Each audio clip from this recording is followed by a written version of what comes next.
Am I on?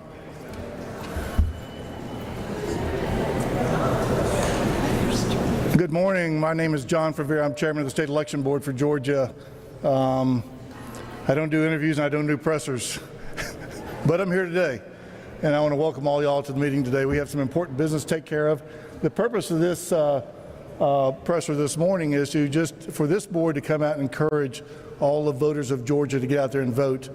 It doesn't really matter to us who you support. What's important to us is that you vote and that you exercise your right to vote, and that you vote early. Notice I didn't say vote often, vote early. And we want you to get out there and exercise that right. You know, the earlier you vote, the better, whether it's by absentee ballot or in person, but we just want you out there. I am joined today by Dr. Janice Johnson, who's a member of the board, and Janelle King, who's also a member of the board, who have a few comments that they want to make. Dr. Johnson? Thank you, John, and good morning to all of you. It's wonderful to be here. It's our first press conference, and I am here today to make a public service announcement. In the past several months, the public, the press, the State Election Board, and our elected officials have become aware of mail delivery delays in the Atlanta area and in Georgia. Although the Post Office is continuing to implement its new processing plans, the Postmaster General says that delivery delays may continue for the next several months. The State Election Board shares these concerns in this election year that the Post Office may not be a reliable method for return of absentee ballots by mail. We encourage all eligible voters to vote in person, during early voting, or on Election Day. For those eligible Georgia voters that must use absentee-by-mail voting or desire to use absentee-by-mail voting, please return your voted ballot directly to the election office. If you must rely on the Postal Service, please send your voted ballot in as early as possible. Remember, the polls close at 7 o'clock on Election Day. Only the ballots that are in the election office by 7 p.m. on Election Day will be counted. Georgia voters who are in the military or live overseas are allowed 3 extra days for the delivery of their ballots. Again, the polls close at 7 o'clock on Election Day, and the ballots must be in the election office. Have a plan. Make sure you have the opportunity to vote so that your vote may be counted. Thank you very much. I'll turn it over to Janelle. Thank you, Dr. Jan. Thank you, Mr. Chairman. So good morning. In light of all that has transpired and every headline that has been written, I just want everyone to know that I am laser focused on my intentions, and today I stand before you to speak directly to the voters of Georgia. Never in a million years did I think that we would be debating whether we should have multiple methods of counting ballots, whether we should deter illegal immigrants from voting in our elections, or whether speed is more important than accuracy, but here we are.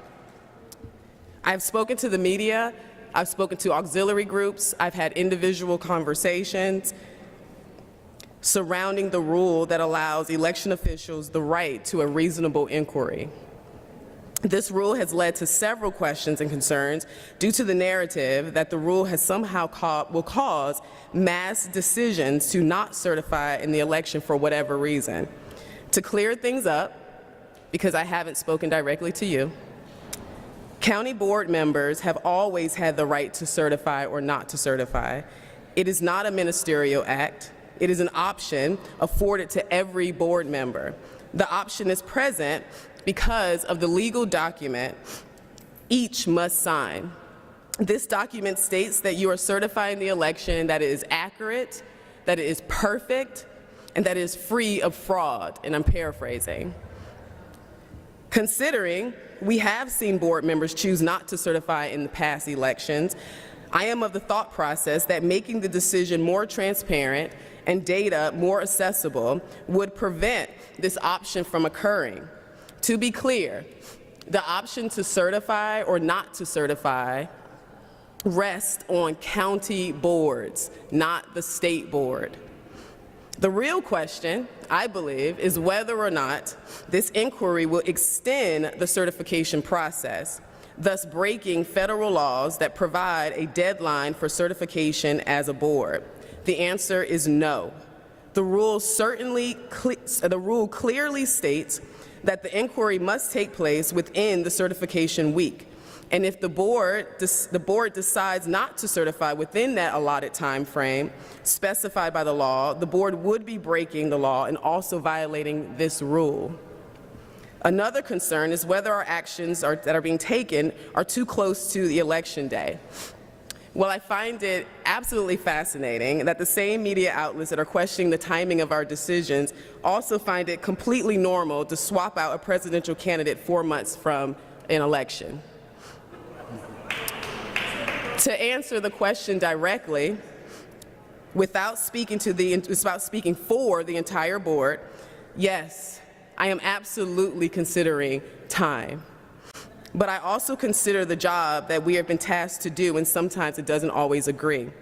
Unfortunately, a few bad apples, a few miscounts here or there, a few double counts will lead to an overshadowing of the great work that many of our election offices are doing time and time again.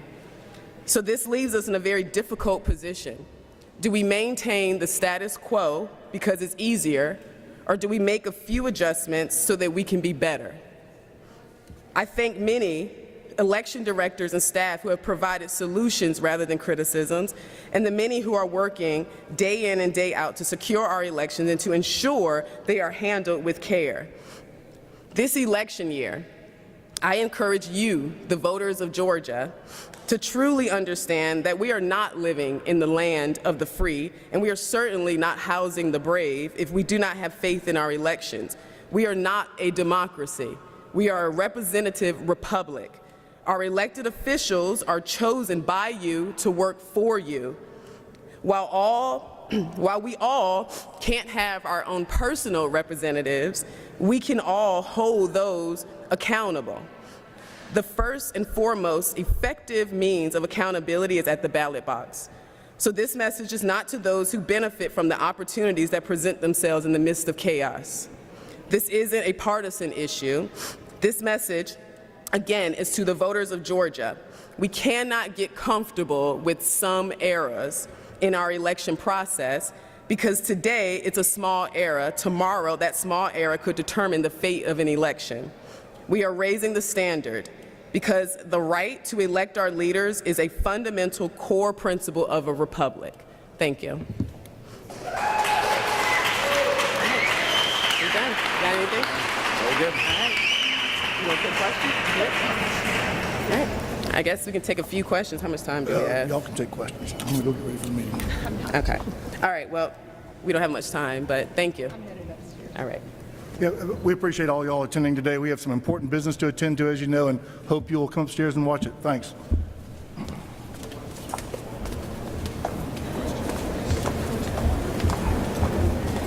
Slid into second on that one, didn't it?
You all ready?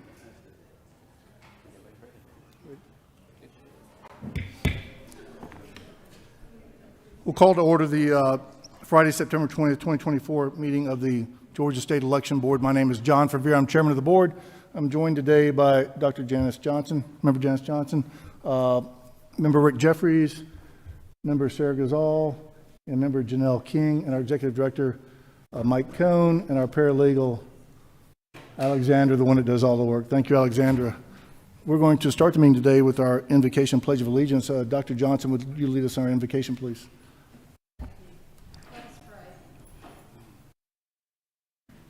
Oh. Thank you. God, our Father, how great is your creation. May your will be done here today in this room. And may goodness and mercy bless each person that is present or watching this meeting today. Our hearts are broken following the recent loss of 4 innocent people at Appalachia High School. We grieve for the families and friends of these victims and other injured children. We pray that you will provide them comfort and strength in this time of great need. Oh God, end the violence, stop the shootings, remove the hate and mental illness, and above all, protect our children, their teachers, and any person that is vulnerable to acts of violence and hate. Dear God, may we work today toward unity and harmony as we conduct this meeting and perform our duties. Give us wisdom, discernment, courage to make sound decisions without fear of threat, intimidation, or bullying. God, you are the power and the glory forever. Amen. Amen. Member Jeffries, would you lead us in the Pledge of Allegiance, please? Pledge allegiance To the flag of the United States of America and to the republic for which it stands, one nation, under God, indivisible, with liberty and justice for all. Thank you, Member Jeffries. Thank you. Member Johnston. Now, for a few ground rules, we have a lot of people here today. I'm glad to see that all the seats are filled. I want to thank the Georgia State Patrol for helping us out this morning. We couldn't do this without you. We have a wide variety of people here. We have members of the public. Well, we're all members of the public, right? We have state legislators here with us this morning. We have a lot of press people here with us. We have a lot of representatives of the counties here with us. And we have members of the public. And all I ask is for courtesy and consideration. You're going to hear a lot of speaking today on both sides of these rules that are being proposed today. And, you know, the last thing we need is a lot of cheering and excess comments and all that stuff. If you want to be respected when you get to speak, then you need to respect other people when they speak. We all have opinions. This board has varying opinions. You know, we're not, surprisingly, we're not all in agreement on things. But we expect the same from the members of the audience today, and we hope that you'll be respectful of those people that are coming up to speak before us today and provide their valuable input to this board. This board looks to all of you to help us make decisions in what we do, and so we can't properly evaluate that if we have a lot of yelling and screaming and things like that. So we're just asking for people to please be kind and respectful to your neighbors and to those speaking. We're going to start today with the first item on the agenda. Member Johnson? Chairman Favere, I would like to request to amend the agenda. And what is your request? I would like to request hearing of the petition of Ms. Sally Grubbs that was submitted more than 20 days ago. I have provided a copy of this petition regarding storage of returns, and I would request that we hear this petition after lunch so that each board member can review this, although we have received it by email in the past. Well, the request was made to add it to this agenda, and I denied that request based on the fact that this meeting was set for the sole purpose of hearing petitions that were and rules that were already in the process, and we're going to put that petition on the October 8th meeting, which is, as you know, less than 2 weeks from now. this board hadn't had time, I don't think, to properly consider that. I certainly haven't looked at it myself, and I don't think that looking at it between now and lunchtime is sufficient. We have other things to do. I mean, I think that petition certainly can be heard at our October meeting and decide upon then when we've all had time to take a look at it and to evaluate it. We haven't received guidance from anybody on it. We haven't received guidance from Secretary of State's office, from the Attorney General's office, from any other members of the public that I know of, and I just don't think it's appropriate to add that to this meeting. Mr. Chair, different opinion. The time for petitions is simply that, a petition. It can be accepted for consideration of rulemaking or rejected. It's a simple one-paragraph amendment to the rule for storage of returns, and if a rule is accepted for consideration, there is the 30-day period where we gather comments and opinions and further study. This rule was sent to us more than 3 weeks ago. It was in our email. I'm sure we read all of our emails, maybe. I would request, I make a motion that we accept this to add to the agenda for after lunch. Well, there's certainly no urgency, given that you do have a 30-day review period, and this would not come into effect before the election, so I'm not quite sure why the urgency of having it today versus having it on October the 6th or any meeting thereafter, since it would not come into play until after the election anyway. So it doesn't make sense for me to, frankly, hear that rule today, especially when this board hadn't had time to properly consider it. Well, Mr. Chair, since there has been so much comment and so much concern and so much angst over timing and closeness to the election and comments that have been pouring in through our emails, this petition is timely because it involves a timely consideration, if it's accepted and if it's adopted, that would provide for proper storage of returns for the upcoming election.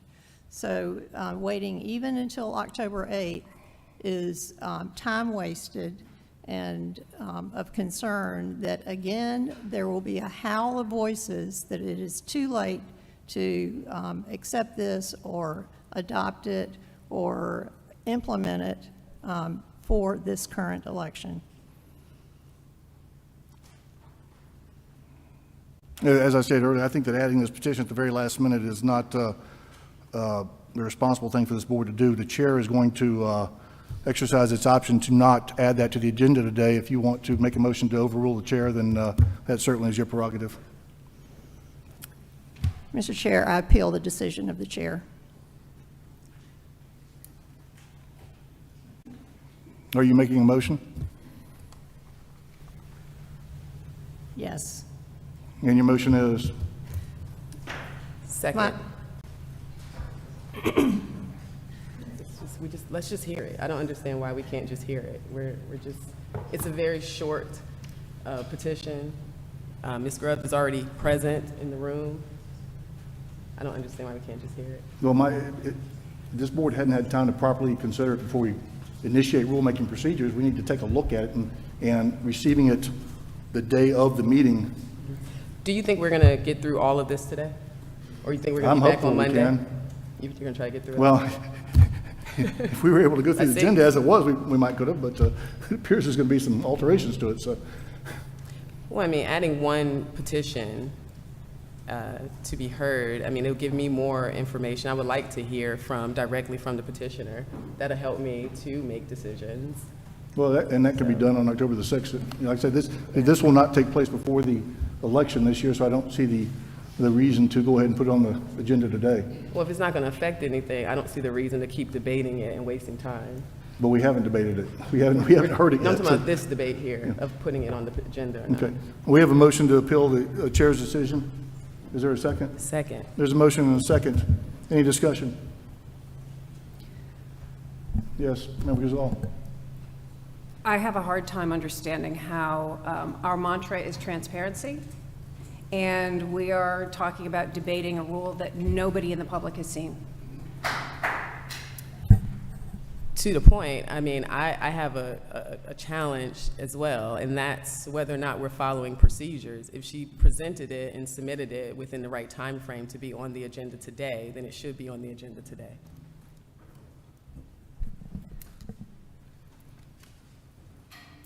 Any further comments? We have a motion and a second to appeal the chair's decision.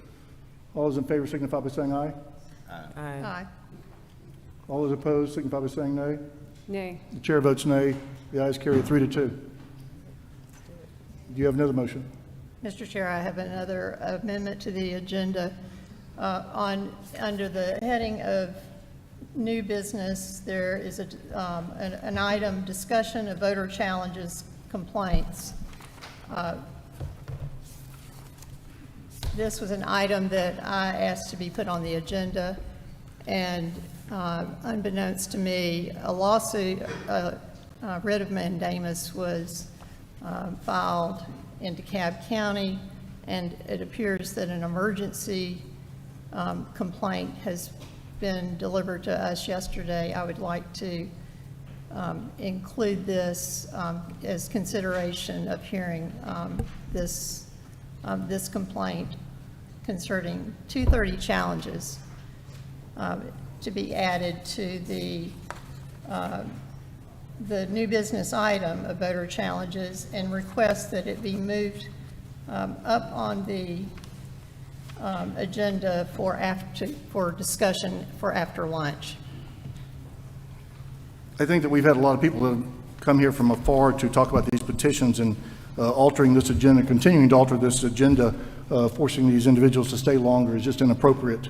The board has had this agenda for several days and had opportunities to make revisions to this agenda, and yet it seems over and over again when we get to the meetings, alterations are made to the agenda at the last minute.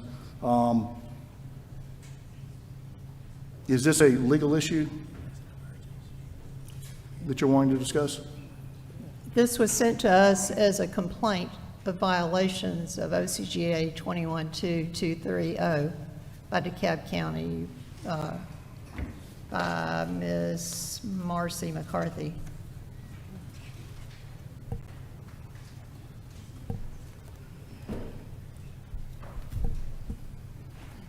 And it can be appropriately discussed during the discussion of voter challenges complaints? It could. And then we'll add it to that at that time slot. The chair would like to leave the agenda as is for consideration of people who have traveled to come here to talk about their petitions. Mr. Chair, in consideration of the time and out of respect for the petitioners, I will add this to the new business item. Thank you. Is there anybody else that would like to change the agenda today? Motion to adjourn? I would second that one in a minute. The first item on the next item on the agenda is the State Election Board meetings and hearings, approval of the minutes from the August 6th and August 7th meeting, which is tab number 1 in your board book. If the board would take a minute to look at those meeting minutes, if you haven't already reviewed them.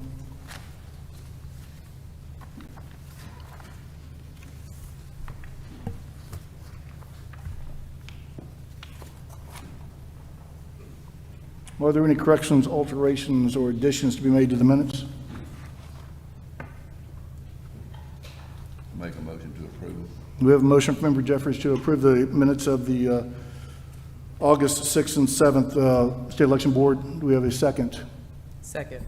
We have a motion and a second from Member King. Any discussion? Mr. Chair? Yes, Member Johnston. Yes, I'd like to request that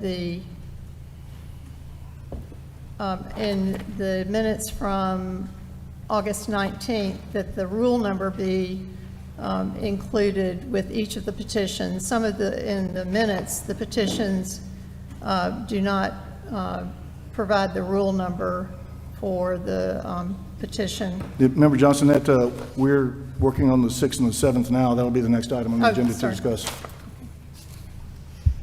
So we have a motion and a second to approve the minutes from the August 6th and 7th, 2024 meeting of the State Election Board. Any further discussion? Mr. Chair, Yes, Member Johnson. it's the same applies for the meeting of August 6th and 7th.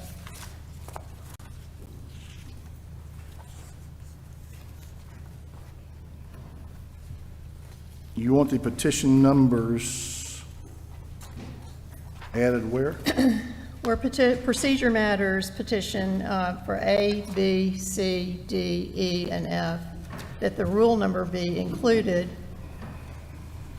as the petition for amendment of the State Election Board presented by John Verveer after remarks.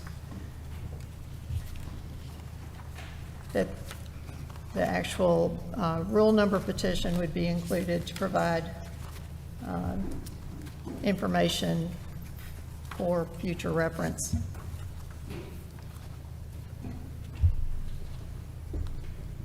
We have Member Johnson has requested that the rule numbers be added to the sections or petitions.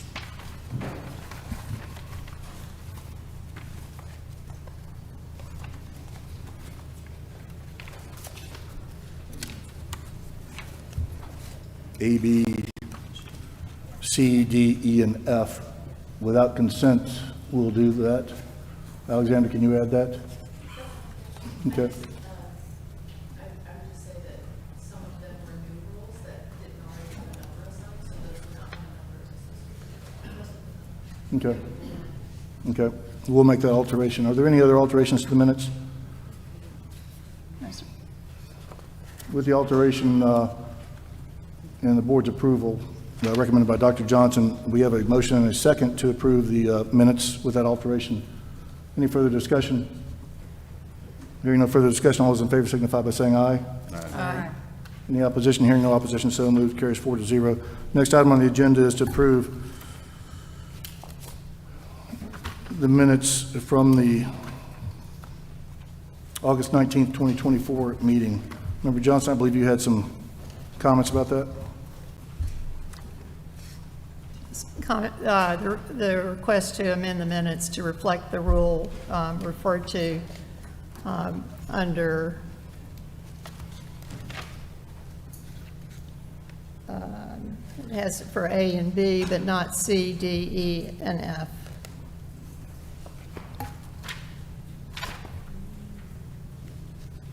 And G and H. Well, the rule is listed on A and B, Right, correct. C, D, E, and F, not on G, not on H. Well, not on E. Okay, D, E, F, G, and H. Okay?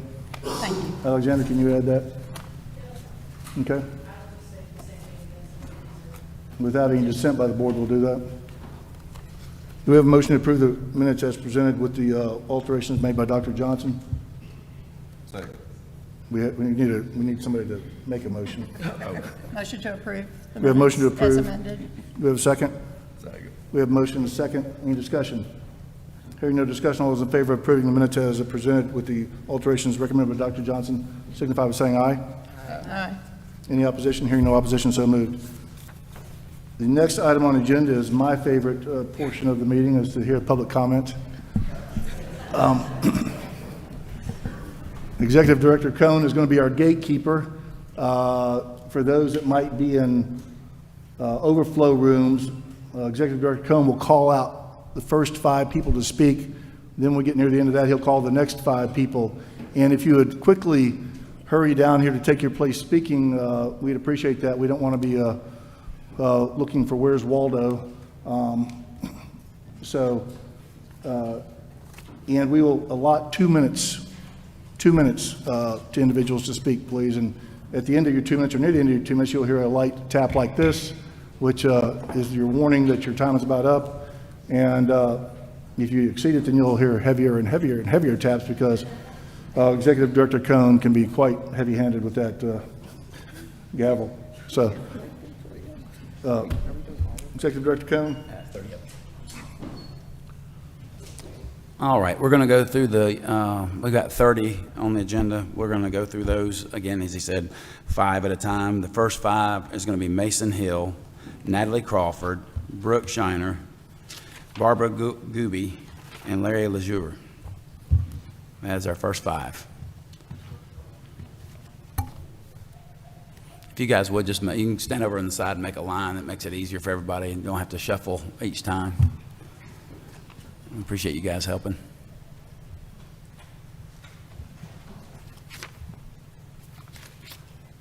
All right, Mason, you have the floor.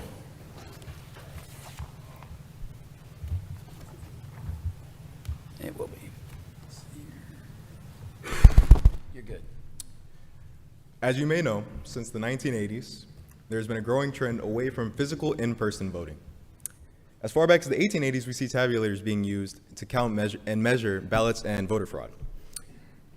Yet somehow, less than 46 days before Election Day, and less than 16 days before absentee ballots go out, we find ourselves here discussing proposals on matters that would change the election processes of some of the most decisive elections in the entire United States. It's quite hard for me to believe that these century-old issues are being brought up 2.5 weeks before game time. Now, unlike some, I will show no animosity towards this board for proper scrutiny, but when your scrutiny borders on paranoia that infringes on electoral voice, it doesn't seem constitutional.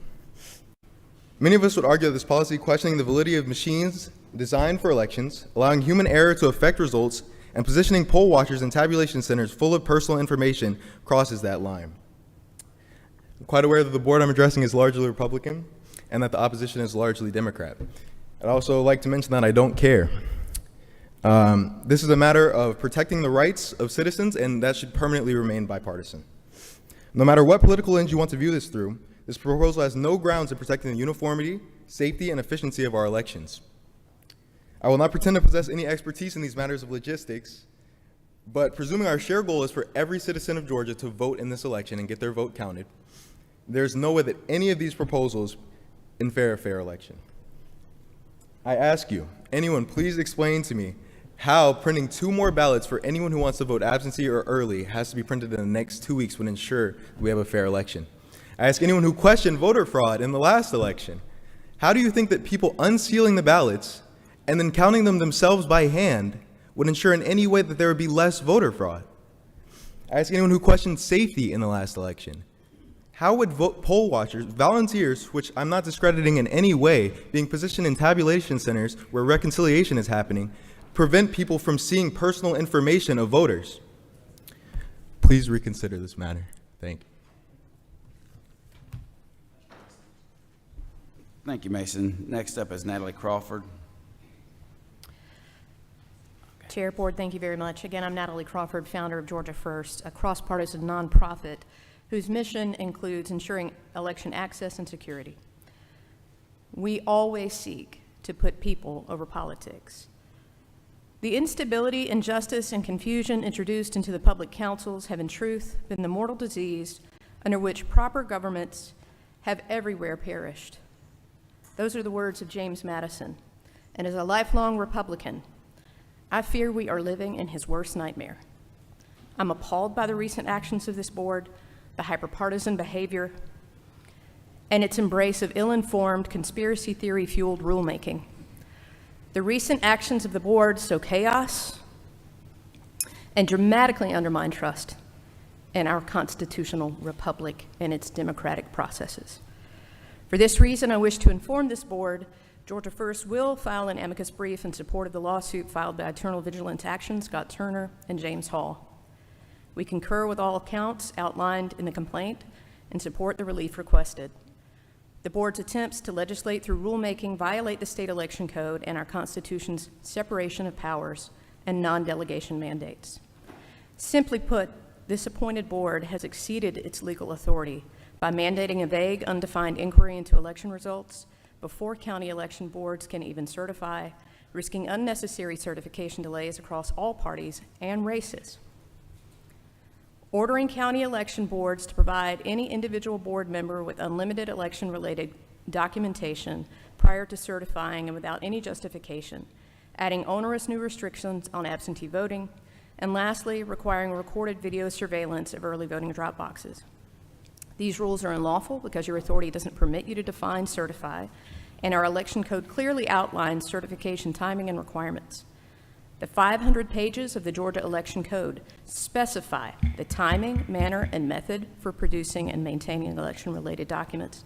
One final point I'll make, and then I'll submit these to you so you can see the full comments, is that drop boxes not permitting video surveillance was in fact by the General Assembly in 2021 declined. They declined to adopt video surveillance requirement in SB 202, which means this board is intentionally usurping the role of the Georgia General Assembly. In closing, our Constitution guarantees the right of suffrage. That means that all qualified Georgians may vote and have their votes counted. Your board cannot stand in the way of that. Thank you for the opportunity to comment.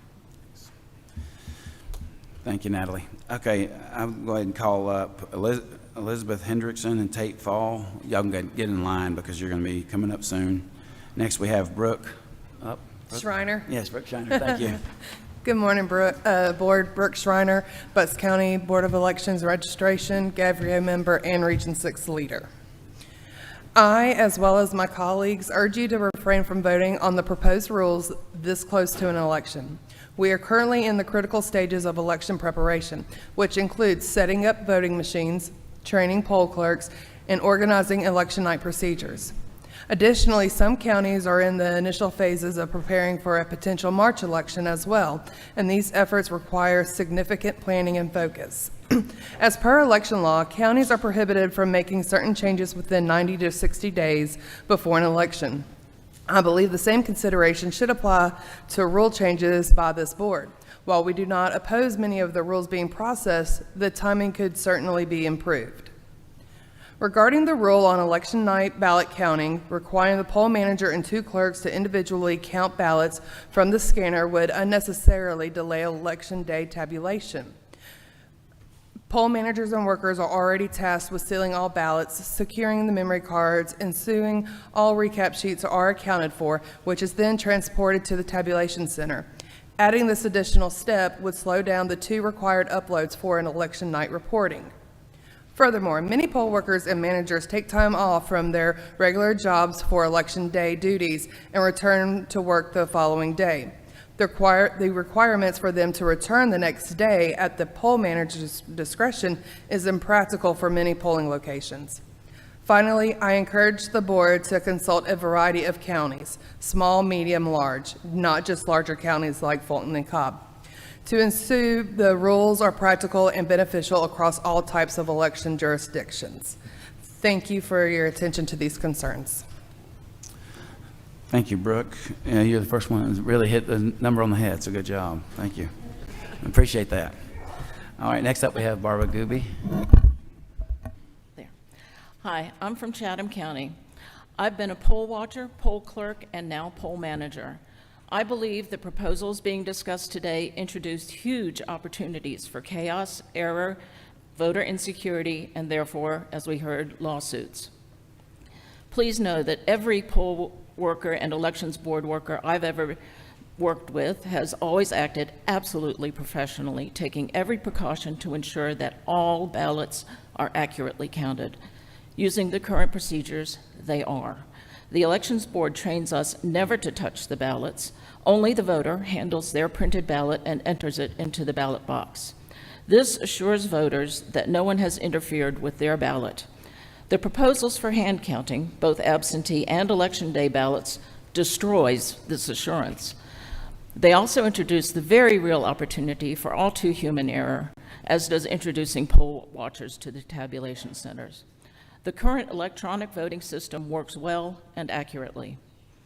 I'd like to know further how the State Elections Board proposes to fund these proposals. My pay covers training, setting up the polling place, and working 16+ hours on election day. I start at 5:30 in the morning and may be finished by 9:30 p.m., by which time my brain and I are pretty much mush. To hand count the ballots, we would need the following resources: time to rest between election day and hand counting, pay for all additional hours worked, magnifiers because the print on the ballots is teensy, someone to guard each precinct and ballot box when we're not there, security while we are counting, any additional rent or costs to occupy the polling places during hand counting, and training on specifics of the hand counting process. Finally, to expect each of the 159 county boards of elections to design and carry out training by November 5th is simply unrealistic. It is also unrealistic, unnecessary, and costly to have each county further distinguish absentee from provisional ballots. Thank you. Thank you, Barbara. That was right in the times. While I'm at it, I'm going to go ahead and ask Valerie Kennedy, Marissa Powell, Ellen Apt, Jacqueline Isaacson to come forward to get in line, please. And next we have Larry Zuer. Hello, I'm a voter from Cherokee County. Here we are again with the SEB throwing more last-minute curveballs, conspiracy-minded rules, conspiracy-inspired rules, and additional work on these citizen volunteers, even when those actually doing the work have explained how your multitude of requests are either overly burdensome or outright unworkable. Some, as also explained, flout the law. The multitude of conflicts of interest, the blatant partisanship, and the level of incompetence and disregard for the rules seems to define this board and itself. When what has been referred to as the 3 pit bulls called for an illegal meeting in July, the excuse stated by one of the pit bulls at that time was, quote, "No one told us we could not do it," unquote. 2 weeks later, the pit bulls had to withdraw all of their work due to the illegal nature of that meeting. If the rules, the law, the actual workers in the field, logic and reason are being ignored, then who is calling the shots here? It's published knowledge that the partisan political leaders of their party have been in direct communication with some of the pit bulls. One of the groups from the last meeting pushing these rule changes even brought in Ken Cuccinelli and Hans von Spakovsky, 2 co-authors of the objectively anti-American manifesto Project 2025, to push their agenda. That tells you something about who's calling the shots. They construct almost plausible rationalizations under a facade of fairness. Some of these rationalizations are close to accurate, close to the truth, just a step away in most cases. These rationalizations are just tiny steps from the truth, tiny corruptions, but they add up. Then before you know it, you find your position here and the truth over there. Most Americans strive for the American ideals of honesty, integrity, and justice. Deceit does not fit into these ideals. Some here have previously brought up biblical passages, and there are some on deceit that I can share, particularly in Psalms and Proverbs. But assuming everyone here is familiar with those, I will instead share my own observations in closing. Those who deceive truly deceive themselves, because while they do not realize it, deception is also a confession. Those who deceive are in fact confessing they themselves recognize that their position is weak or illegitimate and so cannot speak honestly. Those who deceive are confessing that they know full well the truth is not on their side and so take an approach that is less than fully truthful. I wanted to also close by thanking all the poll workers that are here doing tireless work. Thank you. Thank you, Larry. I appreciate your comments. Next, we have Elizabeth Hendrickson up. Good morning. There are several groups of people responsible for making certain that Georgia's elections are secure, fair, and accessible. The legislature makes laws governing the process, and their part is done for now. This board provides some oversight and sets or clarifies some policies and rules. This part should be done by now. It is time for you to stop making new rules. The Secretary of State's office sets some policies and guidelines and operationalizes the law.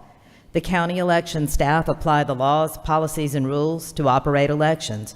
The citizens become informed, thoughtful voters. While some of these duties overlap, great care needs to be taken to ensure the groups do not interfere with the duties of one another.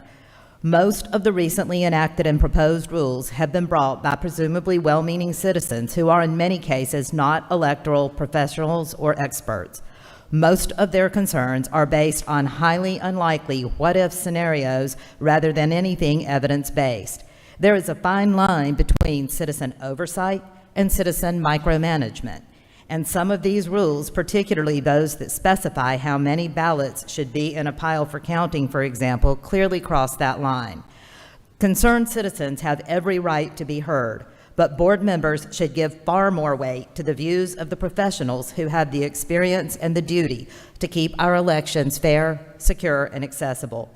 As called for by a number of county election boards, it is past time to stop making new rules. A quiet period of 90 days before an election makes sense, and we are only about 45 days from the November 5th election. Now is the time for election officials to train workers, perform security protocols, print ballots, and mail absentee ballots. Now is not the time for election officials to be learning and planning training on new rules and procedures. Please do your part in keeping Georgia's elections secure and accessible. Stop making the new rules. Thank you. Thank you, Elizabeth. Your timing is good. Next up, we have Tate Fall. On deck is Valerie Kennedy. Good morning, Chair, Board, Director Cohen, and staff members. Thank you for having us here today. I wanted to start by kind of remembering that modern election administration only started 24 years ago, right? Because of Bush v. Gore. And so much has changed in those 24 years. A lot has changed since 2020, just in the last 4 years. The equipment, how we vote, when we vote, the members of our county boards, the members of the state board, so much has changed. But what hasn't changed is the passion and the purpose of the nonpartisan election officials that make up our state of Georgia. And I want to join with my staff, other election officials that are here today. We represent 11 different jurisdictions, just over 2 million registered voters, which is a fourth of the registered voters here in Georgia. We range from jurisdictions of 9,000 to 655,000. And we are asking that you, as a board, mirror the NVRA status of 90-day quiet period that boards in my county of Cobb, Gwinnett, Athens County, and Muskogee County have also asked for a 90-day quiet period prior to the election. The reasons for that is yesterday, Cobb County emailed just over 1,000 ballots to our uniformed and overseas voters. Today, we mailed 70 ballots to uniformed and overseas voters. The first ballots are out the door. The election has officially begun. Additionally, we're only 17 days away from mailing regular absentee-by-mail ballots. We are just 25 days away from advanced in-person voting starting and 46 days from Election Day. In Cobb, we've already trained all of our AIP workers, and to bring them back in and retrain them on new procedures at this time is not only time prohibitive, but very cost prohibitive and is not a good use of our taxpayer dollars. So again, we join together to implore you to mirror a 90-day quiet period on all rules. Thank you. Thank you, Tate. That was timely again. You guys have timed your speeches. That's great. Appreciate your words. Valerie Kennedy, you're up next. My name is Valerie Kennedy. I'm a resident of DeKalb County, Georgia. I'm a former election worker, and I'm a data nerd, so I'm going to hit you with some facts here. The majority of absentee ballots cast in Georgia in the 2020 presidential election, 548,432, were cast by people aged 66 and over, and the second largest absentee ballots were cast, 389,289 were cast by people between the ages of 45 to 64. Why does this matter? 55% of 2020 votes cast for the Republican presidential candidate in Georgia were cast by people over the age of 65. 52% of votes cast for him in that election were by people between the ages of 45 to 64. The proposed changes to absentee ballots will disproportionately disenfranchise those voters. I'm going to hit you with some facts about voter fraud in general. August 16, 2014, Justin Levitt, professor of Loyola Law School, expert in constitutional law with a focus on election administration, published an investigation covering the years 2000 to 2014 elections, found that out of 1 billion votes cast, that's B like Betty, billion, 31 were found to be fraudulent. I also want to remind the board that on November 13, 2020, the Federal Cybersecurity Infrastructure Security Agency issued a statement. The November 3rd election was the most secure in American history. The head of that agency, Christopher Krebs, was hand-chosen by Donald Trump to lead that agency. Ken Block, an expert data analyst, was hired by Trump's team in November of 2020 to investigate election fraud and found zero evidence of it. Trump lost 61 of 62 of his voter fraud lawsuits, with one of his lawyers, Rudy Giuliani, saying, "We've got lots of theories, we just don't have the evidence." I'd also like to point that 80 million voters in 2020 did not vote. So the idea that people are going out of their way to commit fraud when they are eligible to vote is a bit of a stretch for me. Lastly, 2 weeks ago, at the Lex Friedman podcast, Donald Trump said, not sarcastically, that he lost the 2020 election by a whisker. We know that these proposed changes are designed to give him the advantage, and they are nothing more than voter disenfranchisement, voter suppression, and voter election and worker intimidation. Thank you. Thank you, Valerie. I appreciate your words. I'm going to go ahead and call it the next five. Marcy McCarthy, Jane Branscombe, Sam Collier, Alicia Fredlin, I believe is the way it was reads. So you guys can go ahead and get in line, please. And next we have Marissa Powell. Hi, board members. My name is Marissa Pyle. I'm the Senior Democracy Defense Manager at All Voting is Local Action, a nonpartisan organization that advocates for policies and legislative procedures that expand voter access, not limit it. I am testifying in opposition to both proposed Rules 183-1-14-.02 and 183-1-12-.12, both regarding hand counts in elections. These rules present a massive expansion of external risk to the accuracy and security of election results. What we are talking about in plain terms is asking for thousands of people to handle ballots before their totals are known or formally reported without virtually a single safeguard in place. Even without considering the risk of any bad actors, this injects the gross potential for human error to misplace, damage, or misreport these ballots, already being handled by exhausted and overworked poll workers. Adding in the risk of any potential bad actors could lead to situations where our election results are damaged before tabulation even begins. Indeed, the risks are stated plainly in the very rule proposal brought by Ms. Alexander. In the attached email from Secretary of State Elections Director Blake Evans, I quote, "Deciding to have poll workers hand count ballots on election night is not something your poll workers should do. In order to ensure maximum security for voted ballots, poll workers should not prolong the process of removing ballots from ballot boxes and sealing them in transport containers.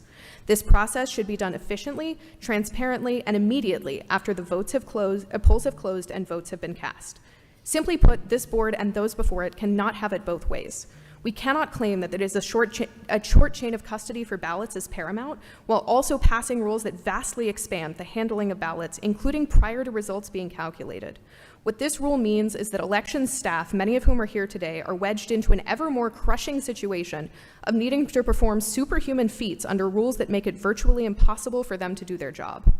There is unprecedented scrutiny on even the most minor of human missteps in our elections, and Georgians know that all too well. Further, the Georgia Attorney General has stated that these proposals are not tethered to any statute and are impermissible legislation.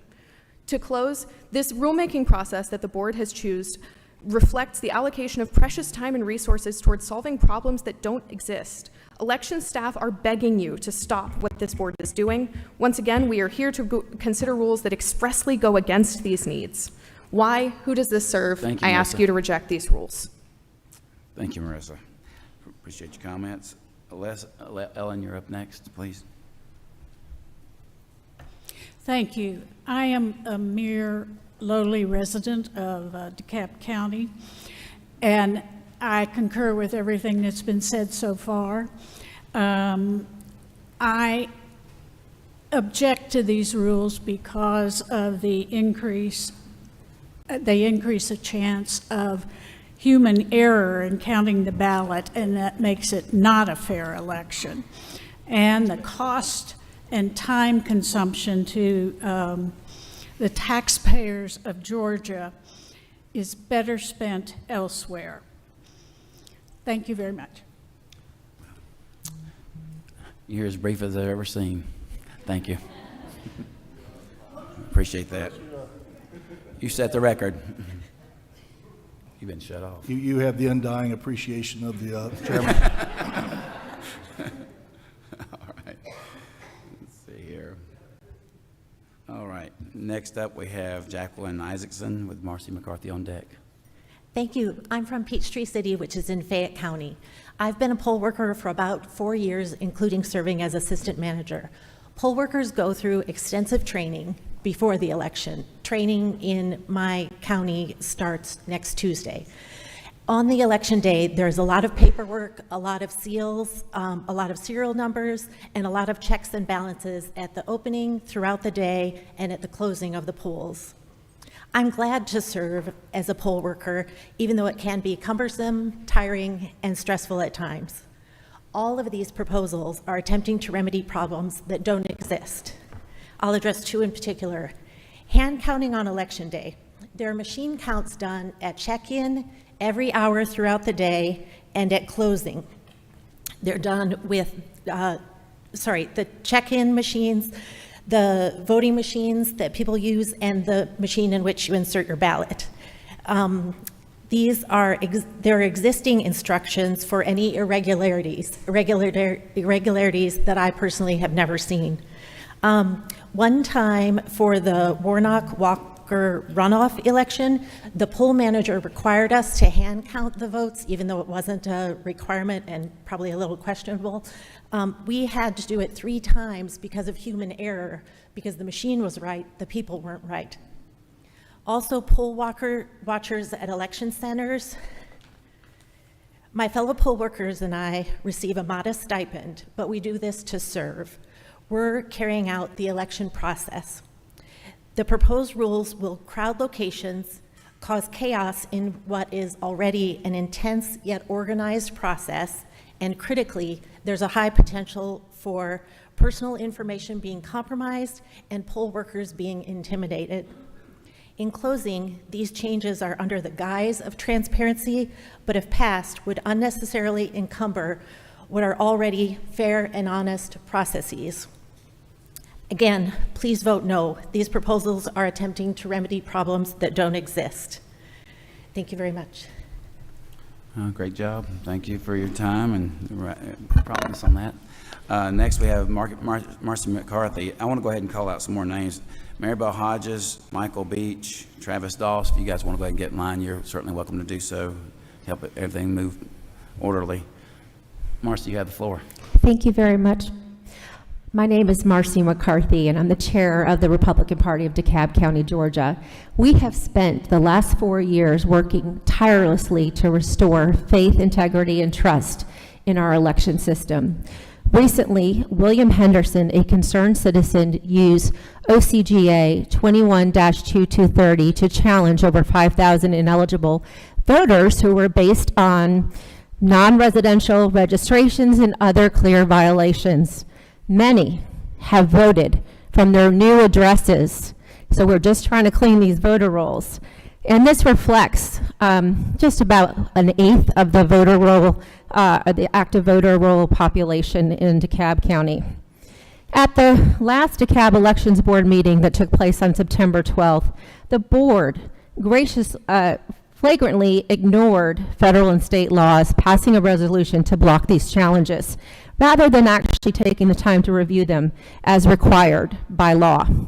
In response, Mr. Henderson and the DeKalb Republican Party have filed a lawsuit in DeKalb Superior Court on September 17th, 2024, seeking the board to follow the law and properly process these challenges.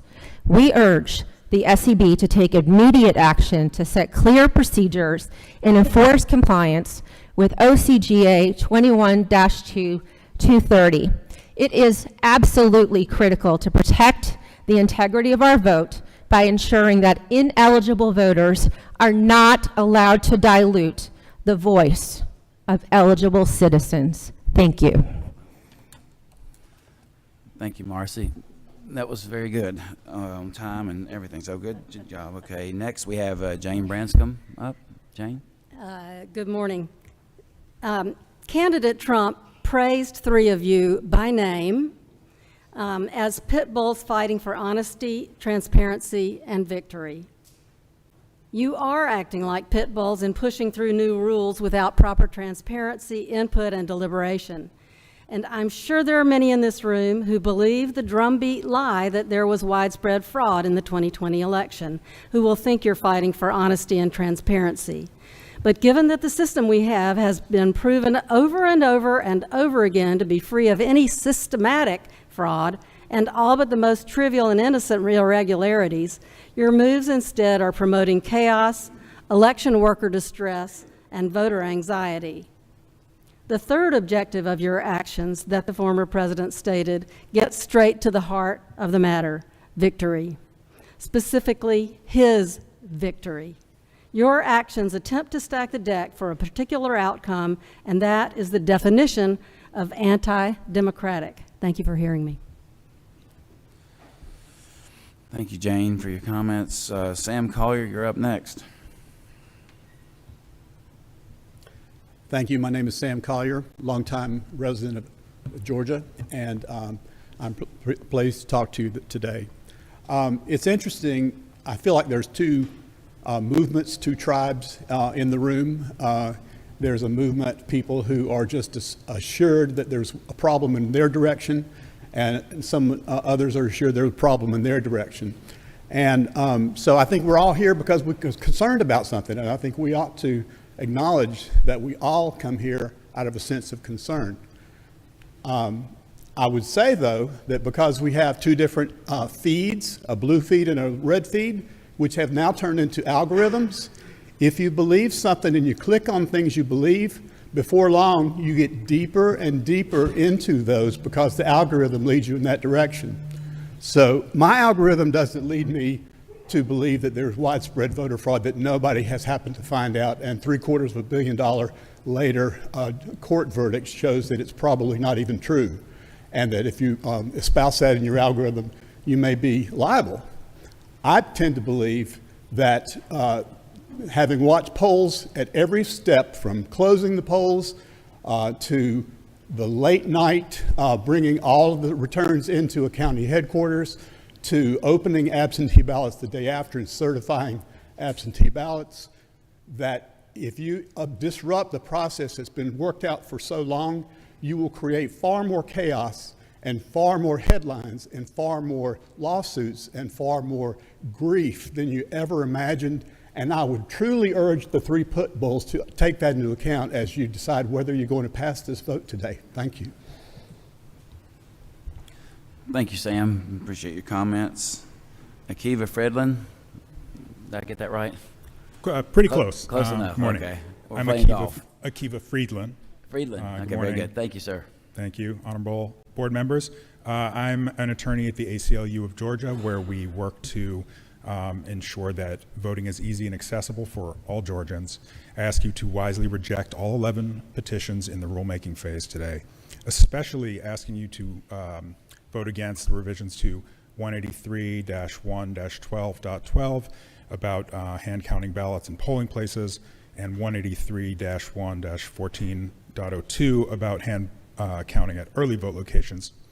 These amendments add needless extra burdens for our local officials. They would impose a large expense of financial resources and staff time that counties can hardly spare. They will cause further delays and risk missing crucial legal deadlines that will lead to litigation. And that is why our hardworking election officials from around the state are raising the alarm at every stage. I have also just learned that this morning the Attorney General's office sent this board a letter stating that these rules are not tethered to any statute and thus are likely the precise type of impermissible legislation that agencies like this board cannot do. I hope that you have time to read that letter before you vote today. The timing of the rules is especially problematic. By taking effect on October 10th, the rules would wreak havoc just 5 days before the early vote period begins and 21 days before the election. That's also long after September 17th, when counties have begun sending absentee ballots to our service members overseas so they can be in this process. How are we going to change rules that affect absentee ballots 23 days after counties have been instructed to start mailing them out? Again, as the AG's letter advised you this morning, it is far too late for last-minute rulemaking that will create significant confusion for voters and burdens on local administrators. Finally, one last point about the amendment to 183-1-14.02. It is incorrectly written. It references precinct poll officers, a position that does not exist during the early vote period, and it calls for precinct reconciliation of ballots, which is impossible during early voting because there you have polling places are vote centers, not precincts. Authors of petitions should know the difference, and the board should refrain from codifying people's misunderstandings. As you decide today, please put the needs of Georgia voters first, and thank you for your attention. Thank you, Mr. Friedland. Next up, we have Mary Bell Hodges. Hi, good morning, Mary Bell, Gwinnett County. I am one of the people as enumerated in the Georgia Constitution. And I think we've lost sight of a few standing fundamentals, but first I'm going to say any way that we can tighten up elections at a very local, drilled down level, that is critical to a free, fair elections, and it's critical to the people having feeling that it's transparent. The abnormal behavior that has happened over inquiry at the county level and the state level over the last 2 years of elections, that's what gives me pause. It's the abnormal behavior. Why are the ballots being held hostage? Why aren't the people who are the public servants are accountable to in Georgia, why aren't the public servants allowing us to see the accountability? So if you're so certain, if you're so 100% certain that everything is perfect in elections, show us the ballots. They belong to the people. We can do it with a custodian, but we can't even see the ballots to see a reconciliation. So yes, we need the rules at the lowest level to ensure accountability and reconciliation there. You wouldn't go to the bank teller and see her run the money through your process and walk away without counting it yourself. Our ballots are as precious as money and gold. They need to be guarded, and the people need to know. So I am in support of the bills, but this continuing of dismissing people's inquiry, just saying, well, it's a fraud, those court cases haven't even, the evidence hasn't even been looked at. So let's have a real conversation. You are public servants. You need to address what the people's concerns are, and all these people are welcome to come and speak, but election superintendents, supervisors, you are public servants as well. You are answerable to the people, not to NGOs, not to Democracy Now! You're answerable to the people. Thank you. Hold on. Well, they might hit that gavel again.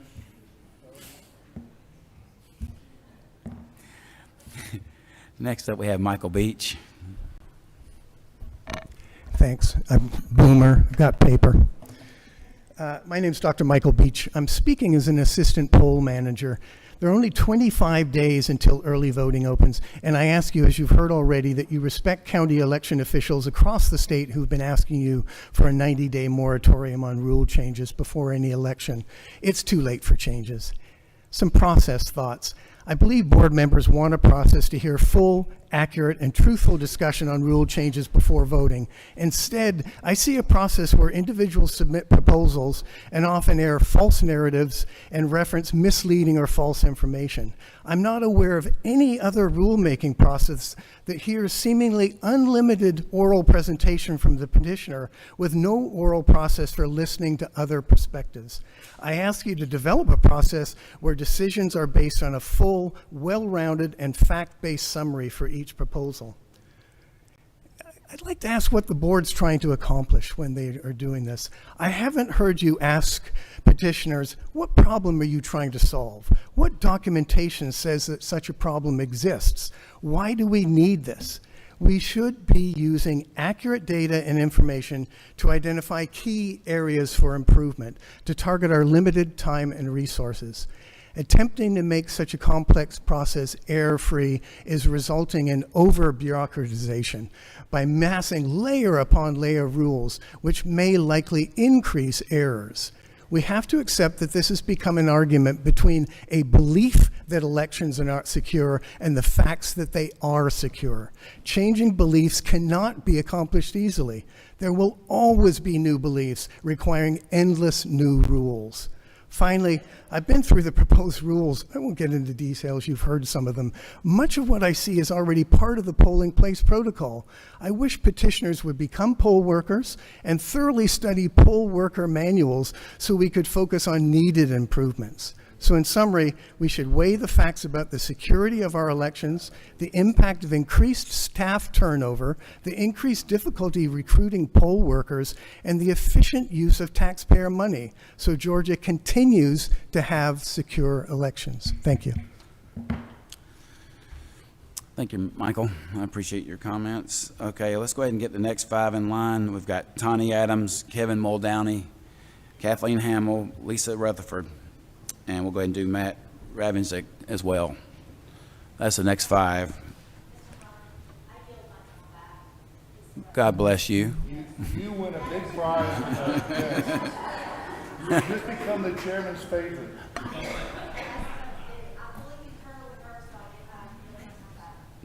Thank you, Ms. Rutherford. We appreciate that. And I'll go ahead and mark you as present.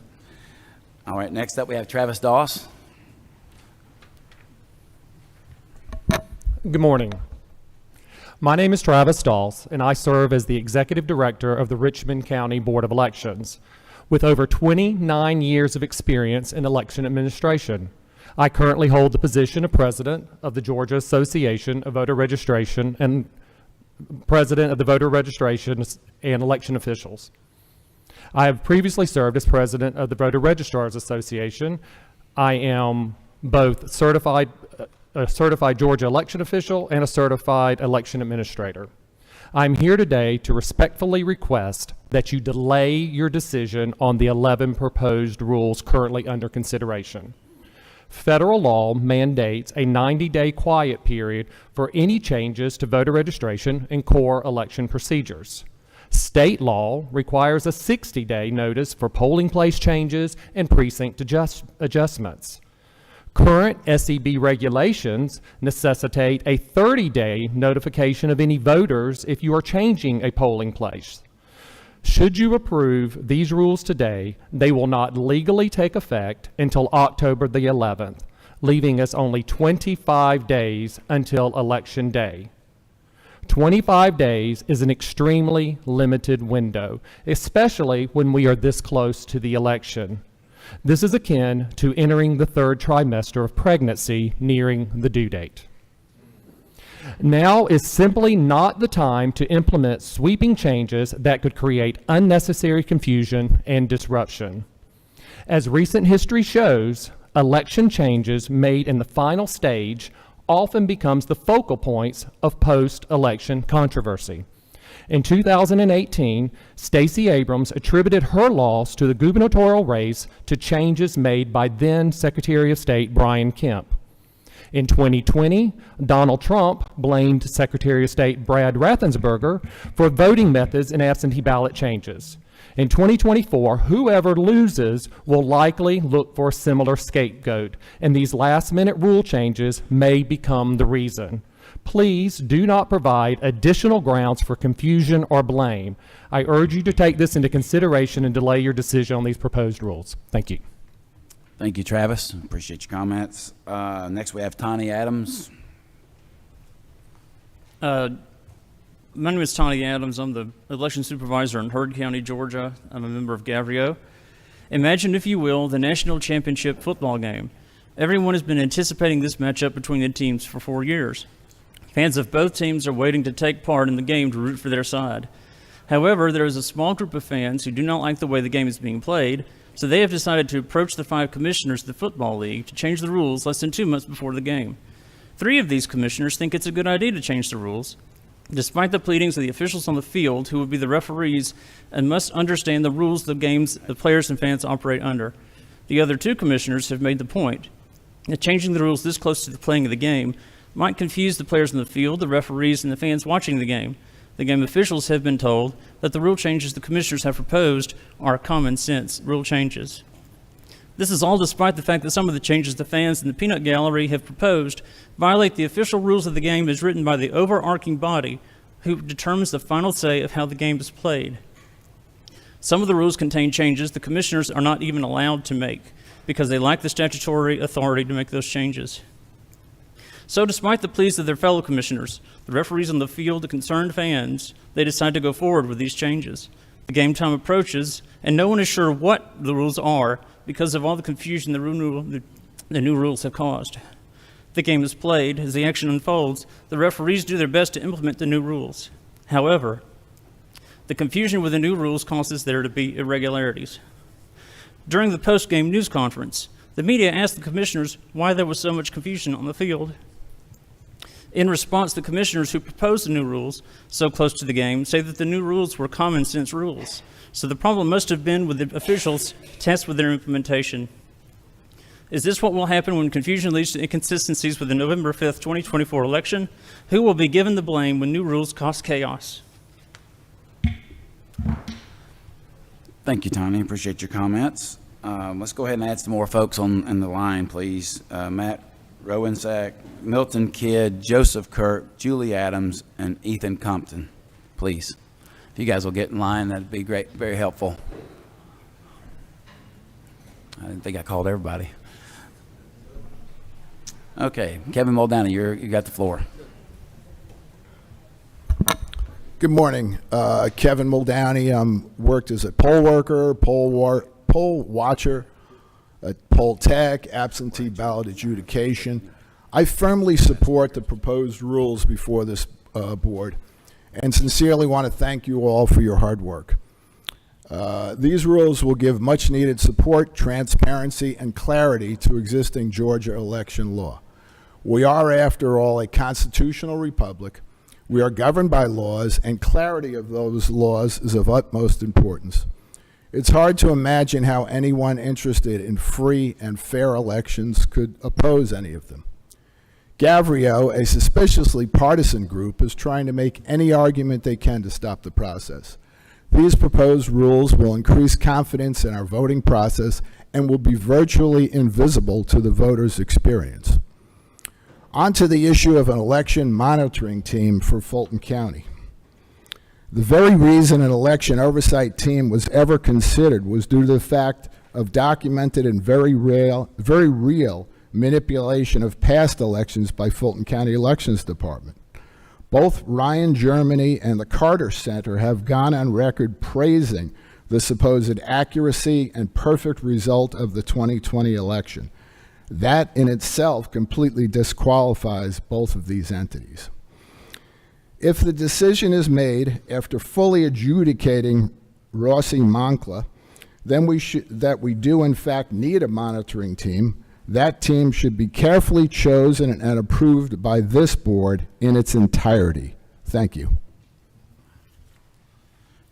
Thank you, Kevin, very much. Your timing was great. Thank you for your comments. Okay, next up we have Kathleen Hamill. And Matt, you're on deck. Good morning. My name is Kathleen Hamill, and I'm here today on behalf of the nonpartisan Georgia Democracy Task Force.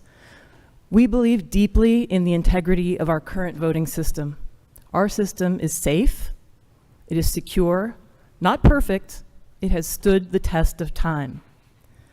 But today, I must express our grave concern over the proposed 11 rules.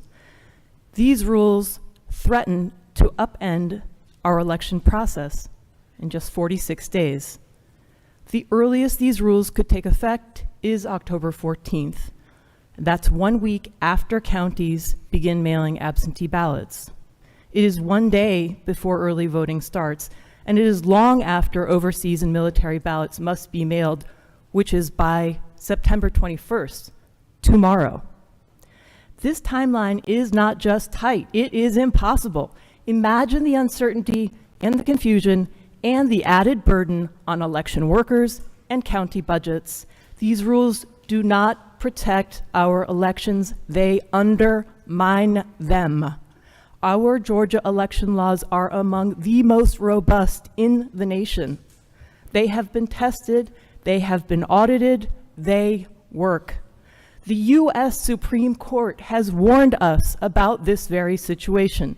In the Purcell decision, the court cautioned against last-minute rule changes. Such changes confuse voters, they erode trust, They compromise election integrity. We, the Georgia Democracy Task Force, cannot stand by and allow this 11th hour attempt to thwart our system. It is undisputed that your job is to represent all voters in the state of Georgia and to ensure fair, legal, and orderly elections. These last-minute rule changes make it impossible for you to fulfill that duty. Thank you. Thank you, Kathleen. We appreciate your comments. Next up, we have Matt Rowensack. Milton Kidd, you're on deck. All right, good morning, board. First of all, as a Georgia voter, and especially since I'm a Fulton County voter, I'm very much in support of the rules before you today. They make a whole lot of logical sense, and I'd ask for your approval today. And many of the comments before not once have talked about ensuring the accuracy of the election. And there is evidence of previous issues that we could talk about for pretty much all day. Secondly, watching the Gabrielle Group's behavior, in my opinion, you're losing credibility. Let me give you an example. The claim that counting the number of physical ballots as a means of reconciliation undermines confidence. So is it Gabrielle's official position that you do not believe in reconciliation? Let's pretend for a second that Georgia and the United States and many countries around the world hasn't done this for decades upon decades upon decades, and outside the U.S., centuries upon centuries. Let's pretend that someone appears at the bank. They give 5 $20 bills, and the bank gives you a deposit slip of $80. You say, I gave you $100. The teller says, the receipt says 80. You say, well, count the bills I gave you. The teller responds, I'm sorry, that's no longer our procedure. The person says, well, will you do reconciliation at the end of the day? They say, no, sorry, that's no longer our procedure either. But I gave you $100. Sorry, sir. The receipt says $80. And if you want an example of evidence, let me remind you of what happened in 2022 in DeKalb in the primary.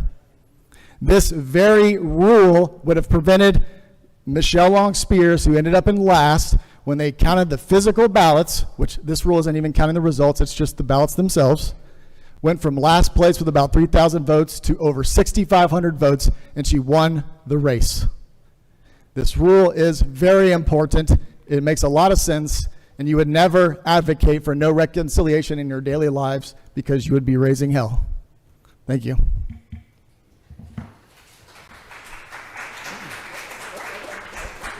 Thank you, Mr. Muldowney. Thank you for your comments. Next up, we have Milton Kidd. My name is Milton Kidd. I'm the Elections Director for Douglas County. I have a full set of my responses to the proposed rules, but I'm going to throw that out. History is watching. The world is watching. What we do here today matters, and what we do here today is important. To the last commenter, we do reconciliation. Every elections office does reconciliation. Not physically counting the ballots by poll workers that have worked 16 hours and getting an accurate count, because they're just counting the physical ballot. Charged with conducting elections is absurd to me. For the board members that want to implement these rules, because they're most likely going to implement them because they have the numbers, I challenge you to go into any county in the state of Georgia and to do the rules that you're passing on today. Work as a poll worker all day and then count the ballots.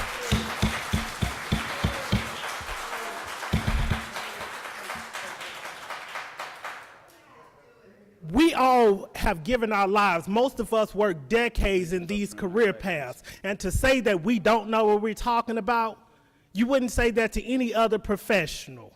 I've stayed at a lot of Waffle Houses in my life, but that does not qualify me to operate a Waffle House. Listen to the experts. You can't even make this up. The world is watching what we do here today. The world is going to hold us accountable for the decisions that we make. It matters. If this is how we're governing ourselves, let's be adults in the room and not push partisan ideology and partisan issues. Let's make rules that make sense and listen to the people. Let the people vote. Okay. Let me just say for the record, that was not a paid advertisement for Waffle House.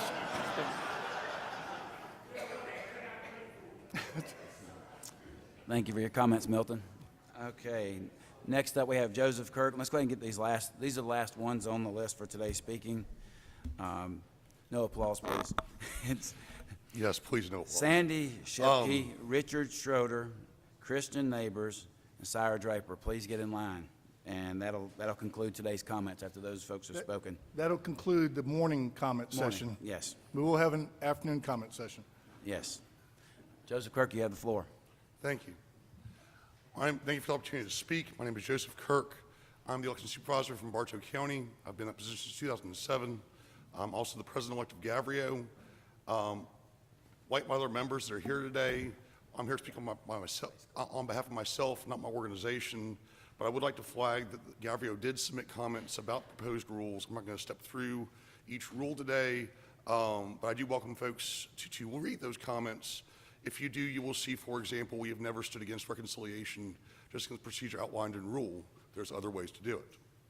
What I'm here to do today is to alert y'all that in my professional opinion, these rules go beyond the statutory authority of the board. And from what I've heard this morning, both the Secretary of State and the Attorney General have advised you of pretty much the same thing. The idea of passing rules on the assumption that someone would stop you if you were wrong is no different than an unqualified voter or a person applying for a ballot on the assumption that my office is going to stop them if they can't vote. And I've had to turn folks into y'all for that before. I ask that rather than pass the rules today, that you slow down and work with us as election professionals to craft rules that work within the law, rather than attempting to fill perceived gaps in the law, acknowledge the practical realities of modern election administration, achieve the goals as efficiently as possible, and are passed outside of a 90-day quiet period before any regularly scheduled election. As my colleagues mentioned, the election has already begun. We need to focus on a smooth and orderly election that is conducted in accordance with state law and federal law. We need to focus on instructing our employees and citizens what the rules are and what to expect. And unless there is a true emergency, we need time to put any new procedures in place. I'm here to tell you that time has already passed. Thank you. Thank you, Joseph. Next up, we have Julie Adams. Good morning. So, first of all, I want to thank the SEB members, and we all know that this is a civic duty that you're doing, and we appreciate the time and energy that you have put in and the thoughtfulness. I think that you all are considering some great rules, and I'm really, really interested in all these comments on how harsh this is going to be for our elections. Because as I look at the rules today, we have ones that post things that are elections data for the public to see. We have more poll watchers in the tabulation center. And then the one that is the big complaint is counting the ballots in the polling locations. So I know it's already been mentioned here before, but I want to stress that if you go into the bank, if you drive home on the way to the bank and you go in and say, I want $1,000, a machine is going to count the $1,000. The teller is going to hand count to make sure it's $1,000. And you as the banker, the person or the bankee, I guess, coming in to get the money are going to count and make sure it's $1,000. I don't understand the reconciliation of these ballots and the counting and all the kickback that it's getting. But I just want to say I appreciate all these laws are lawful. They fall within the law. They provide more accuracy and transparency. And I'm interested why we have so many people questioning them. Thank you. Thank you. Thank you, Julie. We appreciate your comments. Next up is Ethan Compton. I'm Ethan Compton. I'm a concerned citizen of Wilcox County and the election supervisor of Irwin County. So far this year, rules passed by this board have cost the voters of Irwin County 5 cents per voter. If passed, rules under consideration today could cost them up to 65 cents per voter. That adds up across the millions of voters across Georgia. Almost over 200 pages of elections code and rules have been implemented since 2020. We have practiced on them. We have trained. We are prepared. We are ready. Do not change this at the last second. To bring back the football reference that Supervisor Adams brought up, it's not 2 minutes before the game. Military ballots have already been issued. We have started. The election has begun. We are in the middle of voting. This is not the time to change the rules. That will only lower the integrity of our elections and lower the integrity of what we do. Personally, there are 159 counties, and they each have different methods to comply with the law. My county does hand reconcile our ballots. We are blessed with the resources to be able to do so. We do hand count to make sure each precinct matches up. What we don't do is this rule's opinion to have it done at the end of a 16-plus hour day with tired poll workers that will only invite inaccuracy and will be done without maintaining a secure chain of custody. Don't break my seals. Don't break my chain of custody. What we do, we have the poll watcher's view, we log it, we log the seals on the ballot container and bring it back to our office. The public is open to observe our hand reconciliation, where we do match up per precinct, exactly how the rule says, into batches of 50. And we make sure that those seals are not tampered with. I have a difference in opinion on this rule because you're violating the integrity of those ballots. You're violating the chain of custody. Others have other perfectly good reasons, but trying to have this be counted at the end of an election day will only invite errors. Please vote no. Please work with us. Try to make sure that these rules are more carefully thought out to be successful ones that we can implement correctly. Thank you. Thank you for your comments, Ethan. We appreciate that. Sandy, you're up next, and you've got Richard on deck. Good morning, board members. I've never done this before, so I'm very excited to be here. I'm a Fulton County voter, and I like to express the need for a good monitoring team for Fulton County for this election. The Ryan German proposal is full of rot and conflict of interest, and the same old playbook of the narrative that everything is fine in Fulton County is not the case.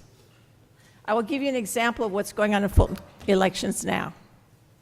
In their training for their poll workers, they're telling them not to ask questions when if they ask questions, they will get dinged. And we all know what happens when we get dinged. That means letting them go. They're being told essentially that if someone walks into a poll and doesn't look like the picture of the person in the ID, that they're supposed to not ask questions. Does that sound like a county that's improved or firmly committed to following the law? The same county where two of its election board members are on lawsuit against this body, the same board of members in 2022 that recertified the results with zero documentation in front of them. A good monitoring team is needed. Lastly, the rules that are before you today, I think are excellent and should be approved. Thank you very much for this opportunity. Thank you, Sandy. You did a great job. Appreciate you. All right, next up we got Richard and Kristen Neighbors, you're on deck. And Syra, you're going to black clean up. So thank you guys. Appreciate it.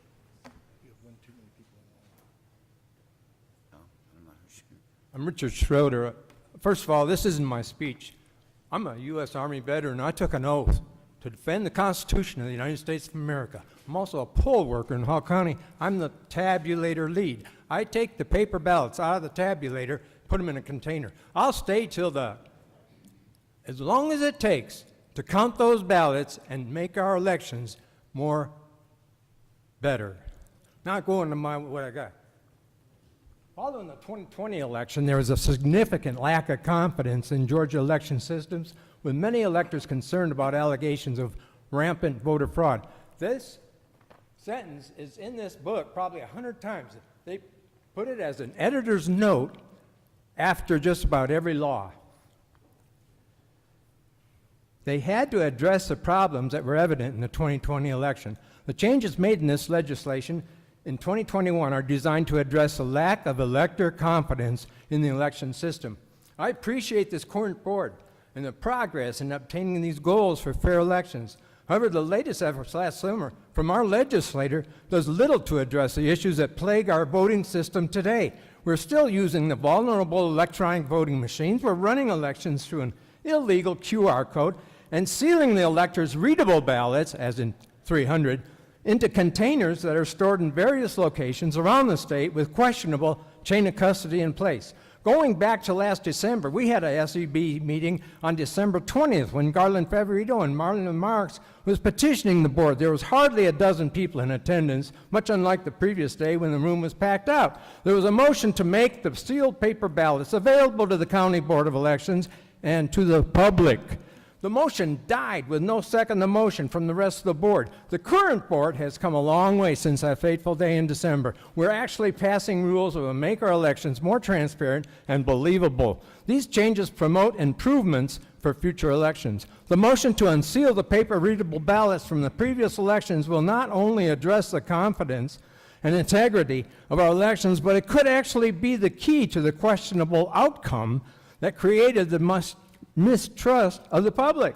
I make a plea today for this board to pass the motion, unseal our readable paper ballots, let us see our votes. Thank you for my time. Thank you for your comments, Richard. Next up, we have Kristen Neighbors and Sarah Draper on deck. Thank you, Board. My name is Kristen Neighbors. I'm the State Director for All Voting is Local Action. We're a nonpartisan organization that advocates for policies and legislative priorities that expand voter access. I'm here today to add my voice to the many election officials who have raised concerns regarding the 2 rules proposed by Charlene Alexander, which would require hand counts on every voting day. I've brought with me 1,872 pages of paper representing what a stack of ballots could look like on a busy counting day. And busier, larger precincts may have even more than this number. If I were to hand this stack of paper to 3 random people in this room, especially at the end of a long voting day, and ask them to arrive at the same total number, do we think that's feasible? Because I personally don't think that's very feasible. Asking our election workers to do this on every voting day is asking for errors. I've personally watched multiple counties conduct full hand counts over the past year. It's normal that many times an hour we can expect small errors to be made, the type of thing where someone's count is off by 1 or 2. This would result in having to count again. We'll also see mistakes where someone says one number when they mean a different one, which can lead to tallies seeming not to match when they actually do. I've also seen more significant errors made, including when one county added up their early vote numbers and the totals were significantly off by about 10%. It took them 3 tries with a weekend of rest in between to tally the numbers correctly, and this was for a race with 2,200 ballots, so not much bigger than the stack here today. I have someone helping me hold the stack because I was too worried it would fall on the floor and make a mess. Like, imagine if those were ballots. None of the errors I have ever witnessed have been due to a machine problem or any type of voter malfeasance. In every single case, it's been a human error. Counting large numbers of anything one by one is an incredibly tedious process and not one humans are well equipped for. People doing a hand count are going to make mistakes, which can then be exploited to spread lies and sow further distrust in our elections and our election officials.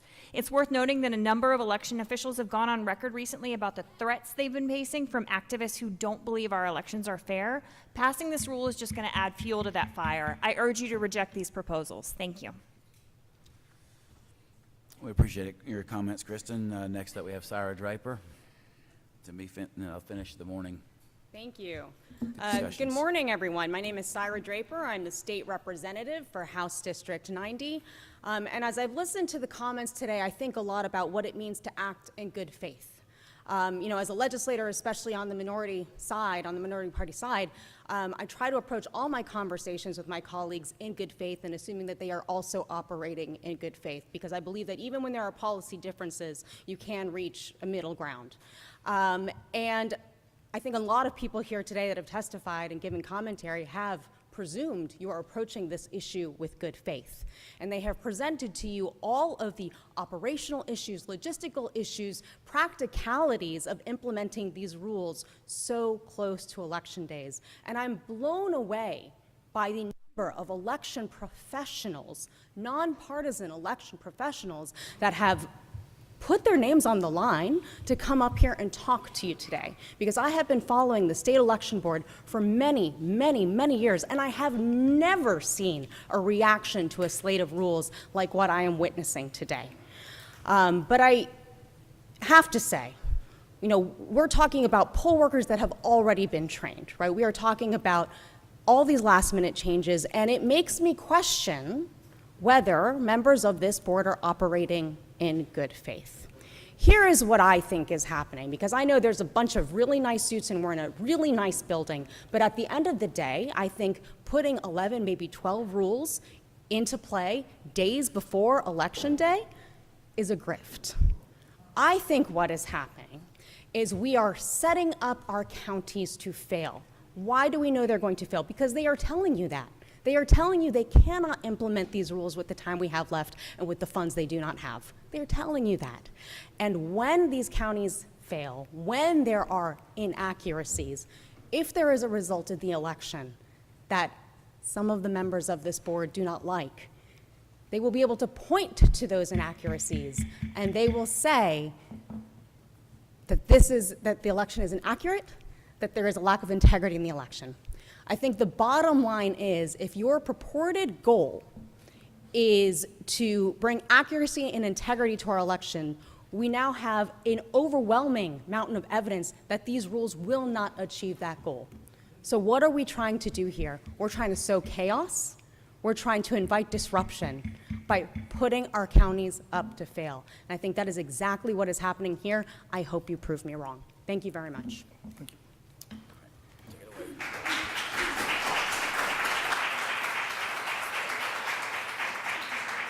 How many total people do we have? Coming up, Yeah, total signups. you got about 25, 28 more. All right. There were 53 people that signed up to speak. On the agenda, we had allotted for 30 to speak in the morning, and then the remainder at the end of the meeting. We've gone through the first 30 people, and I appreciate your comments. The board appreciates your comments. At this time, before we start diving into these rules, the chair would entertain a comfort break. So moved. We have a motion for a 10-minute comfort break. Do we have a second? All those in favor signify by saying aye. The motion carries 4-0. We'll have a 10-minute comfort break. Thank you.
and put a little order in this. So we're going to ask the petitioners to come up and speak to the petition and give them 10 minutes for yourself and whoever else you want to speak on your behalf for the petitions. And then we'll reserve time after that for the board to ask questions, or if the board wants to hear from anybody else. We won't be taking public comments unless the board wants somebody in the audience to speak. And the board can ask for whoever they want to, obviously. But so if the board identifies somebody to speak, we'll listen to them. So we're going to try 10 minutes.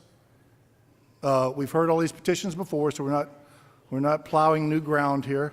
So 10 minutes with the petitioners, and then the board will ask any questions or listen to any other speakers that they want to hear, either pro or against the petitions themselves. Okay, and once again, let's observe all rules of courtesy and kindness and respect. I just ask you to be nice to people. So the first one is a discussion and voting on proposed rule, the amendment to SEB Rule 183-1-12-.12, tabulating results. Subject to the rules, hand counting presentation from Charlene Alexander and Janelle King, member of the board, Janelle King.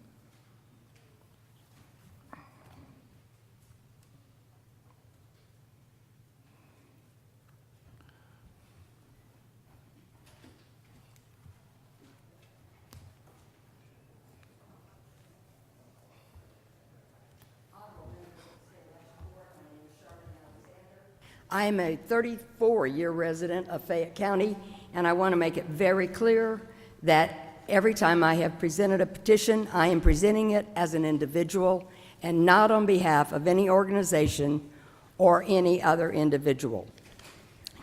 I find it amazing that since most of us in many of our counties on this hand count of ballots, we did it. I don't know about the rest of you, but I've heard from a number of counties that we used to always hand count. Since 2020, we hand counted the ballots on Election Day, and we also did it during early voting. So I don't understand why this big uproar is going on, and we didn't think that it added that much time. One thing I do want to say is there's a lot of misunderstanding of this rule.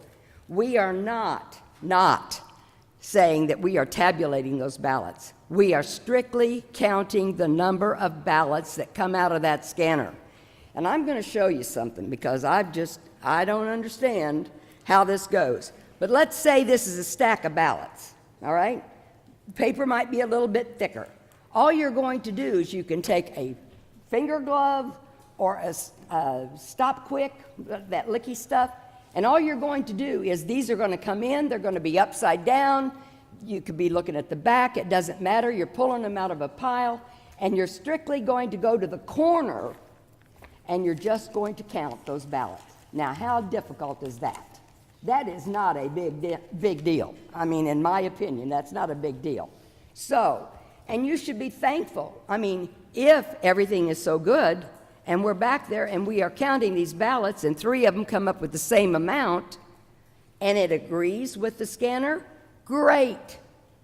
Have you ever heard the term cross-check, which we have in the airlines, we have all over the place?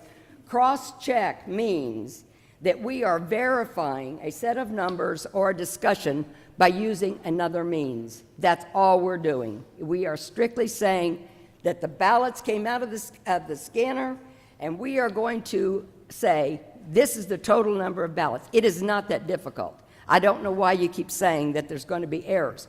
You put them in stacks of 50 and cross-lay them.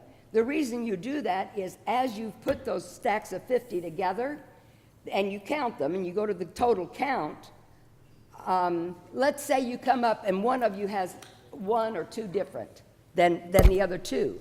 It's very easy to go through a stack of 50 and find the one that's missing. That has happened, but you keep going until you have it. So I think there's just been a whole lot of misunderstanding about this rule. You're blowing it way out of proportion. I have been a poll worker, poll watcher, and I've been an assistant manager. I have done these counts. And I just don't understand why you're fighting it like you are. The taxpayers pay your job, for you to do your job, and, you know, you want to ensure that everything is correct. That's all we're asking, is that you are double-checking the ballots that came out. I'm going to turn this over, since we're under a 10-minute guideline, and we've discussed this many times.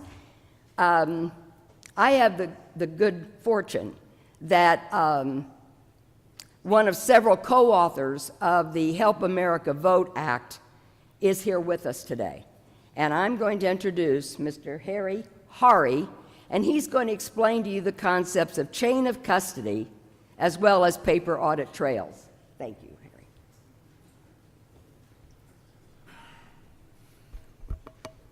As introduced, my name is Harry Howry.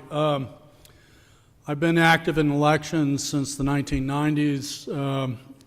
Most people don't know it, but the Help America Vote Act was written by people from Missouri, and I happen to be from Missouri. That was John Ashcroft and Paul DiGregorio and one private individual that was a casual cyber and operational consultant. That was me. So there were hundreds of people involved. We got involved first in Bush v. Gore. And the goal of the Help America Vote Act was very simple. We didn't want to have litigation. We wanted to have a pristine election system. The concept behind HAVA, or the Help America Vote Act, was to create a system that was self-proving. That implies the ability to audit and reconcile. What we find here across the whole country is a lack of reconciliation or control points. Anybody that has an experience in auditing, and I have both financial auditing experience and cyber forensic auditing experience, knows that you have to have control measures so that you can figure out what happened when there's an error. Most people don't understand this, but in 2022, the official election results in Georgia still have a 39,000 vote discrepancy between the official number of voters and the official number of votes. I am not saying that that was an error in the count. I'm saying that the control systems are not working. There have been a lot of things done in Georgia to improve this situation. I will acknowledge that we have professionals that have no particular iron in the fire that are doing election work all over the country. We have to acknowledge their professionalism, but at the same time, as Alexander Hamilton and James Madison started, they said our election system is intrinsically adversarial. It is designed so that I don't have to trust you and you don't have to trust me as Republicans or Democrats, and neither one of us have to trust the bureaucrats. That is the way the system was designed. We get caught up in this whole narrative that somehow we're insulting or replacing the election workers. There are a lot of great people out there. They should be, congratulated on the great work that they do, but at the same time, we have to have provable systems. This is about provable systems. One of the easiest places to start the reconciliation is by comparing the number of ballots manually to what the machines are telling us we have. It's easier to find the error at the beginning than it is at the end. Who has ever tried to balance a whole year's worth of journal entries or accounting entries for their small business? You don't do it at the end, you do it at the beginning, or else you're going to have many sleepless nights as you try to reconcile the two. The example with the banking system of counting and recounting the money is an example of zero trust. I don't have to trust the cashier or the teller, and they don't have to trust me. Both of us compare the results. And when they don't agree, what do? We figure out why they don't agree on the spot, and it's solved. Now, the estimate, I don't want to impugn the numbers, but the idea that to do what we're talking about, simply counting the ballots, takes 65 cents a ballot is outrageous. It's not going to take 65 cents a ballot to do this kind of counting. It's not going to interfere or impugn.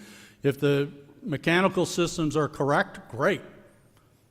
but we'll know for sure that starting the process of counting and tabulating the ballots starts from a good and sound foundation.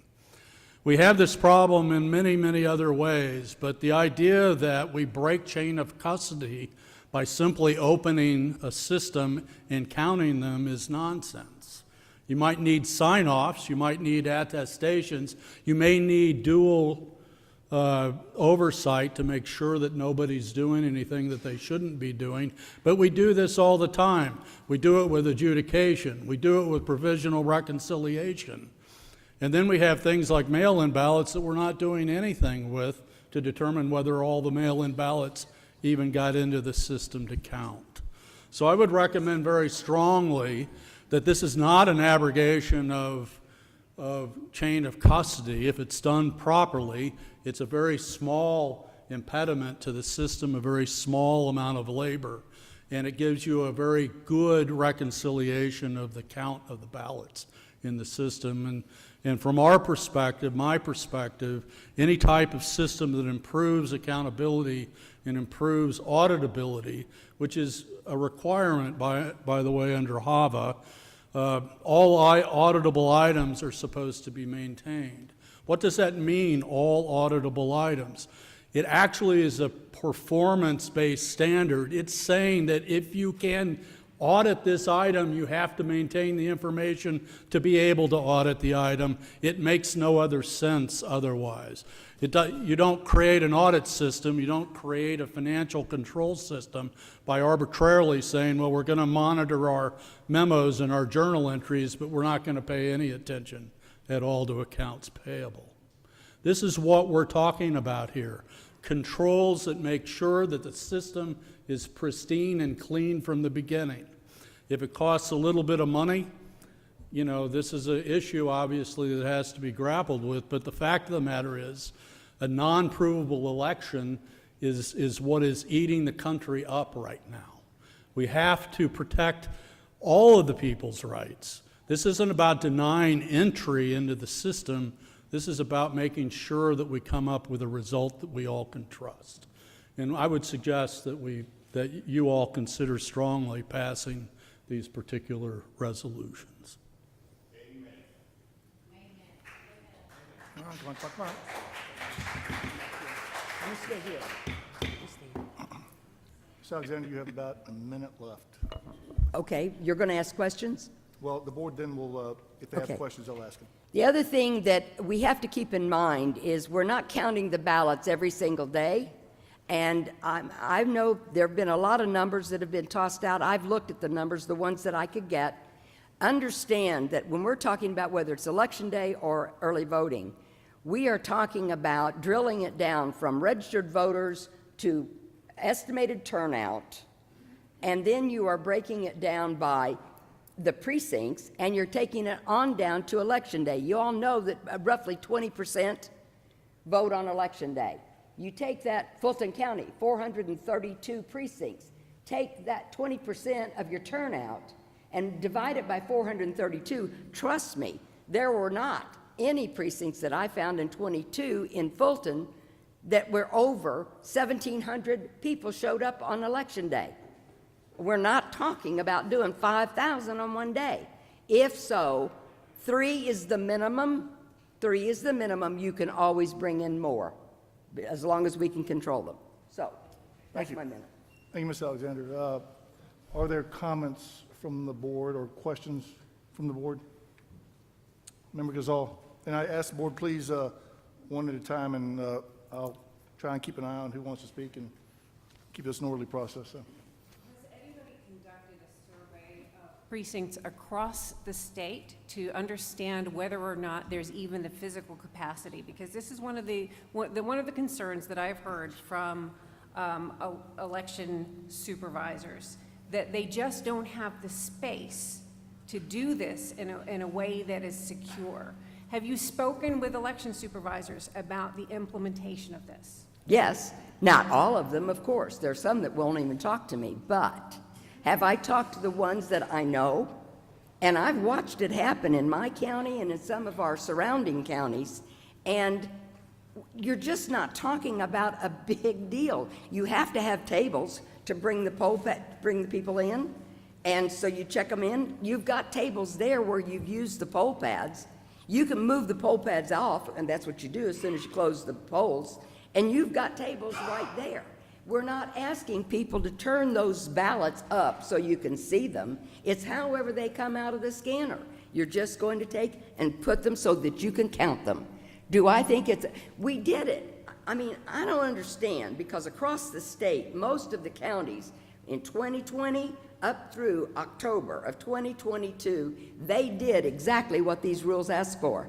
And we didn't hear any complaints then about not having room.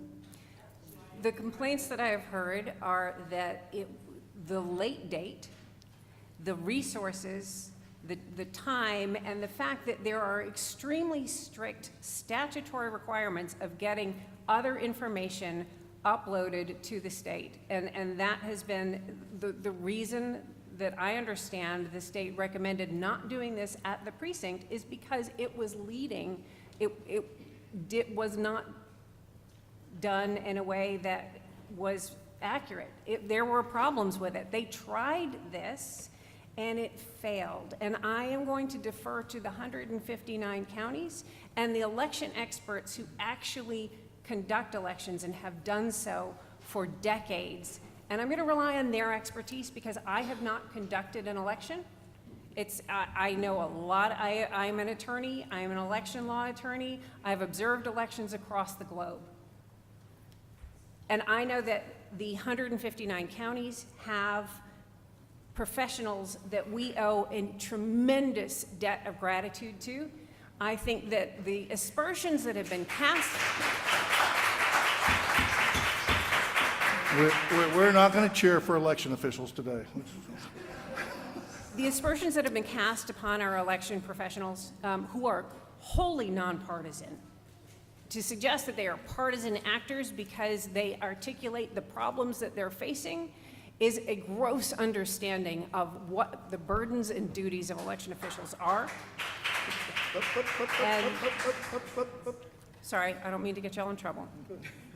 And the fact of the matter is, if we pass a rule, they're required to adhere to it, and they're telling us that they can't. They're telling us that this is a problem. We're hearing that this is also beyond the scope of our statutory authority. So I understand chain of custody. I understand the checks and balances very well, and I know that reconciliation is conducted throughout the day, comparing voters checked in, comparing ballots that are printed out, and the number of ballots that have been scanned into the tabulator. That is cross-checked multiple times throughout the day to suggest that we don't believe in reconciliation, because this rule that would come into force the day before early voting starts is a gross mischaracterization. Member King. All right.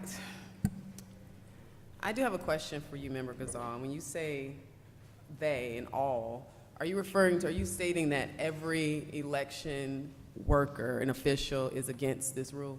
I'm asking a question. I'm stating that everyone that I have heard from personally is against it. There may well be some who support this. I have not received any support from an election supervisor. I have not received any messages supporting this from an election supervisor. Poll workers, yes, but poll workers are not responsible for the entire county, and they will not be held responsible for violations of this rule. So what you're saying is that your poll workers, there are some poll workers that are in support of this, the individuals that will actually have to do it. And then you're also saying that, are you not including Ms. Charlene as one of those election officials? I'm talking about the people who actually run the elections and are responsible for running the elections day to day. Okay. And also, Ms. Alexander is here in her personal capacity, not representing the board. Well, I would hope that there isn't anyone that's just standing up here representing everyone, especially when there are differences of opinions. That being said, just to be clear, this rule is referring to election day only, correct? The first one, yes, ma'am. This rule, on average, as you stated, the 1,700 ballots that you saw that was in one precinct in Fulton County. that was 2022. In I mean, 2022. We did amend this rule, to be Yes. clear. This rule was an amendment that we basically said that those who have 750 ballots or more can come in the next day or the next business day, whichever, whatever, it is. Either way, they can come in and they can count throughout the certification week. That's how we amended it. When it comes to counting these ballots on election day, are we talking about an average of 250? What's the average number of ballots that we have in each precinct? I'd have to go back and look. I had to pull every precinct, and I pulled about 10 counties, Okay. Gwinnett, Fayette. Okay. And I don't know that I could tell you the average because it varies precinct to precinct Of in the each 10 county. that you pulled 10 counties of various different sizes, correct? Yes, Okay, yes. thank you. Any other comments from the board? Member Johnston?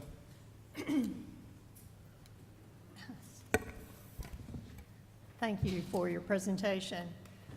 First, let me address the issue of timing, since there were 30 speakers and everyone that was against the rules, I believe, expressed their concern about timing for passing this rule or any rule just before an election.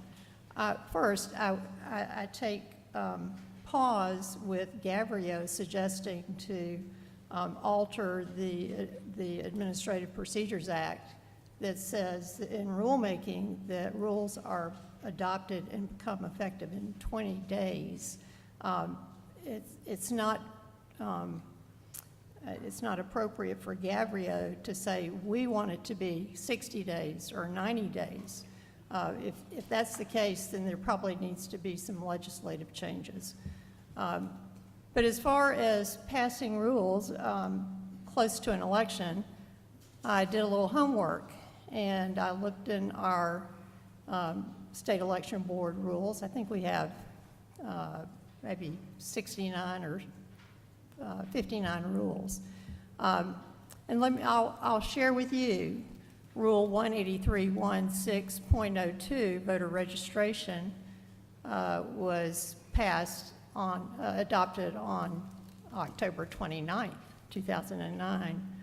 Rule 183.6.04, accessibility for the elderly and handicapped, was passed on September 18th and made effective on October 8th. Rule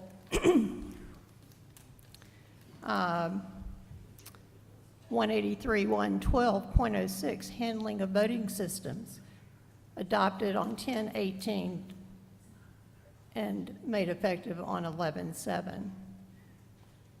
Rule 183.12.08, logic and accuracy testing, adopted on 9/22/2021, effective 10/12/2021. Rule 183.112.11, conducting elections, adopted on 9/22/2021, effective 10/12/2021. Tabulating results, adopted on 9/22/2021, effective 10/12/2021. Provisional ballots, adopted on 9/22/2021, effective 10/12/2021. Handling spooled absentee ballots, adopted on 9/16/2020, effective 10/6/2020. Eligibility of application for absentee ballot, adopted on 9/22/2021, effective 10/12/2021.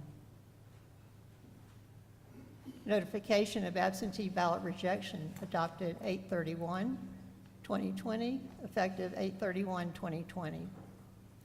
Early absentee ballot processing, 9/22/2021, effective 10/12/2021. Audit, audit procedure, adopted on 9/24/2020, effective 10/14/2020. Emergency rules were adopted in 2020.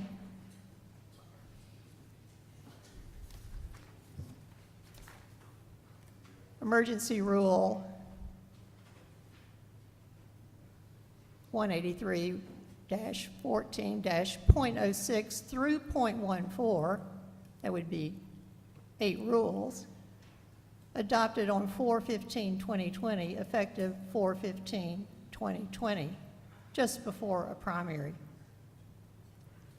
Rule 183-1-14.7 through .15, that would be 6 rules, effective, adopted 5/18/2020, and effective the same day. So, and there are more. So the hue and cry about how early or how late it is to be adopting these rules, I don't buy.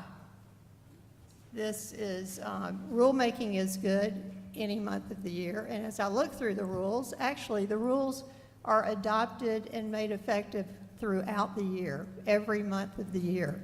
There's no exception. A good rule is good. Now, when it's effective may have an effect on whether it applies to a particular election.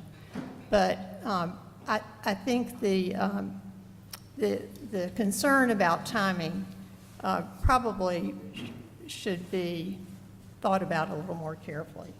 Now, as far as this particular petition, my question is,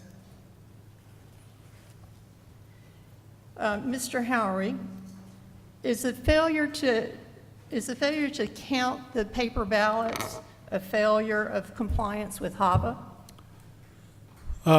So there are many different ways that the objectives of HAVA can be met, but the idea that you can allow systems to ingest ballots without control points violates both HAVA and the security controls associated with the way that the machines are being used under the Federal Information Security Modernization Act. You're required under both of these to have auditability. And so when you dispense with anything that would provide control points, then you don't have auditability. This is a natural piece of auditing. So anybody that is familiar, CPAs or cyber people here, know what I'm talking about with regard to control points. So if you have no control points, you have no auditability. And so back to your question, if you don't have a mechanism of providing control over these systems, you don't comply with HAVA. I'm not sure how we could have control if we're not counting the ballots at the point of opening the ballot box, where you're breaking the chain of custody. Yeah, I agree. There's no way to do something quickly that would resolve this issue. This is a relatively light impact on the system, and it doesn't. There was a comment made about whether or not late rulemakings are appropriate. Generally speaking, when you're talking about enfranchising or disenfranchising people, this is where the judges generally get a little bit skittish about whether or not a late rulemaking is appropriate. But something that's purely operational like this, with zero enfranchisement impact, has no basis for delay. It simply does nothing to change the basic concept of counting the votes. Now, you have to have chain of custody procedures that are protecting the ballots, but that's a foregone conclusion and already done in the existing system. Thank you. So this rule would not impact voter experience. No, it shouldn't at all. Okay. I have read many complaints about a delay in the counting or delay in election night reporting. But the fact of the matter is, it's not the ballots that are counted on election night. It's the memory cards that are counted. And my understanding is runners take the memory cards to the election office or to designated law enforcement or to designated employees, election workers. I see an election worker shaking her head. But it's the memory cards that tabulation occurs with. Correct. Please. No, not unless Dr. Johnson would like to hear from one of you. Please. Sure. Press your button so I can. All right. So thank you for hearing from me. Rebecca Anglin from Greene County. So this varies county by county. What my county does is not what a neighboring county does. Many counties do not have the ability to run the memory card or have these runners that you speak of or have sheriff's deputies. What I do in my county is not what my neighboring county does. They do not have the resources to do that. So to say that it would not cause delays on election night is not true or accurate. It will cause delays for certain counties. Now, my county does it one way, and we will get our results in. What my neighboring county does, they do not have the resources to do it the same way I do it, and they have to wait at the precinct because the manager and both assistants, or the manager and one, because it has to be under dual control, they have to bring the results back. So you're waiting until everything has been counted. They have to keep those ballots with them and that memory card with them. That would break chain of custody if they did opposite of that. So if they do not stay together, fill out their chain of custody, have that memory card, have those ballots with them, and drive it back to precinct, you are waiting until all of this has been done election night before it gets back to that office. And you're talking about counties with multiple precincts. We're not talking about a small county. I'm in a small county. We're talking about counties with larger capacities and many precincts. If they're not implementing something like what I do at my county, you're talking about 12, 15, 20, 30 precincts that you are waiting on. It will definitely delay results on election night. I'm going to have to get a bigger gavel.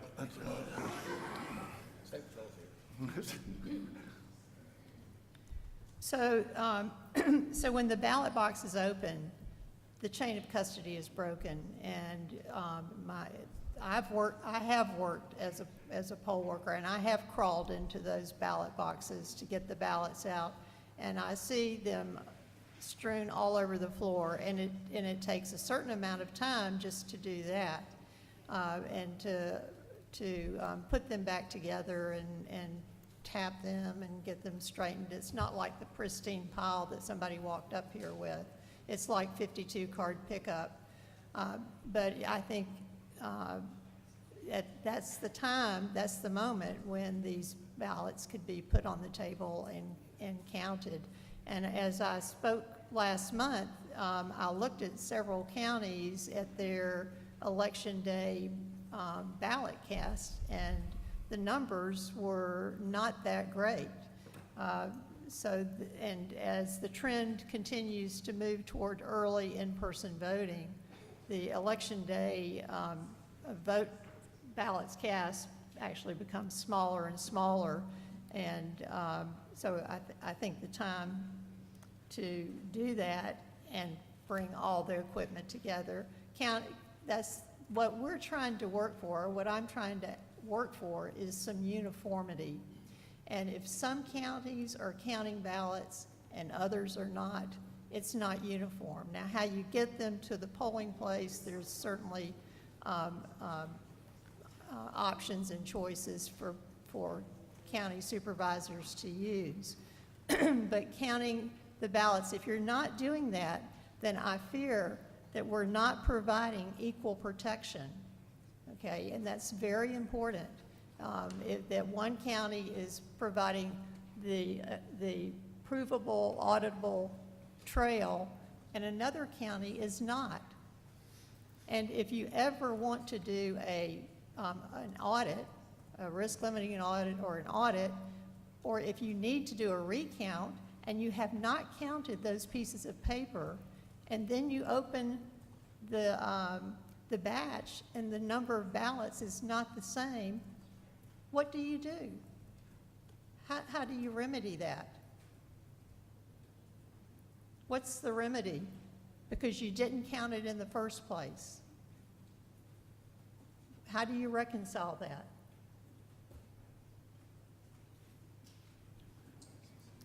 So there is a reason to have a cross-check, a double check. There's a reason the ballots are being touched. I've heard complaints that, oh my gosh, so many hands touching the ballots. Well, I'll tell you what, their hands are touching the ballots, because I've been there at the end of early voting and at the end of election night, and the ballots, you're dragging them out of that box, and they're all over the floor, and there are a lot of hands touching them, but that's not bad. It's just that you're trying to restore the order and follow the process that's called for. But it's the perfect time to count the ballots anyway.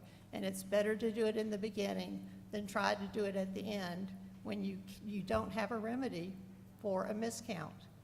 And yeah, you might get it wrong the first time. You counted 49 instead of 50.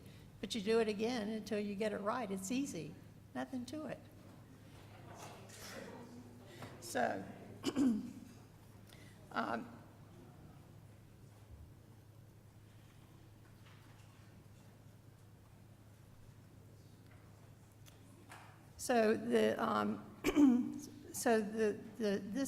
this petition, for rule, does not affect the voter experience. It does affect the election workers, and I appreciate the young man that said that he does count, but that means that if somebody else is not counting, we're not treating the election the same. We're not uniform in how we conduct the election, and we are tasked to make sure that there's uniformity in all of the counties. I'll yield. Mr. Chair. Member Jeffries, you have any comments that you'd like to make? Member King. So during early voting, at the end of the night, let me backtrack. When I worked for the state party and I did data work, what would happen is at the end of early voting, we had a group of people who were going out doing door knocking, and so that we weren't disturbing people who had already voted, we would use the data from the Secretary of State's office that showed who had already voted early or submitted their absentee, and remove them off of our rolls so that we wouldn't knock on their door because they've already voted. So during early voting process, or early voting, at the end of each night, there was a form of reconciliation for those who were tracking data throughout the election process. We had, if something came up and there was a problem, you had a couple more days to address it in live time, and at that time. I was recently given a perfect example of why I think election day counting for sure is necessary. Here's why. So a gentleman, this is a true story, there was a gentleman who walked into their polling place. They voted, they got the printout, and then they asked if they could take a picture of their vote before they put it into the scanner. They were denied. Unfortunately, this man did something that's against the law, but he ran out and decided not to put his scanner, his document in the scanner, his ballot in the scanner. That would mean that the poll pad number would be different from the scanner number, right? So when we're talking about, during early voting, if I saw that, I would have a couple of more days to call and say, hey, why doesn't this number match? What's the problem? On election day, it's a little different. The data that will come up, obviously you have your certification week, but it's a little different. So I believe that particularly on election day, having one additional step to ensure that there's an understanding on a precinct level as to why our numbers are either matching or not matching, because that's an example of how the numbers could be a little off. And there are people that do not trust the machines. So there are people that would like to have a record of some sort of their ballot, although that's not permissible. But that particular situation could occur, and it can occur several times over. To Dr. Jan's point, should we not have those extra days like we do with early voting, where we can go through, look at the data, see what's happened the day before, what happened a couple of days before? We're now at the mercy of addressing this issue on a statewide level. And that will cause, if we want to talk about chaos, I mean, we are still, to this day, talking about things that took place, not just in 2020, but also in 2018, because we're trying to comb through from a statewide level. So I personally, the reason why I amended this rule personally was because I did take into consideration the fact that people were working long hours. And I did feel like if you have over 750 ballots, now that number came from looking at the average that we discussed prior to amending of how many ballots at the most all the way down to the least per precinct. And what we found was that there was maybe 1,700 in one precinct in Fulton. I think the next greater number was 750. And then at that point, it dropped down to about 300, and it kept going. 300 to 500. Right, Yes. 300 to 500, and it just kept going. So that's why I amended that, because I did feel like counting 1,700 ballots after working 18 hours or 16 hours is a long time. So that was amended. That being said, I do not want to continue, and I say continue because as I listened to speakers, we had one speaker state that there was 31 counts of fraud, but then in the same conversation, the same message said that there was no fraud. And I get confused when I hear stuff like that. However, what I don't want to do is set a precedent that we are okay with speed over accuracy.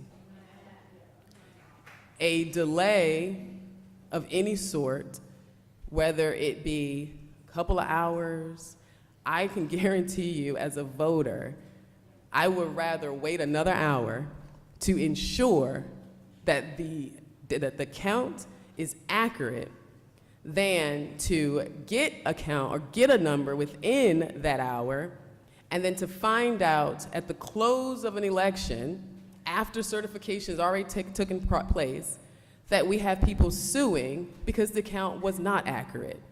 Not only that, we have people who are upset about the whole concept of the reasonable inquiry, but we're also saying that we do not want to ensure that our numbers are accurate enough to push these numbers to our county board members and then have them sign that legal document that they are held accountable for, that they will be charged with a felony if the count is incorrect, because the document says accurate and perfect.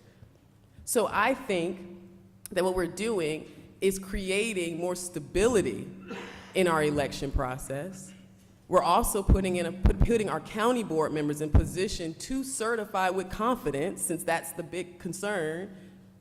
And again, we're counting election day only ballots.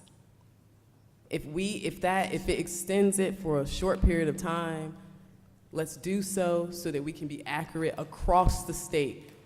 Now, I know there are counties that are doing this to perfection. I know that for a fact. And I am sorry that there is a slight impact on you because you have to almost bear the brunt of the counties that are not. However, to Dr. Jan's comment, uniformity does matter, and it does create foundational stability. Any further comments from the board? Yes. Dr. Johnson? Just to remind the attendees here, California counts their ballots, the largest state in the country. Illinois counts their ballots. Massachusetts and Alabama count their ballots, and all of Canada counts its ballots. This is not an unknown or an unused process as far as elections go. And this is the opportunity to pick up on the errors, such as perhaps an occasional machine malfunction, as reported in DeKalb County when the ballot design created a problem and the numbers came up wrong. If they had counted the ballots, they would have immediately recognized that there was a problem. So I think that's important to know. To share with this group, in the last presidential election, Columbia County on election day had ballot counts in the 300 to 400 range. That's not an unbearable number of ballots to count. Paulding County had ballot totals in the 500 to 700 range. Cobb County had 480 ballots average on election day. And similarly, actually during advanced voting, now I think 4 years ago things may have been skewed toward absentee by mail because of COVID, but even during early voting, the number of ballots per day, per scanner, is very, very workable. Cherokee County had 287, with a large number of, at one precinct, of 1,400. So the checks that I could find suggest that this is not an unreasonable number. I think the delay would be warranted, and it would provide that auditable control feature that one would strive to have to be compliant with HAVA. And oddly enough, when we do a recount, the option is either now it's machine, but there can be a request for a hand count for a recount. So what are you doing? You're counting the ballots by hand. The RLA, or the audit that we're using now, is a hand count. It's also a tabulation, but you're also hand counting the ballots. So anyway, I will yield for others. Any further comments by the board? Member Jeffries? I'm good. Okay. Mr. Chair? I have a few comments, Oh, okay. if you don't mind. Go ahead. Ms. Alexander, I appreciate you submitting this petition. I really do. It's given this board a lot to think about. I think that there's some gold in it, a little bit of it. I disagree with some things that I want to talk about. And I've received more comments from this, I think, than any other rule that we've tried to pass so far. And if I were to count them, which I haven't, it would probably come up 50-50 pro and against, but the overwhelming number of election officials that have reached out to me have been opposed to this. And I, for one, greatly appreciate the comments made by the election officials, because they're the ones that have to run this election on a day-to-day basis and have to staff those facilities and hire those poll workers. And so I appreciate their comments, and they're the ones that have to deal with whatever rules we put into place. There are several things that concern me about this. Number one, I do think it's too close to the election. I do. I think that it's too late to train a lot of poll workers that have already started their training processes, and to go back and have to retrain them on something like this. I think there's a lack of resources in many counties to effectuate this rule, and the cost we hadn't discussed about the extra workers, the time for that, just hiring extra workers to do something like this if it's necessary. I think there's significant chain of custody issues, because now you're talking about if you wait till the second day to try and count these things, well, then you're putting them in a box, taking them someplace else, taking them out of a box, you're counting them, you're putting them back in a box. It's just a lot of chain of custody issues that I have concern over.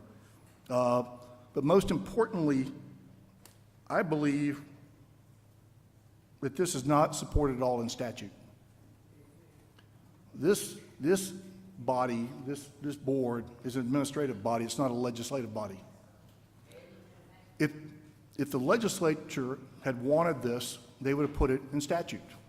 It's not in statute. You can't read any place in statute where this is. This board is not here to make law. We're here to interpret law, and I don't see any place in statute where we're interpreting the hand counting of ballots after they come out of the machine. And therefore, I don't know if you're clapping for me or Waffle House, but that's okay.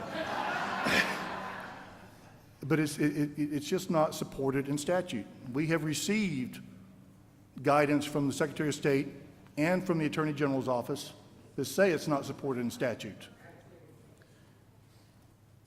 If this board votes to implement this rule, I think that we put ourselves in legal jeopardy by taking this rule.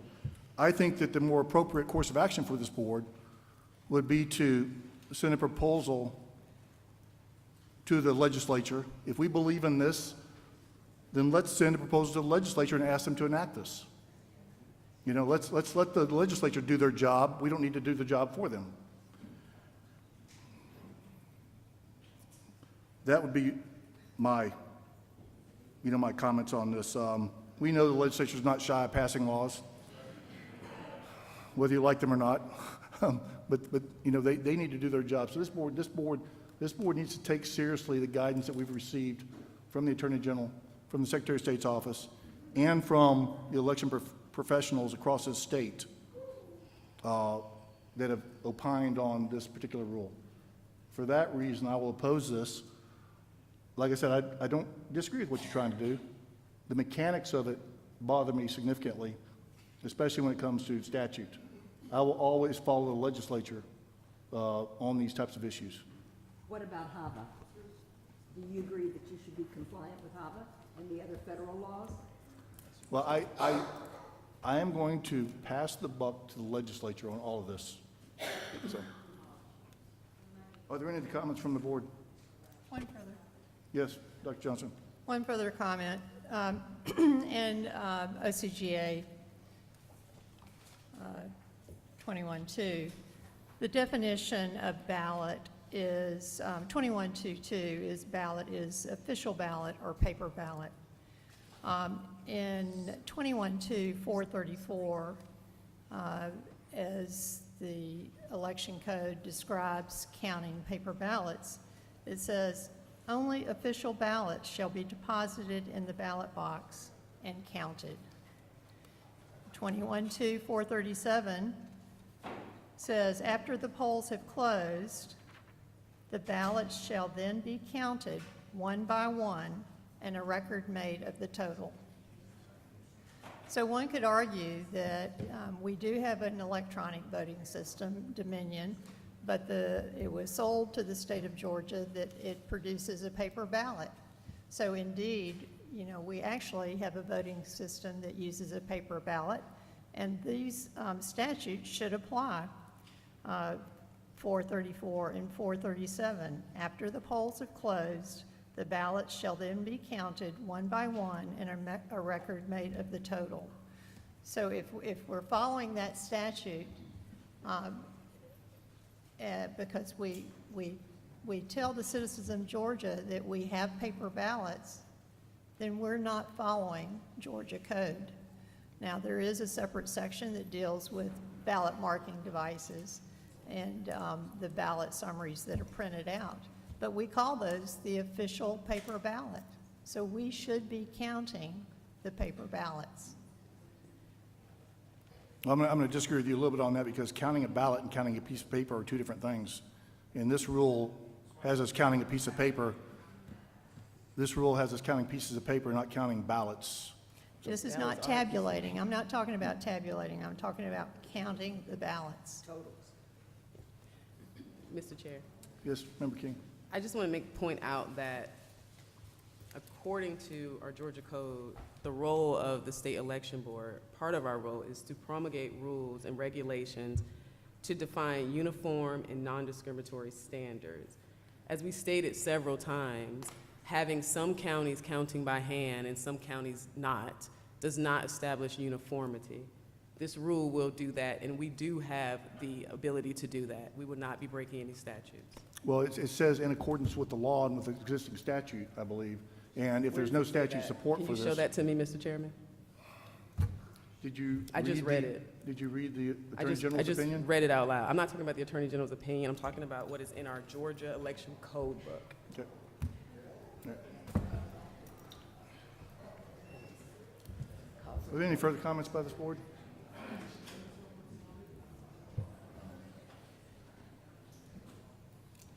Chair will entertain a motion. Mr. Chair, I make a motion to adopt the petition by Ms. Alexander for Rule 183-1-12-.12, tabulating results. We have a motion to adopt this rule. Is there a second? Second. We have a motion and a second. Any discussion? Member Gazal. As a matter of statutory interpretation, the provisions that deal with paper ballots predate even the DRE system. Those dealt with paper ballots that were deposited in a box that did not tabulate, and they do not apply currently. So just to make sure they do not apply to the current system. We have precedent. We can do this. Any further discussion? My last comment is this board voting in affirmative, I want to make on the record that we'll be going against the advice of our legal counsel by voting in the affirmative. We will have no further discussion, we'll have a vote by voice. Before we vote by voice, my discussion is that, Mr. Chairman, I have to point out that every time you make a statement that this could be against the law, you are welcoming lawsuits that will be dismissed, lawsuits that we know will be dismissed. I just read in our code what we can and can't do, undisputed. So I just want to be on record stating that I really am getting a little tired of encouraging lawsuits. We can vote.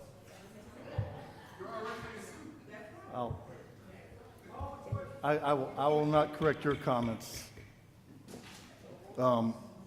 We have a motion and a second.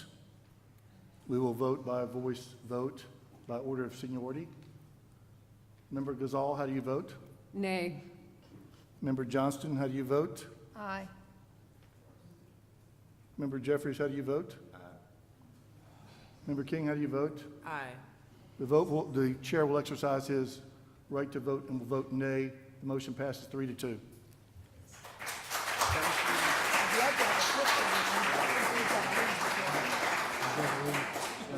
Not true. Not true. We just were told that all those cases are going to be dismissed. Are you really doing this? What? It's not good, man. You got to stop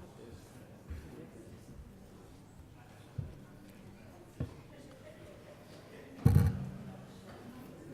Next item on the agenda is discussion and voting on proposed rule amendment to SEB Rule 183-1-14, -.02, advanced voting subject to the rule absentee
those concerns with the opportunity to consider it for the next election. When it comes time to make a motion, the chair will entertain that motion.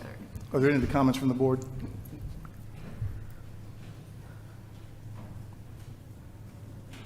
The chairman's comments on this are the same as on the previous petition, so I will not reiterate those again.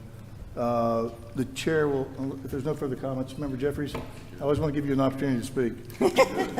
At some point, I want you to say something.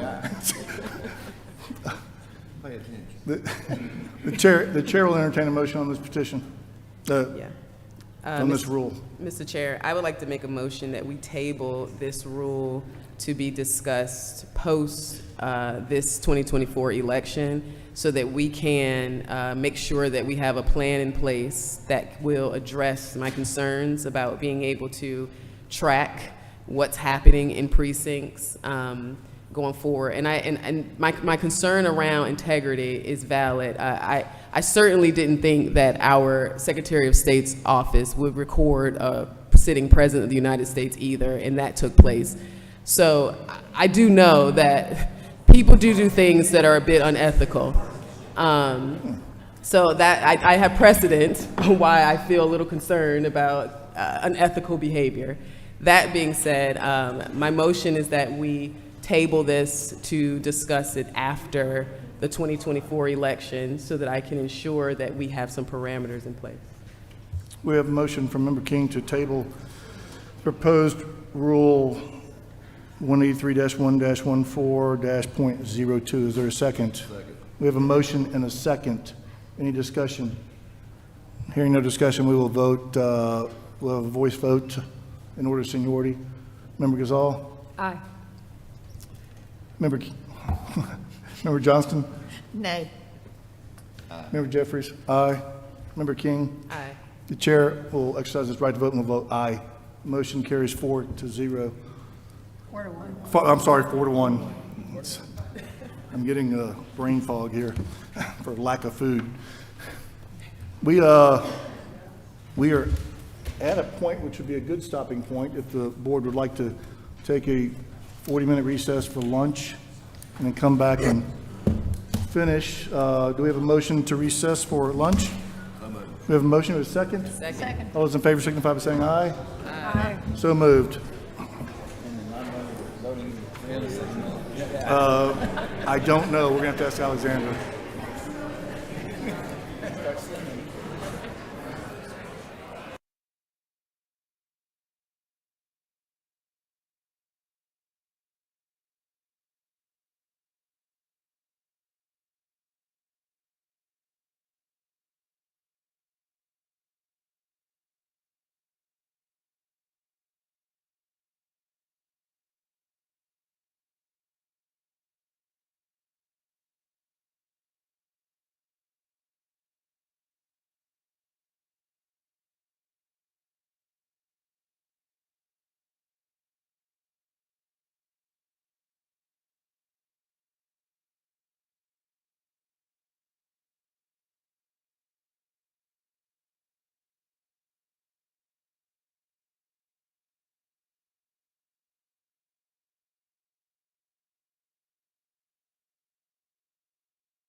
Okay. Okay, thank you. Excuse me. There's a lunch break, and I think the security folks would like to ask everybody to enjoy their lunch somewhere else, so they can lock the door for just a short period of time, and we'll be back in 45 minutes. Thank you.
No, I was telling them earlier, I had Mexican Wednesday for lunch, and my gut, it ain't been right then.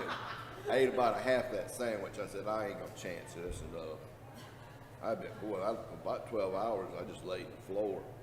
Oh my gosh. You know, and it's one of those. There's something serious in Oh, there. when we left, I went, you know, something just didn't taste right, and I kind of knew it's gonna be just had a burrito and an enchilada, rice and beans. One of them ain't right, I'm telling you. Not right. And it wasn't enchilada because it was a cheese enchilada. Yeah, I'll never go back there again. That is off limits now. Hello.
ready?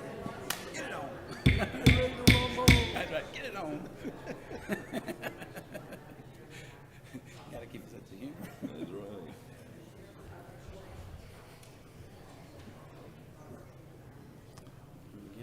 This board is called back into session.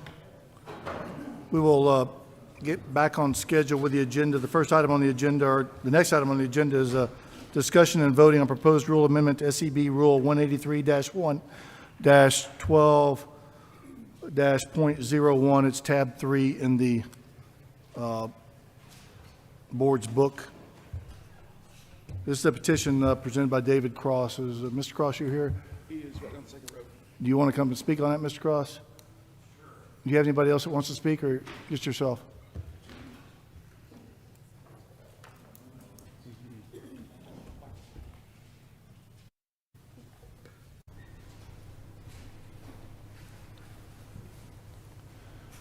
Once again, we're going to limit comments to the petitioners to about 10 minutes for whatever they want to say, and anybody else that they have.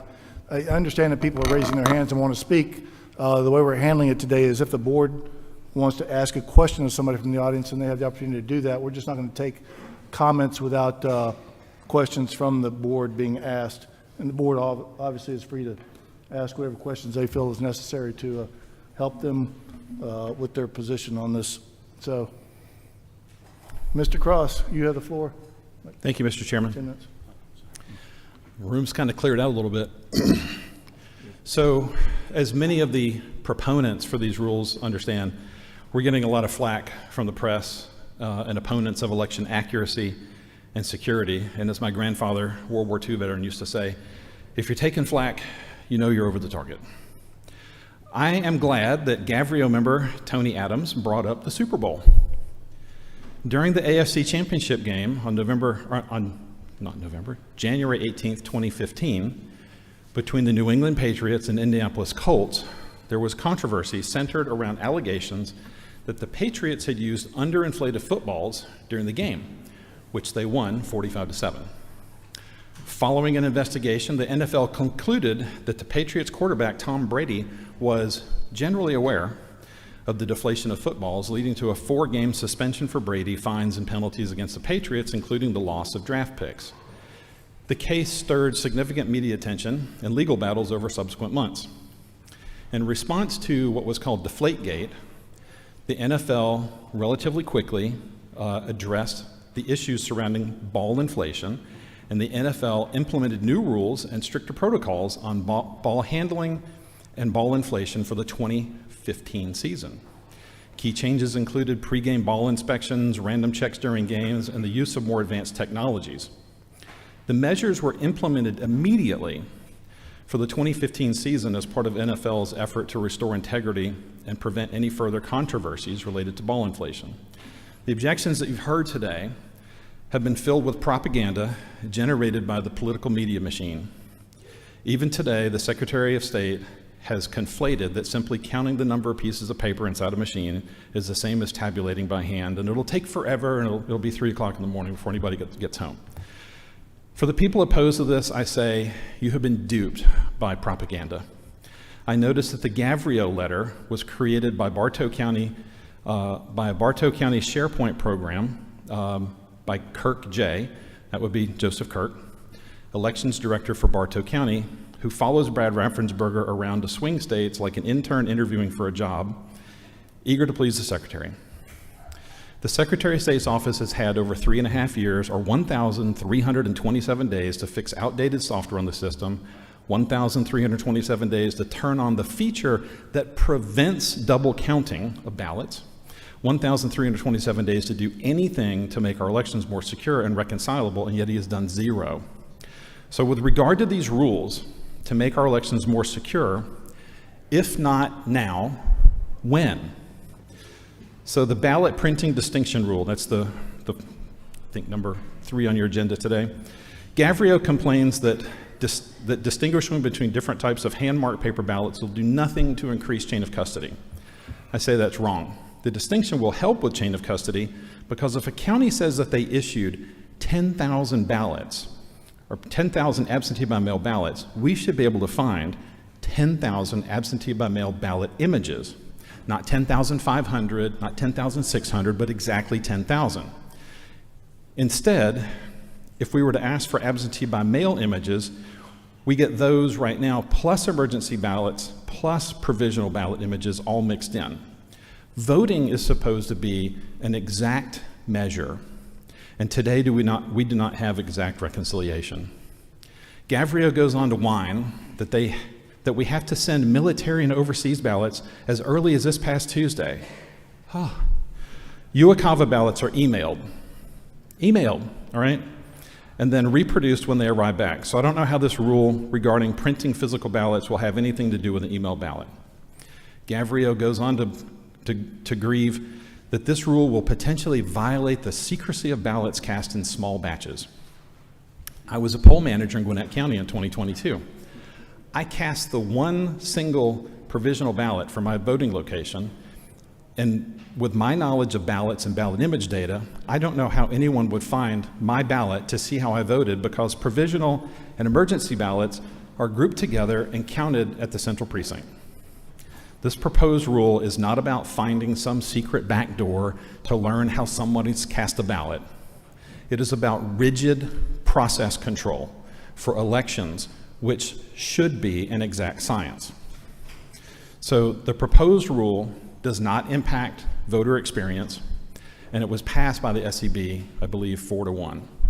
So I've got nothing else with regard to this particular rule. Hopefully I'm under 10 minutes. You are, thank you. Any questions from the board on this? Member Gazal? Mr. Cross, you do realize that provisional and emergency ballots that are designated for a precinct have that precinct designation on them. Correct? Okay. And so even if it's tabulated back at the county headquarters, if you see the ballot image, you see the precinct designation.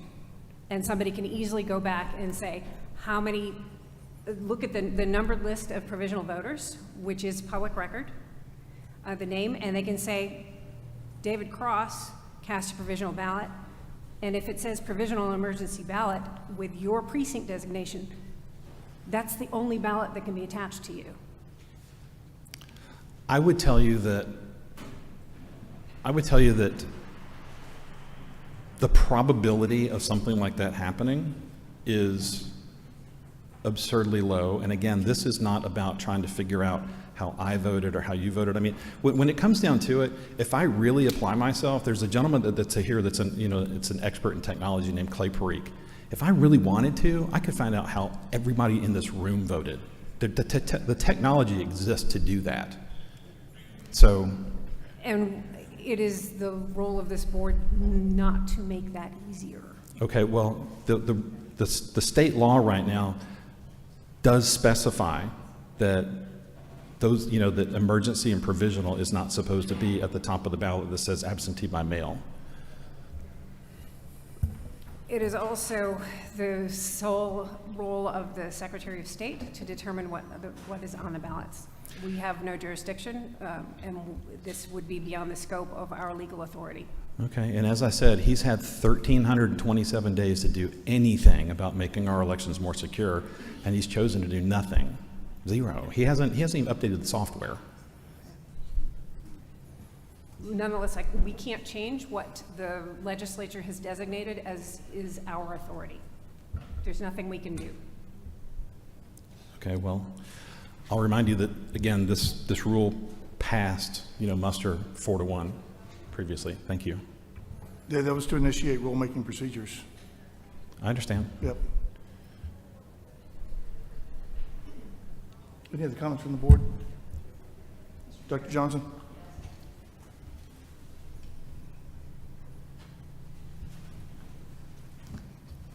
Thank you. My opinion is that the State Election Board, we oftentimes say we need to do what is consistent with law, and Georgia election law states in 21-2-384 that the ballot I'm sorry, 383 says the ballot shall be marked, quote, official absentee ballot. That's all it said, end quote, and shall be substantially the same as other ballots.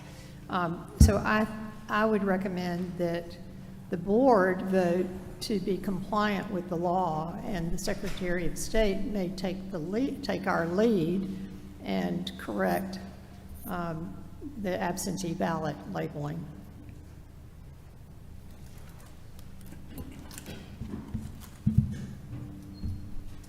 Member King. I also think that we should be in compliance with the law, but I also like to take in consideration that these forms are often printed by the county, and in order for this to go into effect in 2024, we will be impacting their budget. As of right now, the budget is already allocated.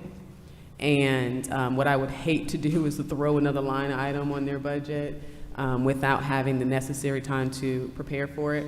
But I do want to line up with the law. So I would support it, but I would not support it if it went into effect for 2024. I think it should go into effect for 2025 so that they can have an opportunity to adequately budget and budget it into their, or put it in their budget. Any other comments by the board?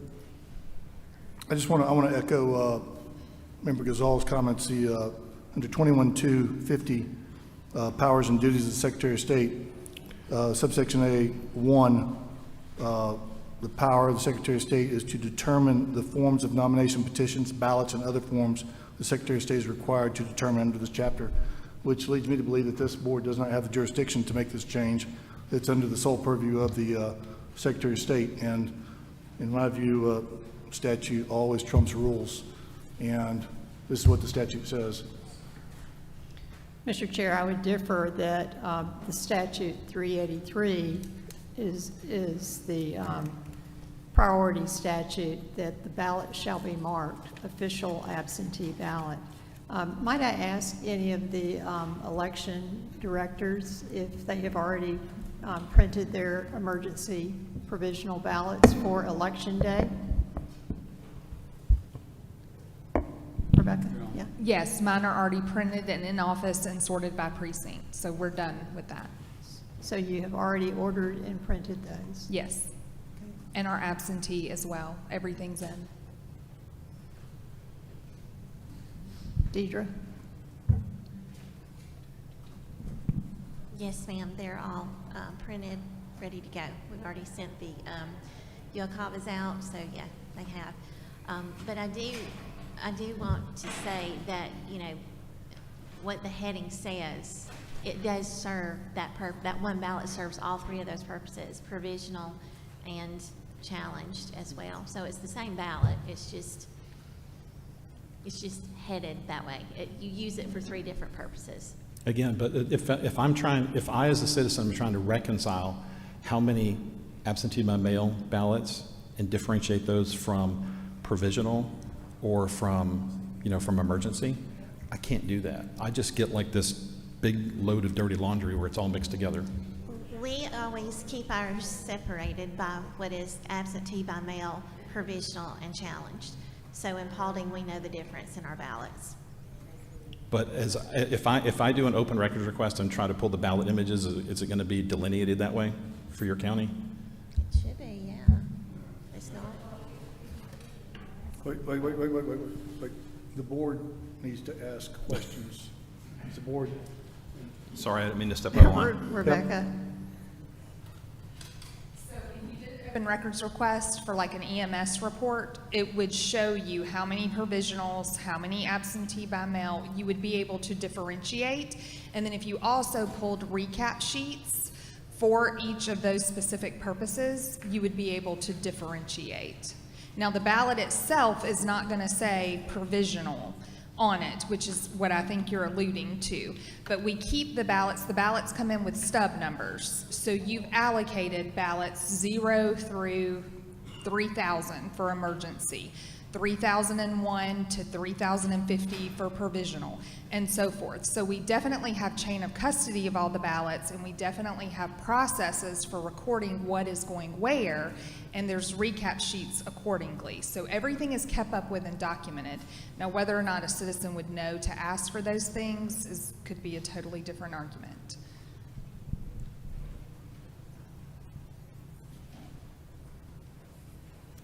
Any further questions by the board? The chair will entertain a motion on this. I would like to make the motion that we pass this rule, but that it does not go, so we can be in a line with the law, but that it does not go into effect until 2025.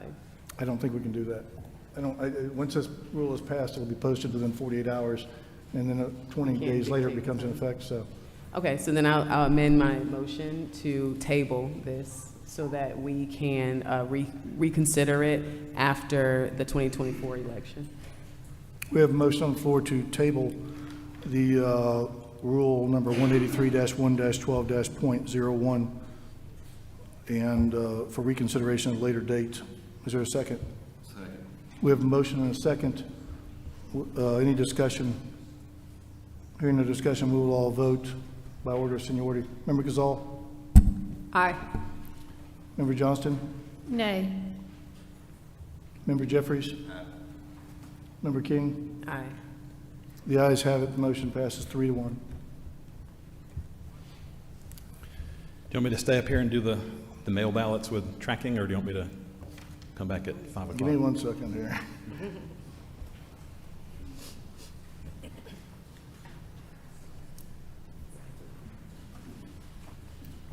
Oh, you are next, aren't you?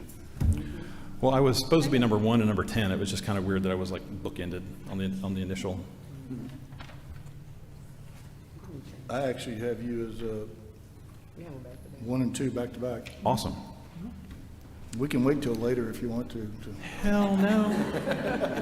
I mean, it's your choice. I don't care. It's today or Monday, your choice. Today's Mr. good. Cross, you have 10 minutes, please. I'll be brief. All right, mailing ballots with tracking rules is what we're talking about now. So regarding my proposal for tracking ballots by mail, Gavrio falsely claims that this rule, because it fails to increase chain of custody, enhance security, or improve transparency, and furthermore, it cites a law that does not exist. That was the primary objective. So right now, we have 0 chain of custody documentation when a ballot is mailed. Nothing. The county has no idea if a ballot is lost in the mail, thrown in the trash, or in a dead letter office, and the county keeps no records for public inspection. And even at your press conference this morning, it was mentioned that the fact that the mail is working so poorly right now that I think we had to extend 3 days, the number of days it was going to take to bring in ballots. I think it's awful that we live in a supposed first world nation and we can't get our mail on time. So this rule that I proposed enhances security because it will leave a paper trail showing what happened to a ballot when it's mailed. If you ordered toilet paper from Amazon, you get tracking, real time, and you get a picture of your toilet paper delivered to your door. Maybe we should have Amazon delivering our ballots. On transparency, it's simple. The people want accountability, and they want those records subject to open records request, which is OCGA 50-18-70. My rule as proposed clearly stated that the Board of Registrars or absentee ballot clerk shall mail by U.S. Postal Service or other delivery service which offers tracking. And in my proposal, I did write that the records shall be maintained pursuant to OCGA 50-17-70 instead of 50-18-70. And that typo should have been caught by the crack team of $400 per hour lawyers who could have had a first-year law student do the job and would have had it corrected to read 50-18-70. That was clearly a typo, and Joseph Kirk knows very well it was a typo, but he conflated it into something akin to they have no idea what they're talking about. And that tells you everything you need to know about Gavrio's authors, their perspective, and their intent on this matter. I will remind Gavrio that this rule also passed this time 5-0 for movement to rulemaking. The Atlanta Journal-Constitution propaganda machine inaccurately reported that the cost to use U.S. Postal Service tracking is $4 per ballot. That is incorrect. It is free. I use tracking at my business using stamps.com, and I even get a discount on first-class postage. Furthermore, Georgia Code 212389 states that the postage required for mailing ballots to absentee electors, as provided for in this article, shall be paid for by the county or municipality, except in cases where free mail delivery is furnished by the United States government. So like the ACLU folks and the ACLU Army that's here today, I too, believe it or not, I believe that our elections should be easy, accessible, and accurate. I want to add the word accurate to that. So with this particular rule, I think it should pass. I think we should have the ability to track ballots. And also Mr.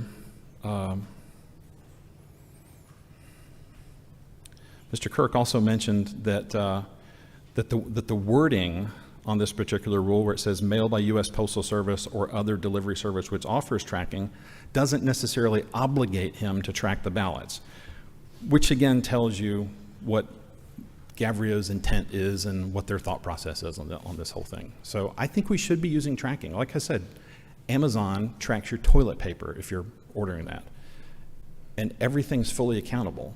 Right now, we have no tracking, no accountability. Thank you. That's exactly the reason I don't use Amazon for my toilet paper. Mr. Doss, how do the counties track absentee ballots now? Currently, with the absentee ballots, we will enter it into the voter registration system, which is Jarvis. We put in when the application was received, when the ballot has been issued, and when the ballot has been mailed. There are a few counties that actually use an absentee-by-mail service that actually processes our absentee ballots and mails them for us. Most counties, however, do the mailing themselves, so they will, once they have entered it into the voter registration system, they will hand package the ballots and either take them to the post office or take them to they may run postage themselves, they may take it to the county postage office that will actually enter the postage. Then when the ballots are returned to us, we also will then again enter it into the voter registration system as far as when the ballot is received. And then we will make the verification on the envelope to make sure that the oath is completed and whatnot, and we'll have that ballot as being received. I believe starting with this election, they're also offering ballot tracks from the Secretary of State's office that offers ballot tracks to also track the ballot. And I believe when this rule was originally proposed, ballot tracks was what was mainly discussed. With this rule talking about United States Postal Service or other delivery, I would question when you say that the post office offers free tracking. How do you go about getting that free tracking? Are you taking it to the post office and getting them to put the postage on the ballots? That's not what we do. With the military ballots, those are postage paid. They do not have to put postage on there when we mail those out.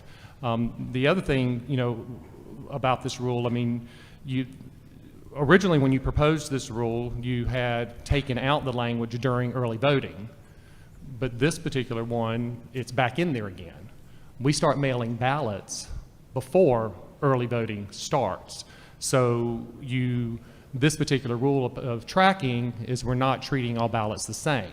We're not tracking the military ballots. We're not tracking the ballots that go out the week before early voting. We're only, apparently according to this rule, only tracking during early voting. Can I address that? Absolutely. Okay, so it's very simple. My admin goes down to the post office and she picks up this wad of stickers that look just like this, all right? The top part you pull off and you put it onto your item that you're mailing. The bottom strip, you can pull it off and you can put it onto a spreadsheet next to a person's name, and that becomes the way that you're going to be able to track this thing. You can enter the numbers if you want, but it's probably just as good to, to use the stickers that are provided. But it's simple, it's free. You can go to the post office and say, I need all of your tracking stickers, and they will give them to you. It's a very simple process. And if you have folks that are going down to the post office and they're dropping those things off, this is a simple process. When they're putting the ballot, in the envelope, very simple process. Pull that, sticker off, put it on the ballot, pull the, the tracking sticker off, put it next to the person's name that they're working from, that they obviously have to be working from. And then when you take it to the post office, they're going to affix the postage and they're going to scan it with their little digital gun.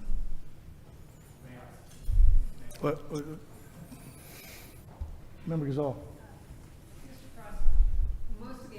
The first wave of absentee ballots will already be out by the time this would come into force.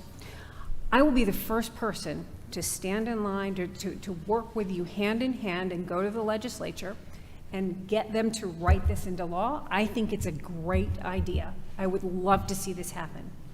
It can't happen, it just timing-wise, it can't happen for this election. And again, it goes beyond what statute requires. We can't create a higher standard for the counties than what the legislature has already done. And the legislature has not yet said that the counties need to do the tracking. So we don't have the authority to do that. I hope that the legislature will listen and will write this into code. I will advocate for that. I will support you and anybody else who wants to work with us on this. But we can't do it in time for this election, and we can't do it as an appointed body by regulation. I don't buy that, but thank you. Wait a minute, we were all about to get together and sing Kumbaya, so. Member King, Member Johnson. Yes, a question, Mr. Cross. Election mail is first-class mail, correct? Yes.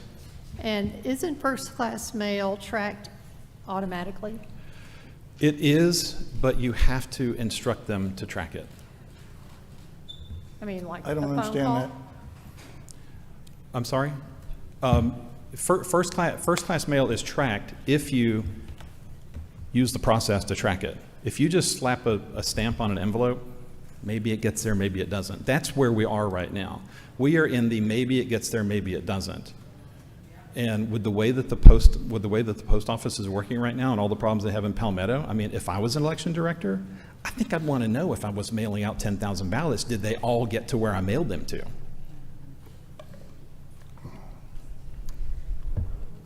Member Gazal.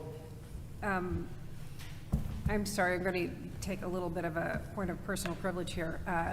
As Mr. Doss mentioned, there is a tracking service available, but voters have to opt in. And I want to use this opportunity, and I hope that some of the media will pick this up, that this opt-in is now available on every voter who applies for an absentee ballot on the MVP site. You can scroll down and opt into receiving text and or email alerts for every step of the way that your ballot is going through the process. You can receive a text when your application has been accepted. You'll receive a text when the ballot is mailed out. Some counties that use these third-party groups, third-party organizations that mail them will track it all the way through the mail because they have that barcode. It will track it all the way back, and you will get notifications. I strongly encourage any voter who is voting absentee, please opt into this so you can make sure that your ballot is received on time. So, thank you. Yeah, Mr. Cross, I mean, I don't oppose this. I just oppose it on timing. But if you put it into effect today, it's very simple. Well, we can't put it into effect today. Well, if you voted on it today and you said, yes, let's do it, you said, is it today or 48 hours? Because Dr. Johnson was 48 giving... hours to post it and 20 days for it to go into effect. I don't understand the discrepancy between the previous rules that were passed in years past, and they went into effect immediately. Has something changed that makes it so that? I don't know how that occurred. Yeah, I mean, there are emergency rules that can come into effect immediately. This isn't an emergency rule, hadn't been filed as an emergency rule. I don't see how we can do this election, although I said I don't oppose it, I just oppose it on the timing issue, frankly. It's. I can appreciate that. The thing with ballot tracking for individuals, I should be putting premium gas into my car, okay, but I don't always do it. And I don't think I think voters are going to work the same way. Maybe they're going to sign up for tracking, maybe they won't. Most people are fairly busy with their lives, and they're probably not going to go to their county website and figure out how they're going to do ballot tracking. So it's a wonderful idea, but it's an idea that is a push from the voter. It is not something that the counties can actually give me a report and say, I mailed 10,000 ballots and 9,900 of them got to the places they were going to and 100 of them got returned. We need that kind of accountability and accuracy. Member King? So I'm okay with certain administrative procedures that would, may incur a little bit extra time, but where I do draw the line is when we're starting to affect county budgets. And once again, budgets have been set, and what we don't want to do is put a cost on our counties that they weren't prepared for, because then they're going to have to pull it from other places. And those where they're pulling it from could affect other aspects of the process. So I also agree, I am in the same vein as pretty much everyone here, that this is something that I do think we should put into effect. I just don't think we should do it for this election, because I don't want to impact their budgets any further. However, I really, really want to make sure that this is something that we can do for 2025 and onward. Would you like to make a motion? Yeah. The chair would entertain a motion. I'd like to make the motion that we, again, table this so that we can discuss it after the 2024 election and hopefully pass it during that time, so that this is something that we can put into effect in 2025 and ongoing. Ms. King, there's no cost to do this. There is a cost. We have a motion. Do we have a second? Second. We have a motion and a second to defer this rule for consideration for a later date. Any discussion? Yes, Mr. Chair. Yes, Member Johnson. I don't understand the logic that the Secretary of State declares that they'll have a tracking program, and that's not, and that's okay or within the realm of the authority of the Secretary of State. But when the State Election Board entertains a petition for a rule for tracking, it's not within the authority of consistent with law. So I don't understand the logic there. It's okay if the Secretary of State does something, but not if the State Election Board considers something. And the issue with the emergency rules is we had a whole slew of emergency rules that were passed that drastically affected how elections were conducted, to the extent of providing absentee ballot drop boxes throughout the state, to not requiring voter signature verification, to processing and opening absentee ballots while elections were going on actively, and created a gap in the system that would allow for double voting to occur. So, the rules aren't always perfect, and they're not always timely, but rules are passed and they become effective, 20 days later. And if it's too late to take effect, to be effective for this election or this period of time, it's still effective and should be used as soon as practicable. So I wouldn't hesitate to pass a rule if it's a good rule, and then the timing and implementation can take place as needed. Mr. Chair, with respect, I believe this is an emergency. Senator Ossoff was on the news recently saying that we have terrible problems with delivery of mail, primarily attributed to what's going on with the new Palmetto facility. I believe this is an emergency. I believe this is something that should be taken action on today, because even when I originally mailed my rules to you back in May, one of them took 15 days to arrive because of the issues that are going on with the post office. I do believe we have an emergency right now, and considering the issues that are going on with the post office right now, if I was an election director, I would have very low confidence to know that all of the ballots that I mailed got to the intended recipients. Thank you. Thank you. Any additional comments on the board? I would like to say, I would like Rebecca from Greene County, if you could just share, just to make sure I'm saying this correctly, what would the cost be to you? Because I'm assuming in order to, what you're picking up from the Postal Service, you still have to pay for that, right? Zero. No, it is zero. They hand it to you for free? Yes. Okay, let me just hear. Am I good? Yes. Okay. So I personally took a ballot down to our local post office to inquire about tracking, because I agree with you 100%. Our mail service is in a disastrous state. We as election officials do not trust the mail. I have been working on this tirelessly to get counties to send me everything they are receiving that is delayed in mail, ballots we're having to reject. I've been doing this for months now. I agree with you. However, my postal office did not tell me anything about what you're talking about, and they told me it would be almost $10 a ballot to track it completely. From when I take it to the Postal Service, pay the additional fees it's going to cost, that would consume my entire fiscal year budget just for this election based off the absentee ballot applications we've received. And I would be over, but I would be in the red. With respect, there are a lot of different ways that you can, when you go to the post office to ask for tracking. The tracking service that I'm advocating is the free tracking service. The one that you're talking about that costs $6 to $10 is where you're doing return receipt request, and and somebody has to show identity. That's a different type of tracking. The Postal Service has got many different ways for tracking. What I'm advocating is the most basic, most simple, free solution. And to your point, though, I agree. We agree on several points of this, but I still don't trust the Postal Service to get them their ballot. Well, right now you've got no way to track it. I just want to be clear. Yeah, so I'm finding it hard to believe that there's anything that's 100% free. So I'm trying to find where the cost lies, right?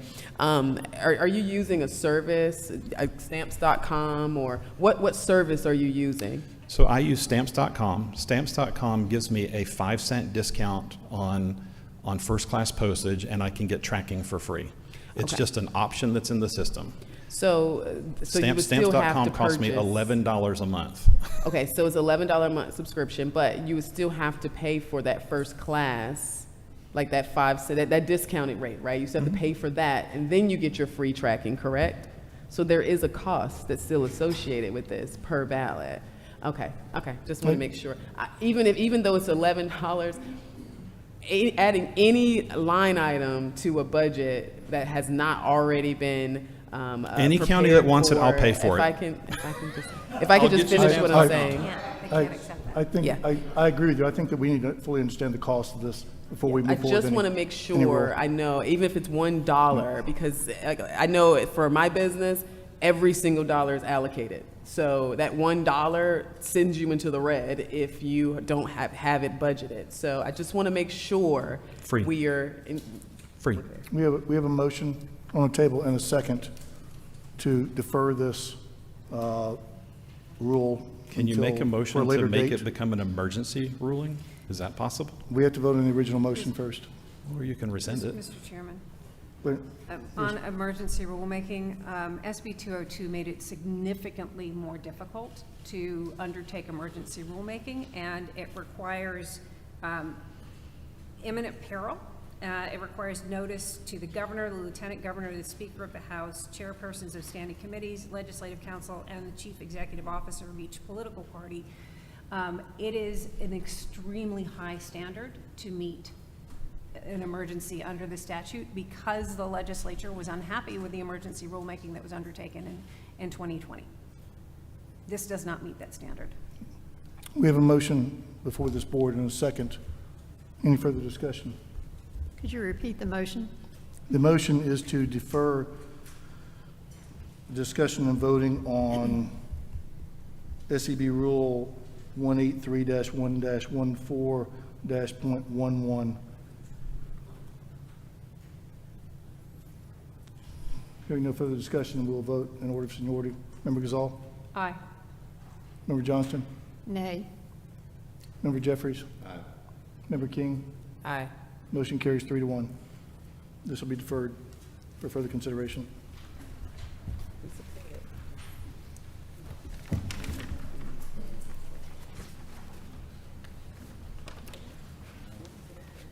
Well, we get to skip over number 5 and number 6 since Ms. Alexander already presented to us. The next item on the agenda is discussion and voting on proposed rule amendment to SEB Rule 183-1-12.12, tabulating results subject to rule reconciliation reports presentation from Gail Lee and Janelle King. It's I don't know why it's on here. I know, I didn't work with Gail. You had proposed an amendment to it, so that's why I put it on there. Okay. All right. She had technically withdrawn it, and so that's what we need to do. You're stuck with this one, Member King. I don't mind. I don't mind. It's tab number 7 in the board book. Yes, Gail, please. Ms. Lee. 10 minutes, Ms. Lee, for, do you have anybody else that you'd like to speak with you? No. No? Okay. You have the floor. Well, I was surprised that I was on the agenda because I thought it had been adopted using the simple language that you added to it last time. But I want to take the opportunity to add maybe 3 more words. We can't add anything to it at this point. You can't? No. No? Okay. Well, in that case, You can withdraw it and we can revise it. maybe next time I'll take it off and amend it, but I think it should go into effect for this election. For those people who were not familiar with the rule, it's very simple. The election offices, within 30 days of certifying the election, supply the Secretary of State with a reconciliation report. And my role was just asking that it be posted on their website, and if they didn't have a website or a web page, then they would post it in their office. And the 3 words I wanted to add was in view of the public, because I don't want it to be posted inside a closet. So anyway, Surely they wouldn't do that. you never know. So anyway, that's all. Is that it? Yeah, Thank would you like me Ms. to read the rules? No, we have it in front of us. I think that the board was in full favor of this last time, if I recall, for initiating rulemaking procedures. If the board doesn't want to ask any questions, I'm okay with that. The chair will entertain a motion on this rule. Mr. Chair, I move that we adopt this rule. We have a motion to adopt this rule. Is there a second?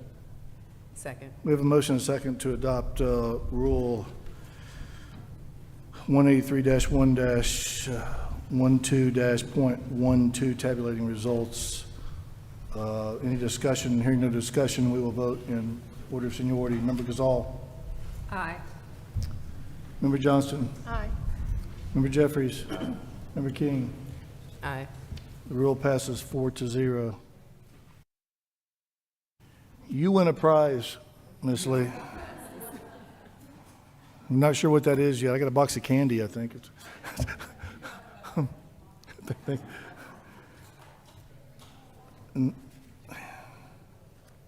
At this rate, we're going to get done by next Wednesday.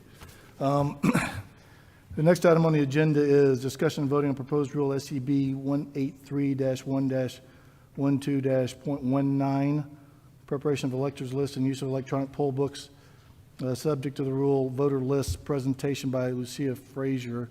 It's tab number 8 in your book.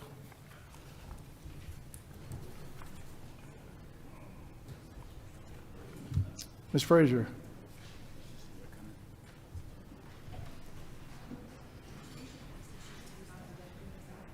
Can you, how long is that going to take? Well, how long will it take? All right, see if you can make it work. Yeah.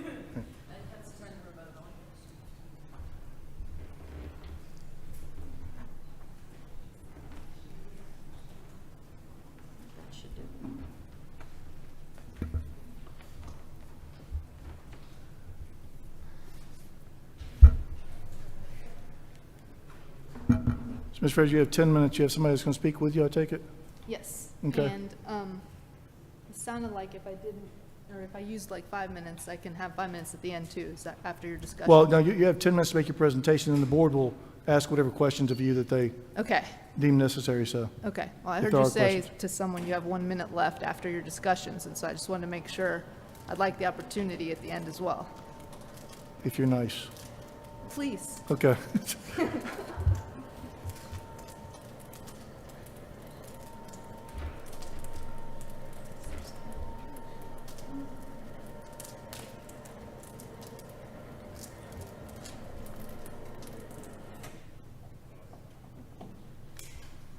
Is this Pfeiffer Beach and Big Sur? I'm sorry? Is this Pfeiffer Beach and Big Sur? Oh, I don't, this isn't me. Okay. I guess that's what this is, right? Okay. If you, Oh, okay. I don't see why not, but yeah, definitely try. All right. Have that. Oops. Yeah, that one looks like it's just out a little bit. Awesome.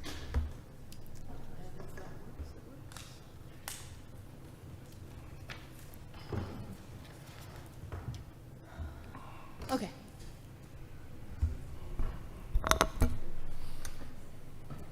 All right, thank you, board. So this was for the certified list of electors before voting begins. And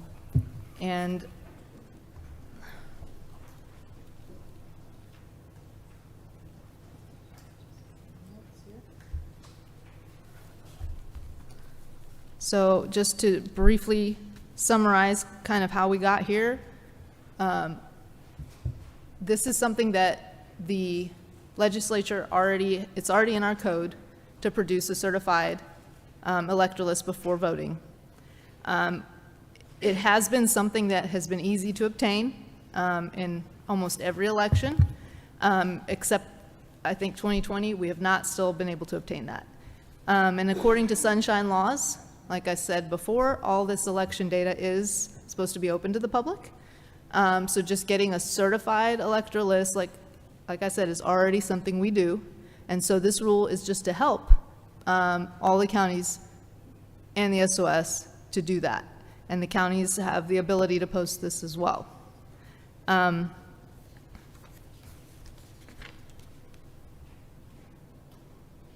that's all I have, actually, because there's, and then I think Mark would like to say a few words on that. Would you like? We're going to give you more than 1 minute at the end then, since you were so short. Hi, I'm Mark Davis. Been working with voter data since 1986, and I've been qualified and admitted to serve as an expert witness on voter data analytics and residency issues in a number of different cases over the last 22 years or so. And normally when I do one of those cases, I start with a certified copy of the qualified list of electors. And normally it's not too difficult to obtain, but there usually is a delay. And I know we've had a discussion going on about certification being ministerial versus otherwise and so on and so forth. And the argument's been made that the proper venue for addressing problems in an election that make it through the certification process would be immediately after the election in the form of a challenge to the election. And I'd like to suggest that we have a different way of viewing that, because there's been a number of times where candidates have come to a plaintiff's attorney with a prospective case, and I've been asked to review the data in the case, and there was no there. But I can't really reach that conclusion until I have that that data, and sometimes there's a delay in getting it. And I just want to remind everybody that a candidate who wishes to challenge an election only has 5 days from certification to file that challenge. They can come back and they can amend it later. But what happens is the plaintiff's attorneys will end up filing a placeholder complaint while they end up doing the research, and that begins with subpoenas to the counties to obtain the data that they need and so on and so forth. What I like about this rule is that it'll head that off and it'll ensure that the data is available. And I think that's really critical because, as Lucia mentioned, in 2020, I put in an open records request on November the 24th for a certified copy of the qualified list of electors. I first got back a absentee voter file, which is not what I asked for, and when I objected to that, I got a supposed voter file that was supposedly in response to my request, but it was nothing like I'd ever seen before in 30 years of working with voter data. It was the voter file usually is at the time was about 62 fields. What I got was maybe 12 or 18. A lot of them were blank fields I didn't even recognize. It was basically just a hot mess. And I went round and round and round with the Secretary of State's office trying to get that replaced. I never succeeded. And I've spent the last 4 years trying to find anybody on the face of this planet who received a certified copy of the qualified list of electors for that election. I've been unable to find anybody. I'm to the point where I'm about ready to offer a reward for it.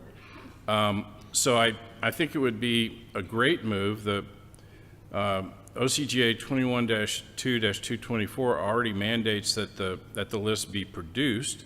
We already know that it should be subject to an open records request, a simple open records request as opposed to a subpoena. But normally attorneys will file subpoenas for them. I don't think any of that should be necessary, and if it's made publicly available, then we can head off some of these complaints that don't have merit. We can expedite the ones that do. And I've been involved in a case recently where the legitimacy of a complaint was proven to the satisfaction of the county that was involved, and that didn't even lead to a hearing. The election was tossed out and ordered redone because of the issues in the data. So for what it's worth, I fully support the rule. If any of you have any questions about that, I'd be happy to answer them.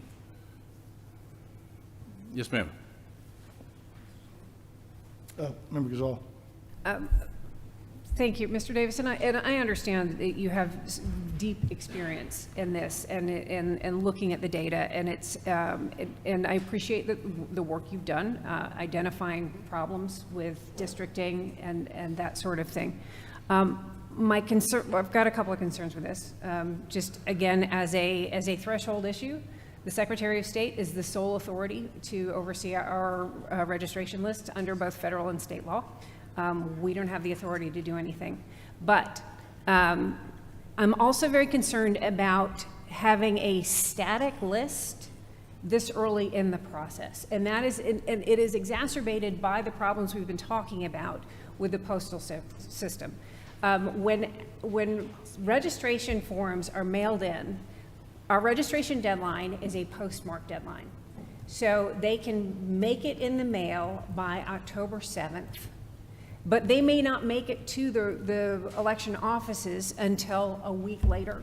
And then they have to be processed. And depending on what form of identification these voters have used, whether it's a driver's license number or the last four of their social security number, it could take another 5 days to clear all of the verification processes. So if this list is published before early voting starts, which with our timing would literally have to be published the day the rule comes into force, you've got a static list which in reality in the back end is changing because voters are going to be added to this list as they're being processed.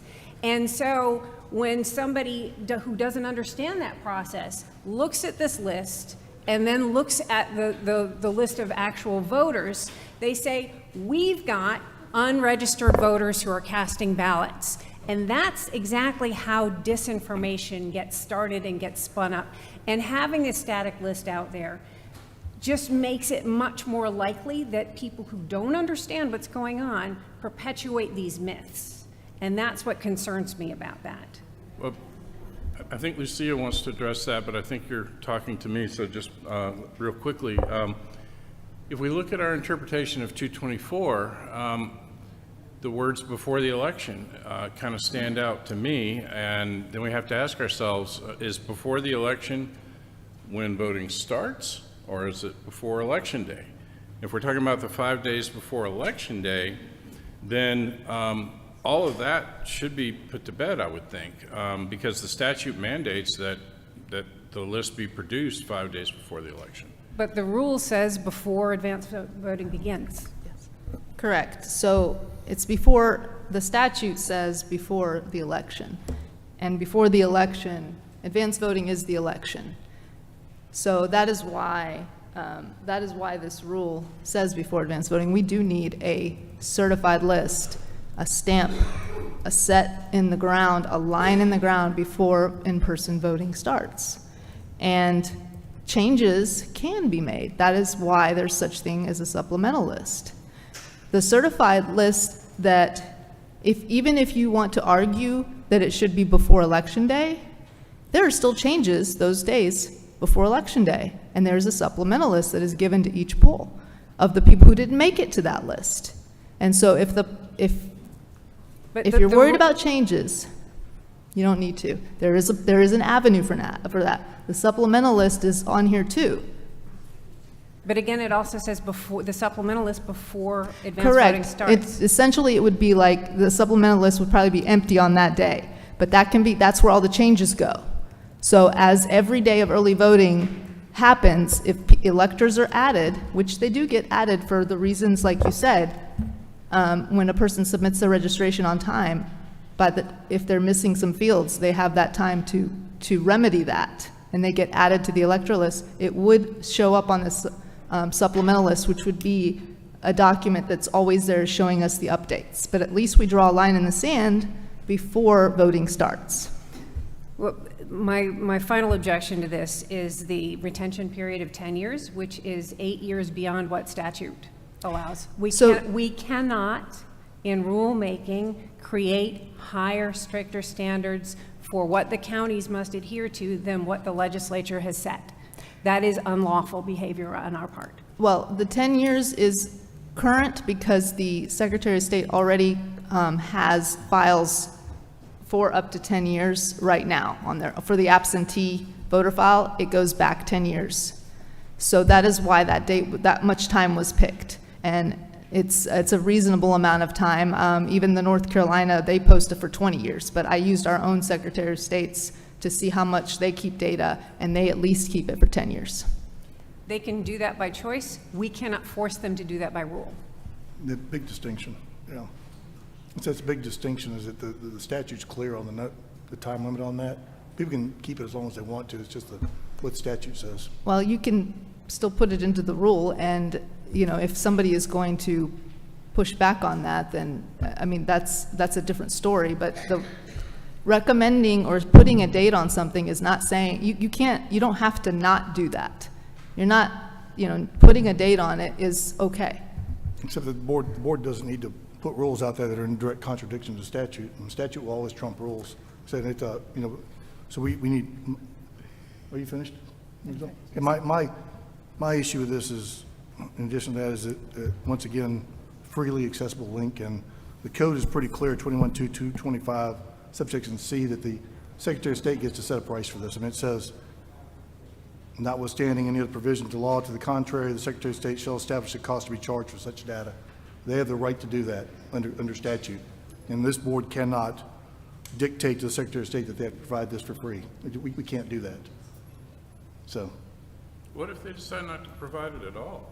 I mean, that's essentially what I encountered in 2020. To this day, I don't know anybody who can tell me who was and was not qualified to vote in the 2020 election. I can't address. I'm just saying that we can't This board can't force the Secretary of State to provide that list for free because the statute says that they can charge for it. And creating a rule that forces them to do that is in direct contradiction to statute. So Well, what if we let them charge what they want, but have to make it available? I mean, all I'm getting at is that I don't think we can conscience being in a situation where we just can't get it. But yeah, I don't disagree with you, and I'm just saying that we can't, the way this rule is written, it says that they have to provide it freely. And that's in direct contradiction to this, to the statute, so, which is an I issue for me. disagree that it's in total contradiction to the statute. You can say freely available, and you're not committing a crime by saying freely available. Okay, if they want to, they can follow suit, just like it was said earlier. You're making a rule, and the Secretary of State is supposed to provide it freely available, just like sunshine laws have said, and I've already proven that with all those statutes, and they should follow suit and follow the law. That would be an issue for them, but this But it's- board, by creating this rule, would be in direct You're contradiction with. you're enforcing the law by saying it's freely accessible.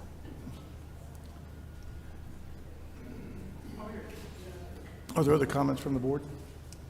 Yes, sir. Member King? Question, just so I'm clear, I know the code says that a link should be provided, but are you asking for a printed list to be posted? I just want to make sure I understand what the rule is asking for. Accessible link is a link that would link to the list. So, okay, so you're not asking for them to print off the list and No. put it up there. Another question is, what type of information would it have? Would it just be a name, first and last name, or what all is the data that would be available? Or It is the voter, like as it is on today, minus the columns that the law prohibits, which those are like date of, year of birth is allowed, but date of birth is not. Driver's license is not allowed. Social Security is not allowed. So currently today, when you ask for a voter roll, they reduce the fields by what the law requires.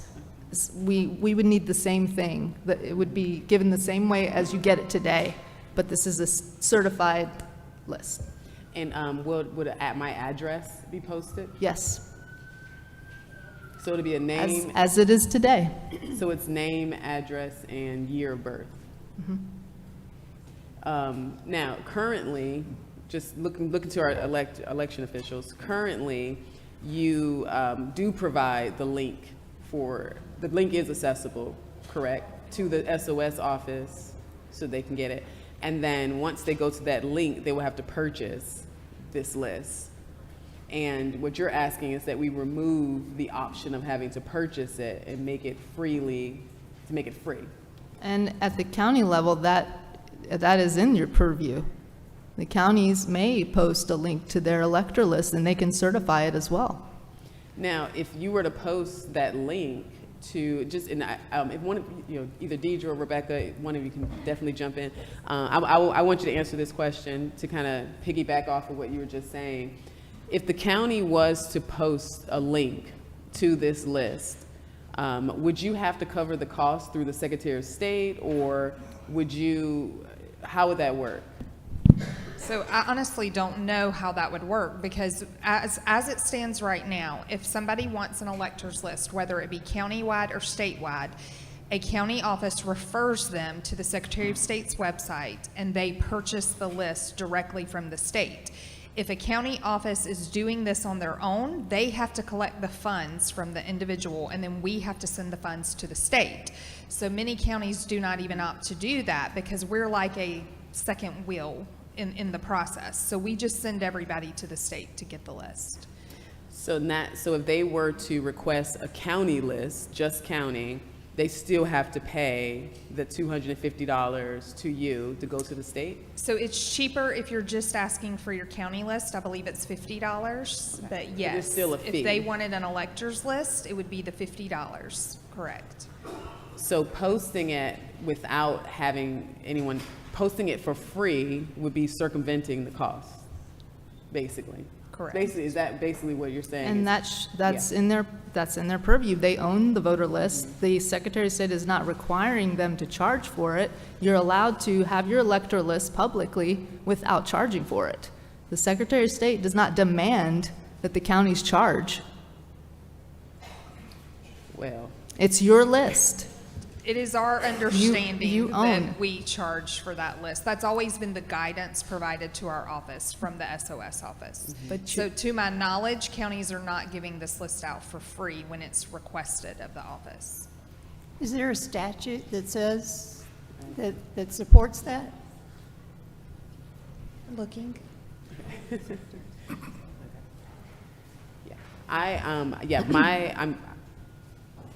My challenge with this is that I do feel like it does disenfranchise people who are not able to afford to pay the $50 or able to afford to pay the $250, depending on which list they're trying to obtain.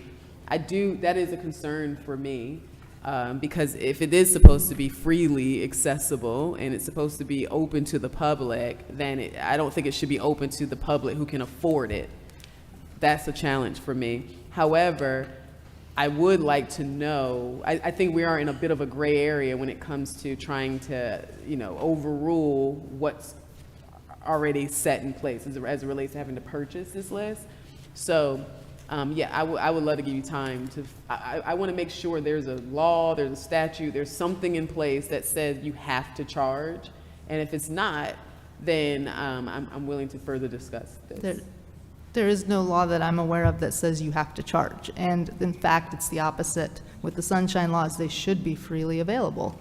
Just because the Secretary of State is choosing to charge that's irrelevant to here, and it's irrelevant to a county because the county owns their own information. They are allowed to give it to you without charge. But we're not talking about the county's talking about the Secretary of State. Well, actually, I am, yeah. So this rule is dealing with the Secretary of State. That's what I was getting ready to say. I think the challenge is that you have them both lumped in together, right? Correct. So it's like with this rule, we couldn't ask the county to do something without asking the Secretary of State. I don't know if we can demand that the Secretary of State changes their fees, but yes, Rebecca, you have your code. So we did find the code section. So it's 21.2.225C, and it says it shall be the duty of the Secretary of State to furnish copies of such data as may be collected and maintained on electors whose names appear on the list of electors maintained by the Secretary of State pursuant to this article, and then it goes into the limitations and so forth. So Right. But that same section talks about them having the right to set the price for it. Right. Yep. But is that on a state level or is that county? Well, it's our understanding that the state owns this data that we would be producing. It is the state's database. So the state is providing it to the county for free? Correct. Well, we don't pay a fee for the system that we use because we're using the statewide system, but it is the state's database. So so the data is yours, but the system is theirs. Correct.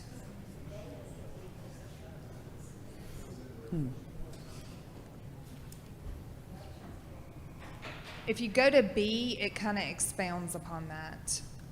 All data collected and maintained on electors whose names appear on the list of electors maintained by the Secretary of State pursuant to this article. So all of this kind of covers the registration data, but it's lengthy because there's so many letters to this. I'd like to make one additional point here. When I go to get a voter list from just a regular garden variety voter list from the state, there is an ordering process that I can go through on the website, okay? But when I submit an open records request for a certified copy of the qualified list of electors, that goes through a different department, and it's a slightly smaller subset. For example, if you're 17 and a half, you can register to vote, but you can't go on the qualified list of electors till you turn 18. You can register to vote 2 weeks after the deadline, but you can't vote in that election, so you can't go on the qualified list of electors for that election either. So there is a subtle distinction here between just a regular voter file that anybody's going to order off the website and this certified copy that we're talking about here. I just wanted to draw that distinction. So the way I read the statute, it's required, the state's required to produce that file anyway. So what we're basically saying here is, well, if it's required to be produced, make a copy available to the public. The data that the counties send to the state is already compounded. It's already compiled, and organized, correct? You just you put it in their database, I'm assuming. Entering the voter registration information into the database, but one of the reasons why it is important for the state to produce this list is because of the PII that it does involve. All that has to be redacted before you put this out for the public. If you put this on a county level and you're letting counties do this, the likelihood of some of this slipping through or somebody not knowing what they're doing is great. Because I will tell you, I contact my county attorney anytime somebody messages us because I am afraid of doing something that I shouldn't be doing or sending out somebody's PII. So you have to make sure that this is redacted. That is the security level built in with the state file, because they have an individual that pulls this file, redacts the information, and then posts it publicly for them. Or if they wanted a printed file, they would get a printed file. So it sounds to me that if this rule was written where it was asking that counties provide a redacted list that specifies what that redacted list can show freely. They know that, yeah. It may be easier to support because when you're adding the Secretary of State into it, they do have the right to charge. So we couldn't tell them that they can't charge. I think there's a lot of speculation going on right now. I think when you say the Secretary of State has the right to charge, that's true, they have the right to charge, but you're claiming that they own that data. No, I just said, what I'm saying is the way the rule is written, it's written to the county and the Secretary of State, right? Correct. If you separated it to two rules, one that's just to the Secretary of State, that would be something that I absolutely can't support because I don't see how we can tell them that they can't charge. But for the counties, you may have some footing because counties may be able to provide this information as long as they understand that it needs to be adequately redacted. But the fact that it's all together is where there's some complications. I guess as I said earlier, and it was said earlier in some comments on another rule, the Secretary of State can follow along the law. If you're saying freely accessible and you're including the Secretary of State in this, that is not against the law. They're breaking the law by charging for it, and that's in a different rule. We'll get to that. I agree with you on that 100%. So I do not like that they're charging. But I don't see why this rule is really well written for what the law is now. It is it is taking the law into account 100%, and I don't think we should be changing ourselves to follow the law because somebody doesn't have the capability to produce it. They need to find the capability to produce it because that's what the law is. And I don't think we're debating capability. I think what it is that you say the SOS will also post, right, freely. That line right there says that we are demanding the Secretary of State to get rid of the costs associated to this list. Because the link, there is an accessible link. However, once you click on it, you got to pay for it, right? So what I'm saying is the rule is demanding that the Secretary of State remove their costs, which, according to the statute, they have the right to charge for it. So I don't know if we can tell them that they can no longer charge for this list. However, if this rule spoke to counties, with working with counties, there may be some room there. Because I must say, I do have an issue with the possibility that this is disenfranchising voters, the public. I should not have to wait until I can find the $250 or even the $50 in order to receive information that I'm supposed to have freely accessible to me. I agree with you 1,000%. And I feel like a lot of I'm surprised that the ACLU hasn't already jumped on that because this is a clear disenfranchisement to voters. So that being said, the only challenge I have is that you're also telling the Secretary of State's office that they can no longer charge for this when they do have a statute that says they can.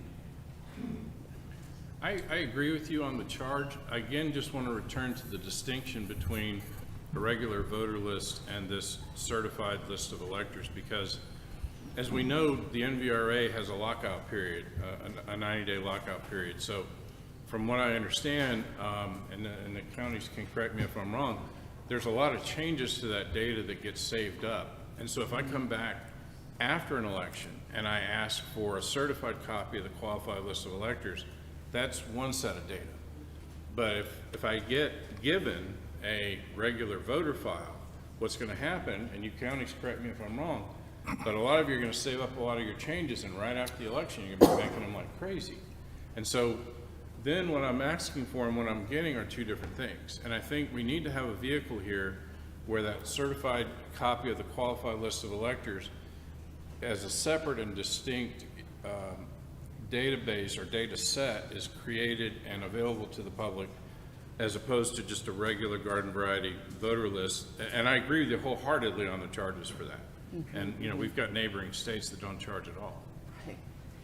So this is something I think needs to go before the legislators to see if we can remove cost completely.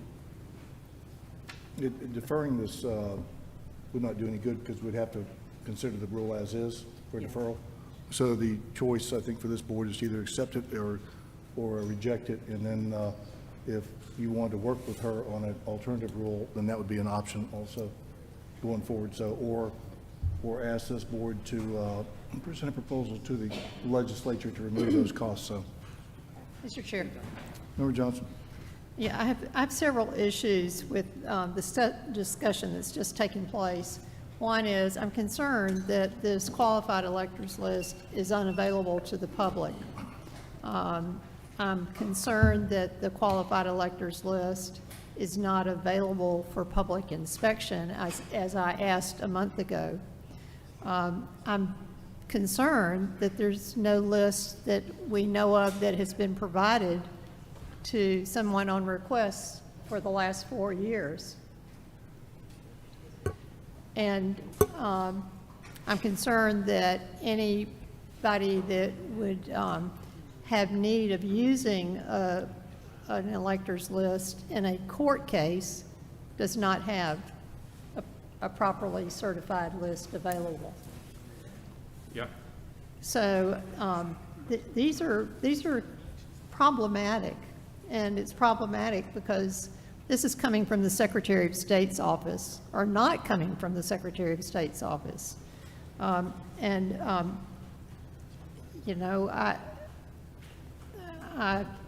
know, I would like for them to be available to share the information they have or what they provide. But last month, when I asked Mr. Evans how I could come to the Secretary of State's office and review the electors list as written in 225, 21-225, I was kind of politely told they didn't know how they could do that. But there's a law for that. How can anyone see who's on the voter list for their research or for maybe a contested election? This is a problem. I would be willing to volunteer to help with this, and I'm also willing to help with the mail tracking issue. I actually built a mail tracking system for my business, for my clients. I'm very familiar with it. It's true and it's false that it has a cost and it's free. Both are true. We can talk about that later, but I'm willing to volunteer to help on both of these issues. So just wanted to offer that. My issue is if you don't know who is qualified to vote, then how can you hold an election?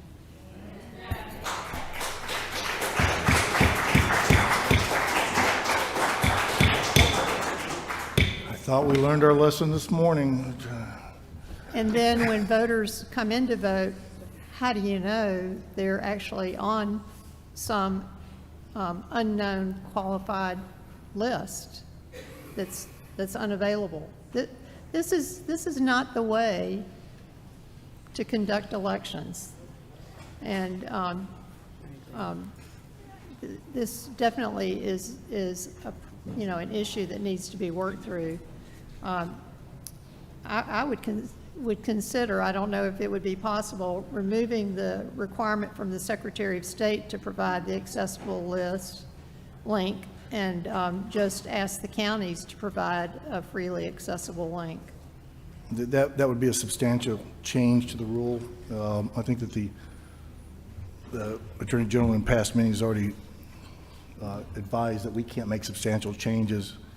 Mike could make some changes when we initiate rule petitions, but this rule needs to stand on its own for a vote today.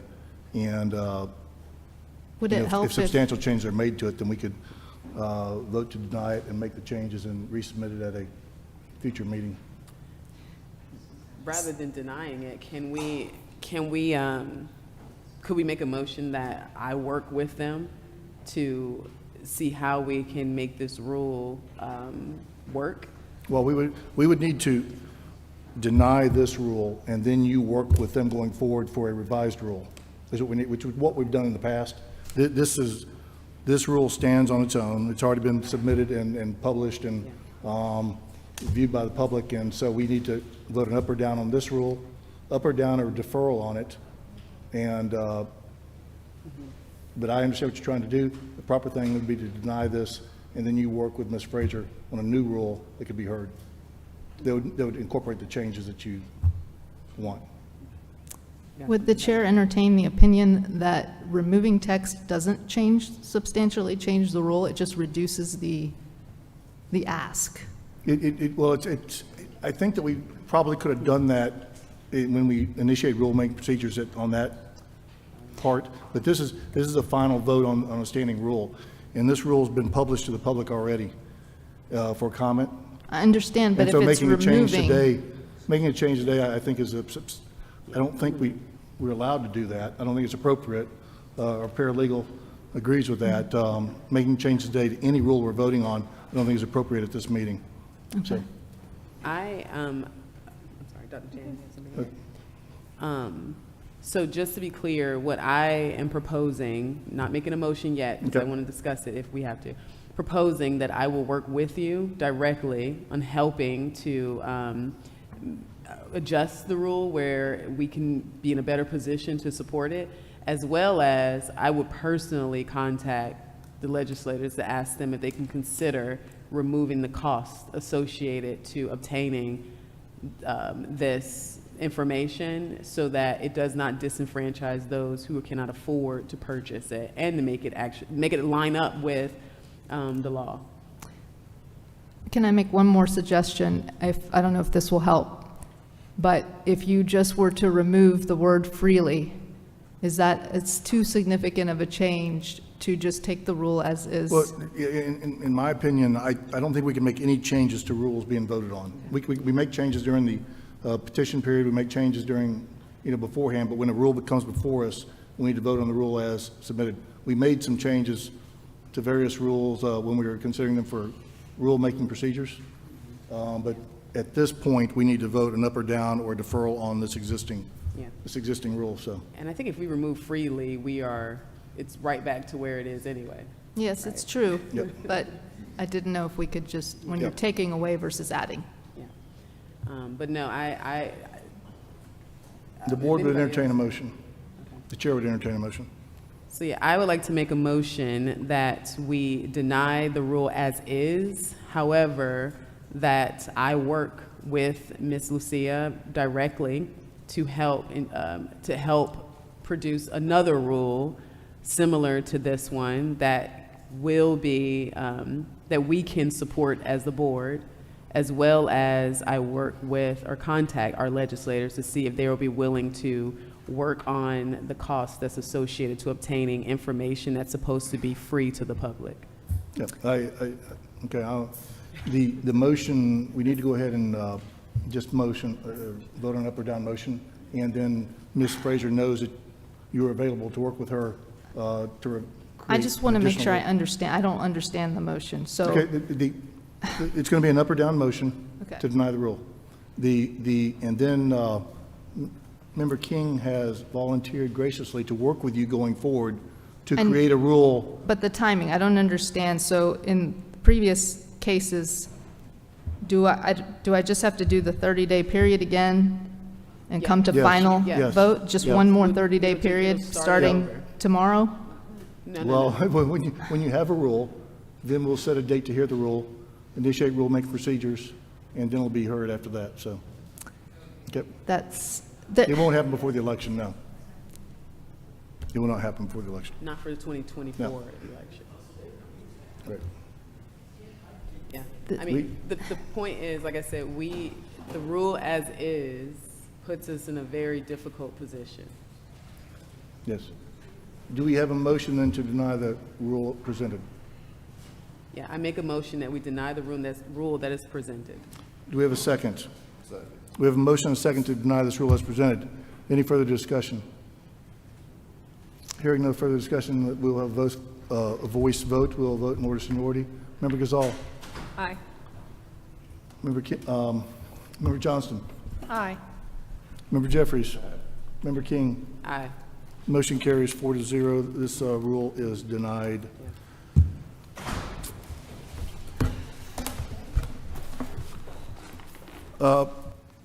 Y'all are in a rare treat today. You're going to get to hear Member Jeffries speak. Because he does have a voice, and the next rule to be considered by this board is discussion and voting on proposed rule amendment to SEB Rule 183-1-12-.21, county participation in totals reporting. Subject of the rule is daily reporting, presentation by Member Rick Jeffries, and it is tab number 9 in the board's book. You know how to turn my mic on? You want to speak? You want to speak? I don't have to. Please. You have the floor, and we're going to hold you to 10 minutes. Yes, don't worry. This rule is pretty simple. A lot of counties already do this. At the end of each day, once the votes start coming in, early voting, if you have a website, you will post how many people voted that day, how many absentee ballots came in that day. And if you don't have a website, you just got to post it and put it in the election center for people to see. And that's all it does. Mr. Jay? Do you have anybody else that you would like to speak on your behalf? Is there anybody out there that wants to oppose Member Jeffries? Anybody? No. They're ready to go. Okay. We have a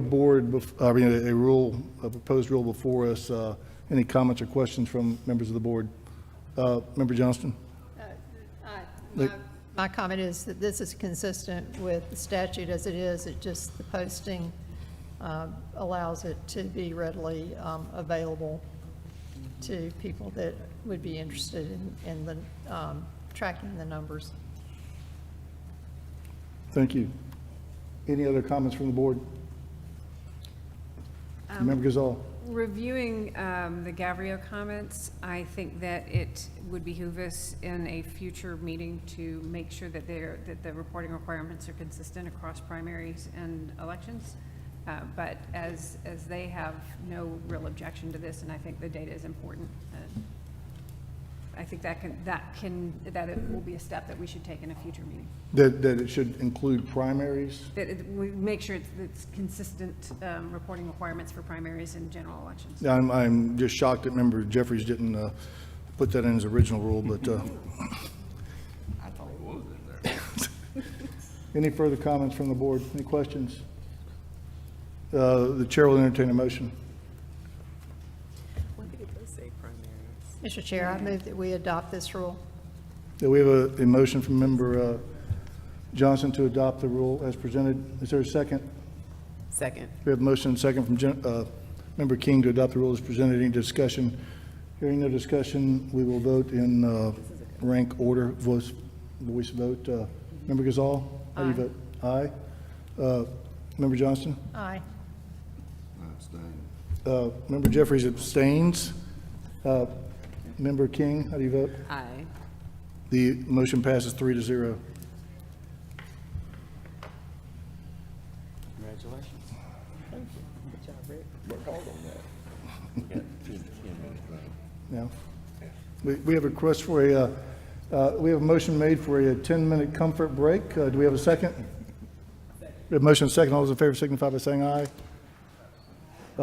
Motion carries 4-0. So moved. 10 minutes. We will begin back at 2:53 with or without you. Thank you.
Ready? Ready?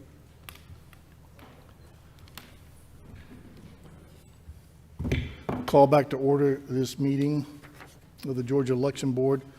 The next item on the agenda is discussion and voting on proposed rule amendment to SEB Rule 183-1-13-.05. Poll watchers for tabulating centers subject to the rule. Poll watchers and tabulating center presentation by Julie Adams. Ms. Adams, you have 10 minutes. Will anybody be speaking with you? Very good. Well, you're going to have to work real hard on that one, so.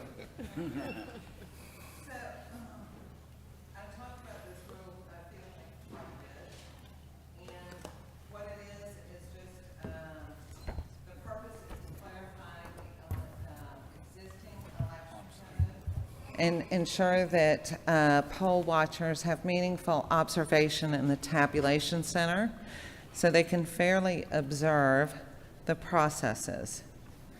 So I've read this, the whole thing, several times to you guys, but the kind of the bottom line is for designated rooms and other areas to consider, which are ones that the tabulation processes are taking place, including but not limited to the provisional ballot adjudication of ballots, closing of advanced voting equipment, verification and processing of mail-in ballots, memory card transferring regional or satellite check-in centers, and any election reconciliation processes. And, you know, I just think this is good for transparency, as we've talked before. A couple of people have come up to me. I've heard more about different counties and their tabulation centers, and some of them have 5 and 6 and 7 rooms that they have things going on in, and some are big and huge and spread out, and everything in between. And that is why I put this rule forward. I have a question. I'm sorry. The board recently provided some guidance on the number of poll watchers that are allowed in tabulating centers. I think you might be aware of that. Some guidance was sent out. We said that it's not 2, as most people assume, but you're allowed 2 in the different areas determined by statute, and any other that the election director decided was necessary. You recall that, Dr. Johnson? We sent some guidance back in the spring about that, because this question came up about how many poll watchers were allowed in the large tabulating centers. And people had assumed that there were only 2, but we said no, it's 2 in each of the areas listed in statute. And then any more that the election director decided was necessary was a guidance that was sent out. Superintendent, yes. And so my question is, with that already being sent out by this board, why is there a necessity for this rule? Because we've already said that you can have more than 2 poll watchers. Yeah, there are a couple of reasons that I still moved forward on this one. First of all, the original law said, I believe, because I don't have it now here, but it said such designated places shall include the check-in center or check-in area, the computer room, and the duplication area, etc., was what it said before. And so I just defined it with more locations. And the second thing is on the sending guidance to the superintendents. If you'll remember, what happened with that, we discussed it after one of the meetings up here, and Alex was helping us with that. Alex could not get a list of the superintendents, the board members, from the Secretary of State, and so she sent all of the guidance letters out to the election supervisors, and I've asked 15 people from different counties, and 2 of them have actually gotten those board members have gotten that from the superintendents. And 13 of the counties have never received it. The superintendents haven't.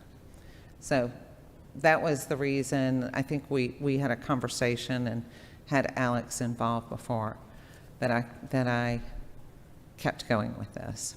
Yeah, the board was sympathetic, if I recall. We passed this 3-1 to initiate, and after visiting Gwinnett County's tabulation center and realizing how big it was, and I realized that 2 poll watchers were certainly not sufficient to see everything happening there in some of these larger counties. We were agreed that more was needed, and that's the reason we sent out that guidance. I guess my question, though, is by passing your rule, are we then adding to what is written in statute? And is that an issue for us to add additional locations? This clearly, the law clearly was written before saying that there are, and other areas. Yeah. Actually, that's what it said. Exactly, it said, and other areas, and it was added such as the tabulation process. I mean, so it was added onto that because it just said, and only other areas. And my point is too, on the superintendents not getting that letter, is basically the letter didn't go out because nobody got it, or 13 out of 15 did not get it. What if most of these things take place in one smaller area? So, if you go back to the May meeting, and the original proposal that I put in, you have tabulation centers like Fulton County's new beautiful facility. It's 600,000 square feet. It's a lot of room. And literally, an example is in the warehouse that they do the tabulation, most of the tabulation. I was standing about in the middle of the warehouse, and it's like a very wide, but it's a rectangular shape. And I was standing in the middle, and nothing was going on in there. There were a couple of people at one end, and I was trying to get their attention. And the 3 of us were the only people in there. And I was going, hey, hey. And I don't want to say who I was yelling to get their attention, but I'm literally kind of yelled, and neither one of them even were aware that I was making noise in the room. So it's just to give you a frame of reference. So like in the very back left-hand corner, they start the process with the mail-in ballots. And if you were standing halfway into the room, you wouldn't even be able to tell that they were doing something with ballots unless you knew that was going on there. All right, I have a question for Irwin County. Press your button, Irwin County. So how big is the space where all of these processes take place? I don't have the square feet in mind. Every county has it differently, but in my county, our layout, we in our main lobby, we process our absentee-by-mail ballots, perform our adjudication in open view of the public. Our tabulation room, even though it is indoors, it has a 8-foot by 20-foot window in order to allow people standing, even if they're not able to fit into the area where we are scanning, that they can observe fully at any time. So you got a real small space. We are a county of just over 6,000 voters, so we're the opposite end of the spectrum versus Atlanta. We wouldn't be able to fit 2 people in the room with whoever is scanning the absentee ballots and performing that processing, but there is adequate space for 20 people to easily observe everything within a space of 2 feet. That's my question. So if Irwin County wasn't able to allow 2 people for each one of the space where each one of these processes took place, are they in violation of the rule? It's against election code. What? That is against election code for them not to allow 2 people from each party. Well, but you're saying 2 people from each party for each of these different areas. So this isn't, let me back up. Let's Okay. go back up a sentence. Okay, it's going to make me read the whole stinking thing. In counties and municipalities using central count optical scanning vote tabulation equipment, the election superintendent shall allow each political party to appoint 2 poll watchers for each primary or election, each political body to appoint 2 poll watchers for each election, and each independent candidate, and each nonpartisan candidate to appoint 1 poll watcher for each election to serve in each of the locations designated by the election superintendent within the tabulating center.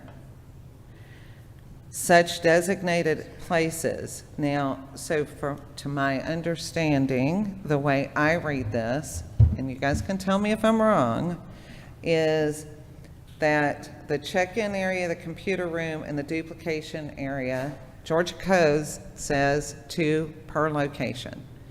And I mean, I'm not giving him a hard time that he has small locations, but the location should be able to fit, by election code, should be able to fit the number of poll watchers too.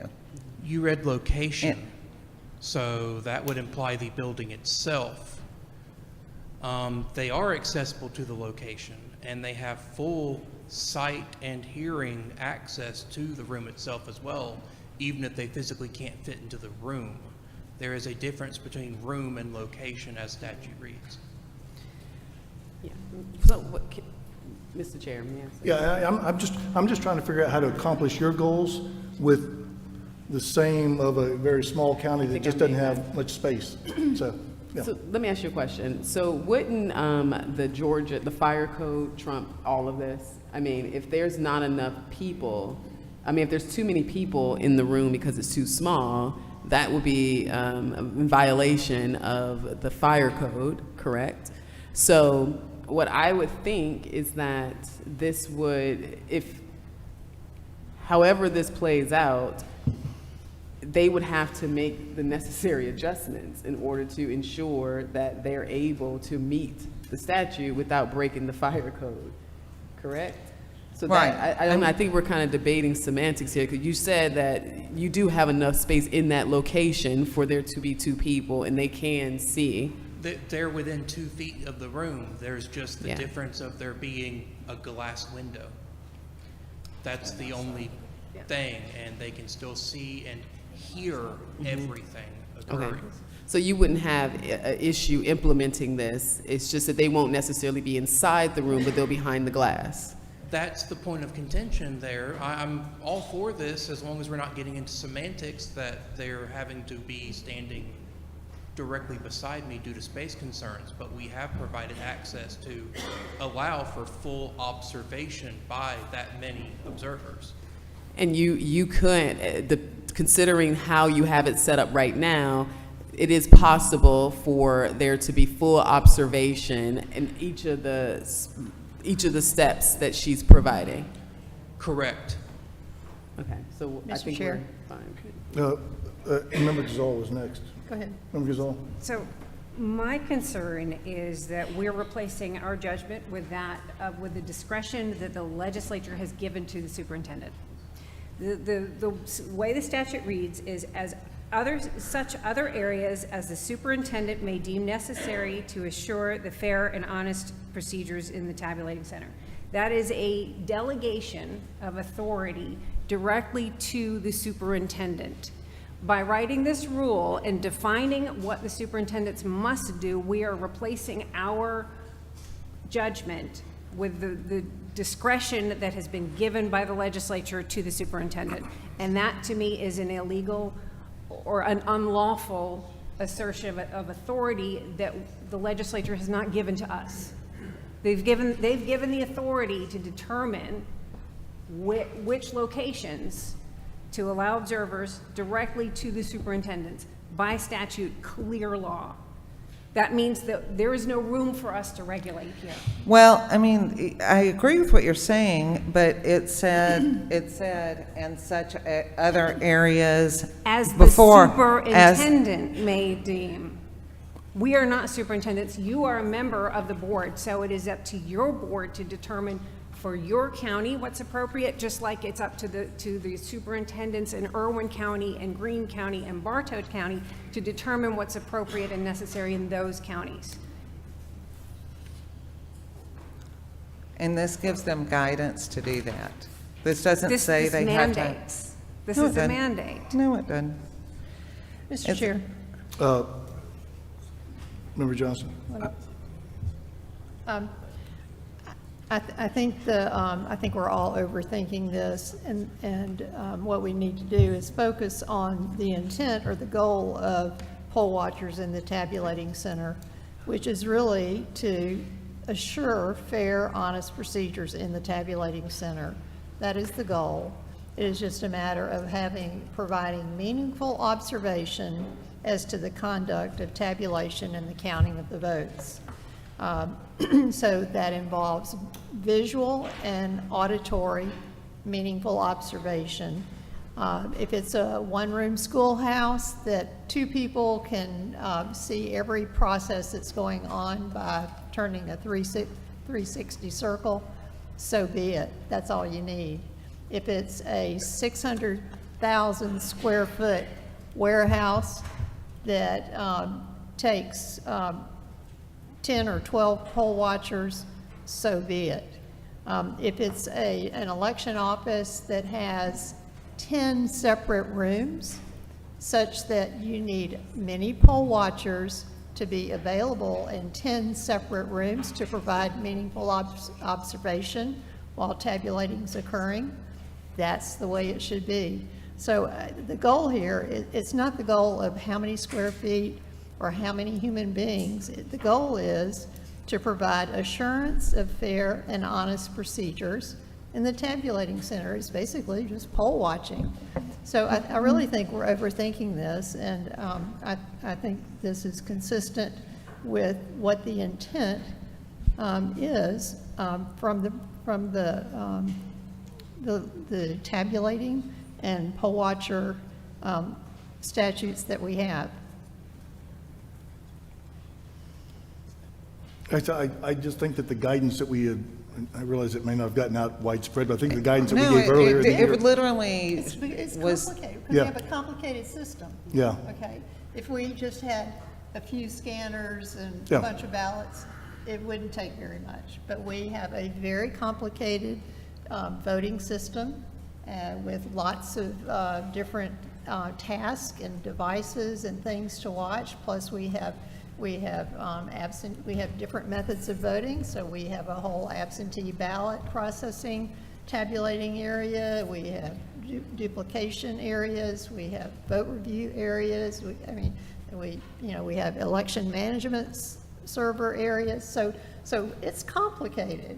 And this board agrees. I mean, Yeah. we agreed in the guidance that we gave out that more than two poll Right. watchers was necessary in some areas. But, So we agreed to that. it may take more than what's in here, as the election superintendent may deem necessary. So I don't think this is restrictive or onerous. No, I do not think Irwin County needs to have, 18 poll watchers crowded in front of their, whatever, the window or whatever it is. But DeKalb County might. Or Gwinnett County might. So I think we're overthinking what the goal of poll watchers for tabulating center means. Any further comments from the board? And one other thing, since we're using Gavrio as such a guiding force for us today, their ruling on this was neutral. They didn't even care enough about it to oppose it, so they just had nothing. It was neutral. So some of my friends are for it, and some of my friends are against it. I'm with my friends. Any other comments by the board? The chair will entertain a motion. Mr. Chair, I move that we adopt this Rule 183-1-13-.05, poll watchers for tabulating center. We have a motion to adopt Rule SEB 183-1-13-.05. Is there a second? Second. We have a motion and a second. Any further discussion? Hearing no further discussion, we will vote by voice vote. Seniority first up. I Member Gazal. wanted to actually support what Member Johnston said, that poll watchers are critically important. Poll watchers and tabulation centers are critically important.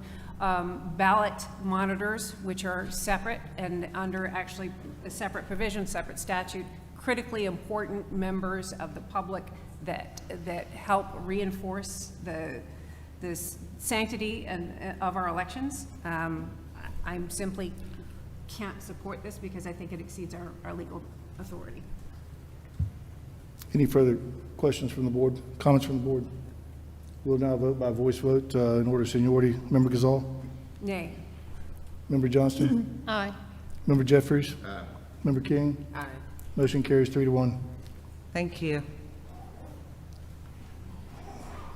You're in third place now for the shortest. Okay.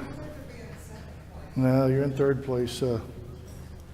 The next item on the agenda is discussion and voting on proposed rule amendment to SEB Rule 183-1-14-.02. Advanced voting subject to the rule reconciliation presentation from Mr. Garland Favorito. It is tab number 11 in the board book.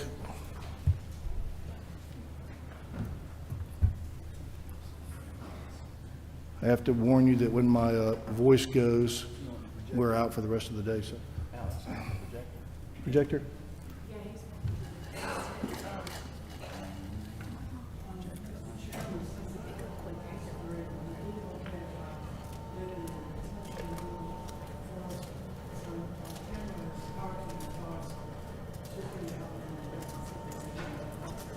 Which one's the retention? Is that the? Hold on, just a minute. Oh, you got to be at the podium. You want to do the storage of returns rule first? Storage of returns. Yes, sir, if that would be okay. While Tamara's going to help me on the reconciliation rule, and she's parking the car right now. Without dissent from the board, we will move that up to next on the agenda. So we will discussion and voting proposed rule amendment to SEB Rule 183-1-12-.13, storage of returns. Subject of rule is a storage of returns presentation from Mr. Favorito. Thank you. And that is tab number 13.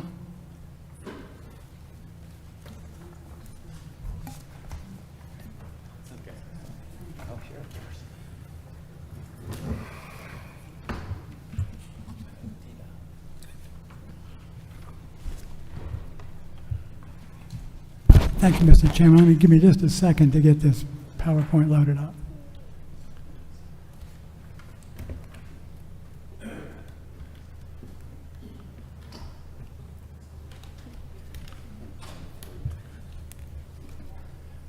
While I'm doing that, I have good news for you.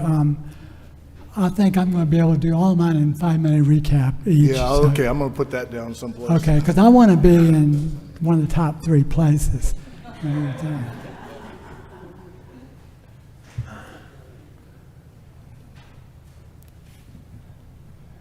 Yeah, so, okay, great.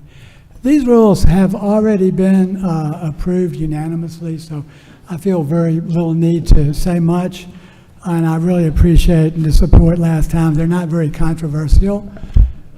So I want to start off with the reconciliation rule. Whoops, I got the wrong one. I beg your pardon. I want to start off with the retention rule.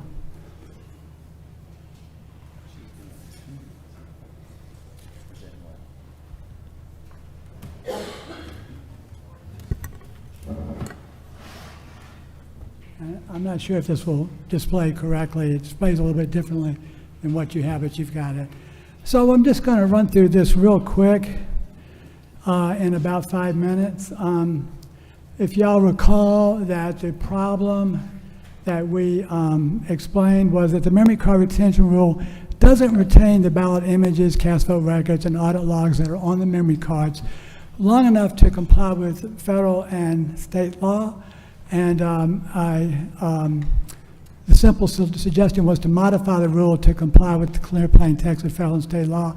I want to thank Member Gazal because for recognizing that this was a potential legal issue at our last meeting.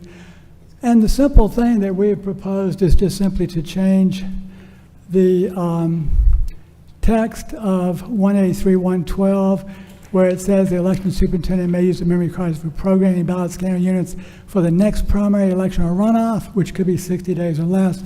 We are just recommending that the election superintendent shall retain the memory cards for a period of 24 months in accordance with Georgia law. We went through the federal and state law last time. State law says all primary election documents shall be preserved therein for a period of at least 24 months. And federal law says that every officer of election shall retain and preserve for a period of 22 months all records and papers which come into his possession relating to any act requisite to voting. Any act requisite to voting, I think, is the key there. We talked a little bit about what was on the ballot images, on the memory cards. That's all the key election data in its original format when it was scanned. It's got the in-person ballot images, raw cast vote records, and the audit logs, and these records are created automatically when the ballots are scanned to tabulate votes. So the way we left it last time was simply the issue of cost and who is going to pay for it. And I understand that's something that y'all have got to decide. And we talked about, there were some suggestions in which that we reviewed. I think one came from Gabriel that we may only need to back up one, given that there are redundant cards in the scanner, we may only need one of them and not two to comply with the law, and we think that's fine. We're up here. And there was some question about bulk. We can't get bulk pricing, so we can't tell you how much these are cost. So I think maybe Executive Director Cohn may have done some research on that. But this is a one-time cost. Once you get enough cards in the system to rotate in a 2-year cycle, there's no further expense. And just in regards to cost, I would just leave you with two questions or 2 points. It's interesting to note, why weren't the costs to comply with the law included in the $100 million Secretary of State budget for the system? And regardless of who pays for the cards, we really believe that the rule has to be changed to comply with federal and state law. And that's all I have. It's pretty clear cut. Are there any comments from the board on this? Member King? Yeah, I would love it if, Mike, if you can share, I know you've been working with the team as it relates to getting additional memory cards. Can you share an update on where we are on that? Thank you, Member King. Where we are right now, we were trying to work with the Secretary of State on buying these cards, but they were pretty adamant about buying them through Dominion at $46 to $48 a piece, which I went to one of our local precincts during the election, saw the card. It was not a special card that Dominion has. It's one off the market. This had a Secretary of State's logo slapped on it, so it wasn't anything special. So I said we need to go on the open market and bid it out and find the cheapest price so we can buy more of them to do what you're trying to do. And quite frankly, I was looking at trying to buy 3 of them with the monies that we have left over from the ballot auditing tool that you've heard about. 3 for each. Yeah, 3 for each precinct. And so I think it was 40-something thousand memory cards. Well, so basically it got wrapped around the axle because they keep wanting to hold the line that we need to go through Dominion, and I refuse to do so. So it's pretty much come down to this. We're not going to buy them right now until the session starts, and we're going to look to put that in the supplemental budget as a redirect from the monies left over and do it that way. And we'll go through a bidding process, which to your point, yes, we will be able to get cheaper pricing, and we'll buy it in bulk, and we'll save taxpayer money. And so we'll be a good steward of the money. And that's really where my heart is on all of it, is we should always be looking after your money. Thank you. So, and if I could just address one point, I'd like Mr. Parikh to come up for a second since he is an expert on this. But the memory cards are not specific to Dominion. They're generic cards, just like I have a generic USB stick. It goes in the machine. It's interchangeable. So the concept that you've got to use a Dominion card is superficial, but I'd like Mr. Parikh, since he is familiar with 7 different voting systems, would you come up just for 1 minute and address that for the board, because they're going to be hearing this again and again.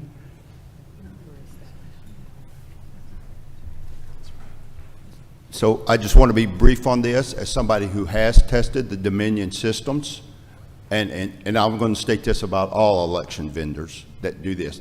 They can put security controls in on the USB drives to only select certain storage devices. I know I did this on a classified network for the Department of Defense, and it can be restricted, but they have no controls to do this. I have personally tested these USB devices. I put files on them, harmless files, but they still didn't detect them. Georgia's government is wasting money by buying these overpriced USB devices. Yeah. And if I can, one more comment on this. As a forensics person, and you heard Mr. Hari talk about having controls in a paper chain of custody, there's also what's called a digital chain of custody. And since you have electronic voting machines, that 24-month retention period is something that you should be doing to make your election process totally, completely audible. And so you do need to maintain these things for that period of time. I just find it shocking that you would allege that any government would waste money. Yeah. Yes.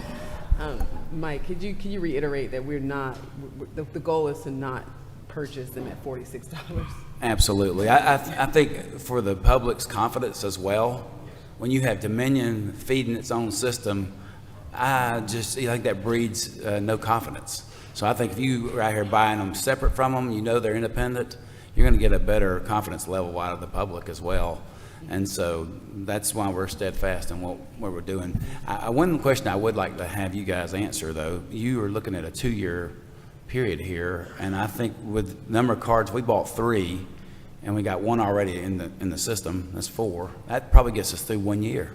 So we actually need probably double that if you're going to get through 2 years. Am I wrong? I'm not even sure it gets us through 1 year, Mike. That depends. Here's the thing. Come back up.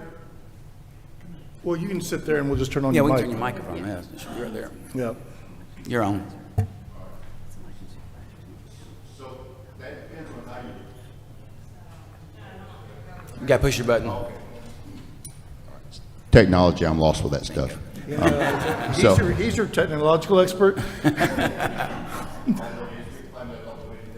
Hit it again. Wow, okay. Oh yeah, there have been attorneys that say I don't know anything about printers, even though I've upset the United States government several times on printers in classified environments. But anyway, so to your point, here's the thing. There's several ways that you could store these. The main thing is you could actually take the data, create a forensic image and a hash, and store these on what's called a network storage system that would eventually move them off. Then you could recycle your USB cards, but you would want to do a low-level wipe, not just a quick write. So you ensure that the cards are clean, and you want to record this process. And that's something that's important because, if I may sidestep, I've heard counties talk about how they can't do it because it's not capable, it failed. Did they have somebody from the outside audit their process? And that's an important thing when you do it. And that's why I'm saying, when you save the money, there's several ways you could save it. You could still reuse those cards, but you want to make sure that you keep the integrity of the data and it's stored securely, and that you track your process so you have a solid chain of custody. Would you yield further? I have another question for you. So on these memory cards, if you've got all these ballots on there, the images, does it have some sort of timestamp on there that would go when you go to store it? How does that work? All right. For their help. So there are timestamps that are created for those files, and those will stay. Now, the thing is once the file gets opened and you move it and you access it, those timestamps can change. I don't want to detract, but believe me, I've done a lot of forensic stuff on election equipment, and some of them have been transferred incorrectly, and you'll get like a January 1st, 1970 date across everything. And that just says bad forensic steps, and now you got to start all over. Those, one, the file should be encrypted on the inside. Your Dominion, so you have what's called a DVD file, which is encrypted and have all that, which can be easily decrypted, but we'll get into that when I come back to Georgia next time. So that file's encrypted, so it's going to maintain its file integrity as far as that until it's opened up and files are accessed. So if you're just copying in a standard network storage copy, it would not affect the timestamps. Okay, so your solution would be then to buy enough of these cards to where you have enough to do 2 years of elections, so when that third year comes, we can take one and dump all that off because it's not needed anymore anyway, right? That sounds good, but I'm a technical person. I would have to have more data on the county structures, your number of machines and stuff like that to answer that. Thank you. It sounds like this is another one of those rules. It's a good rule. It's just a timing issue on when it needs to be implemented. And it ought to be implemented after the election this year when the legislature can appropriate funds for this thing so the counties don't have to come out of pocket on this. And so, And Mr. Chairman, the question I would leave you with is, why isn't the Secretary of State paying for these cards if it's in violation of both federal and state law? He has a budget to do this, and this is chicken feed for the Secretary of State's budget. He should be coming in here volunteering to pay for these cards right now. He's seen this rule. They have looked at it. I know you really don't want me to answer that question. As I said, it sounds to me like this is another one of those timing issues that needs to be considered after the election when we have confirmation from the legislature that they're going to pay for, which they apparently have, Executive Director Cohn's had some conversations with them, are willing to discuss over there. So, Yeah, I think what to answer your question, you were trying to get them to pay for it, but they want to pay $46 a memory card, and we would rather save money. Yeah, I would say the Secretary of State should pay $46 if he wants to. The only difference that we can see in the card is that the card is an industrial grade card. The Dominion system card is apparently industrial grade, as near as we can tell, which is a little bit more expensive. It wouldn't be $5, probably be more in bulk, about $12. But we can't get the bulk prices. Only y'all can get them. Member Gazal?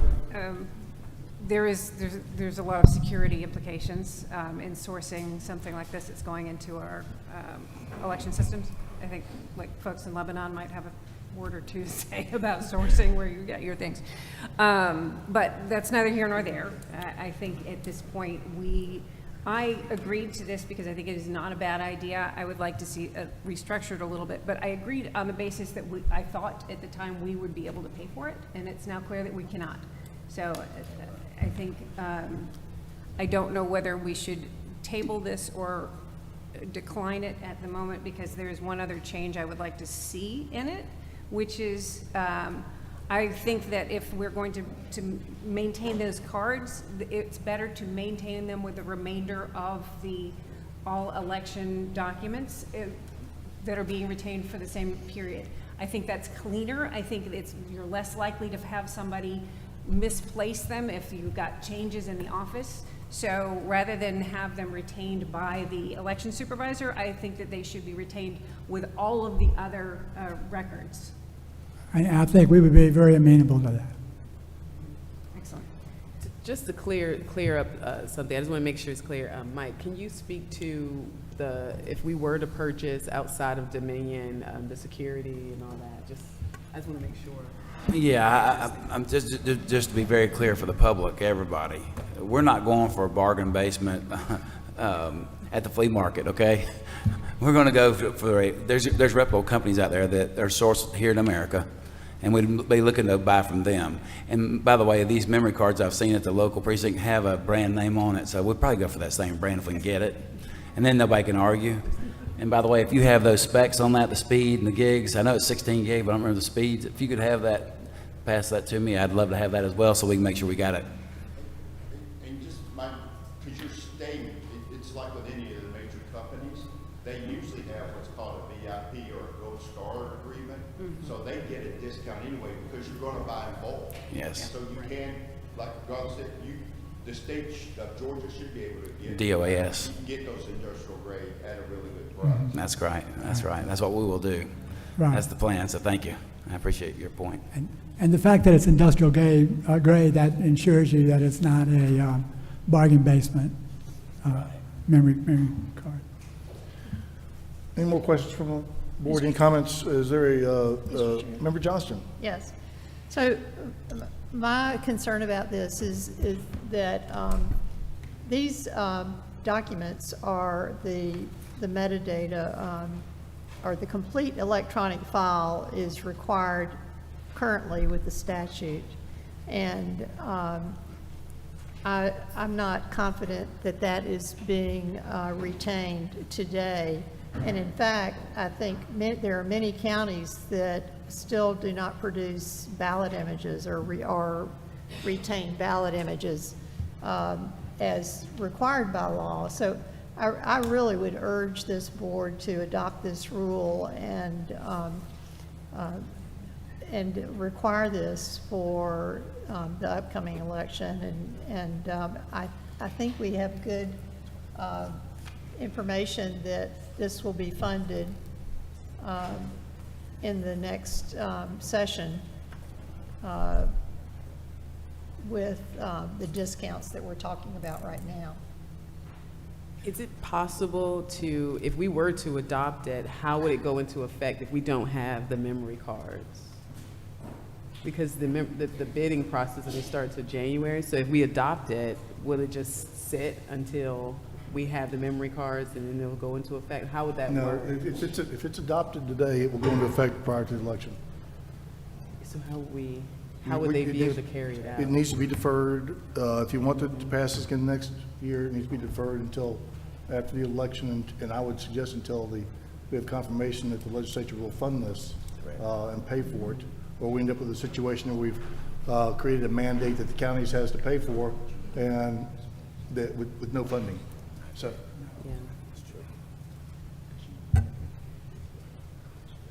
Yeah, I wonder, I don't know if we can adopt it without putting a cost on the county. You know, now, at this point, it's gonna fall on the counties to have to pay for. And we don't know what those additional memory cards, how many they would need either. So we don't know what their costs would be. And then they would have to go through their own bidding process, I guess, and, you know, try to locate it. And then we may have, each county may have a different set of cards, and it's not a uniform process if we were to adopt it now. But I do think maybe tabling it until it's been passed, that we can go through the bidding process, get the memory cards, then we can send the memory cards to the counties, and then we can pass this to store it. Do you have a motion on that? Well, first, I want to make sure Dr. Jan is, I know she's still thinking. Well, while you're thinking, I did want to point out, since Dr. Johnston mentioned it, at the last session, I explained to you that we did a statewide survey of ballot images in 2021 after they were public record, and we found a total of 1.7 million original ballot images missing for the 2020 election in Georgia. So that's 1.7 million missing ballot images. Each one is a violation of both federal and state law. So this is a pretty critical thing for a government that has a $2 billion surplus to say they can't spend $20,000 on memory cards. That's a pretty severe problem.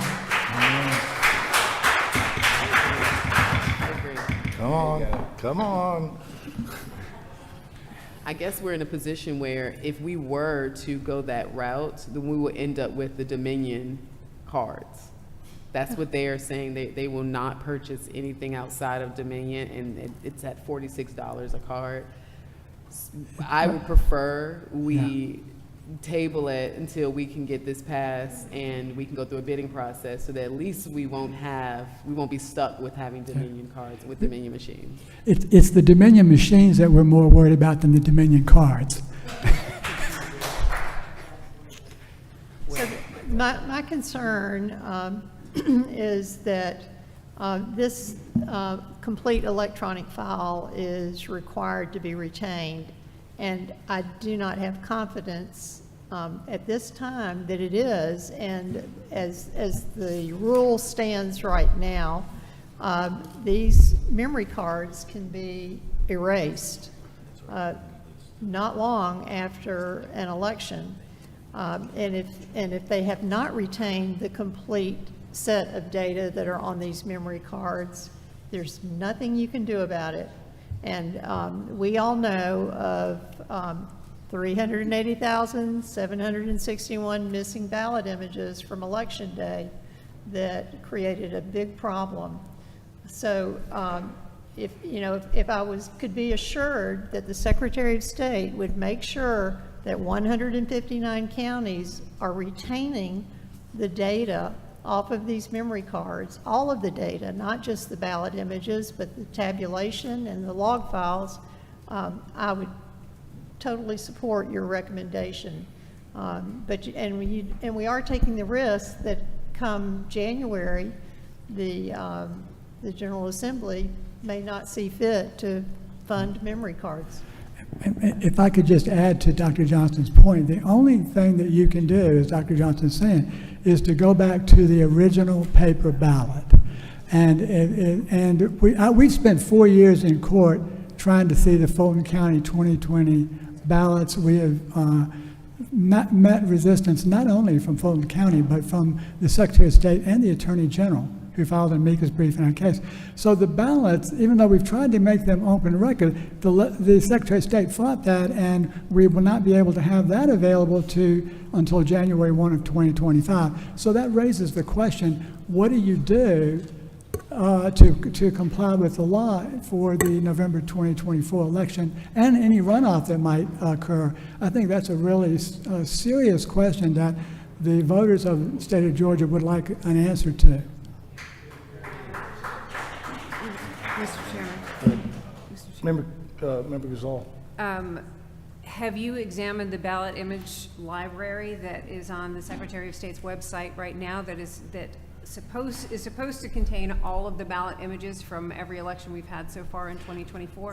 We have surveyed and collected all of the ballot images, and what he has on his website are the recount ballot images. This is 2024, from every election of 2024. No, we have not surveyed 2024, and one of the problems we had, and that's important, I'm glad you asked the question. We produced a study on March 7th, 2022, after we got the original ballot images. We found out through the metadata, a very complex study, that Fulton County had electronically altered those ballot images before they certified the 2020 election results.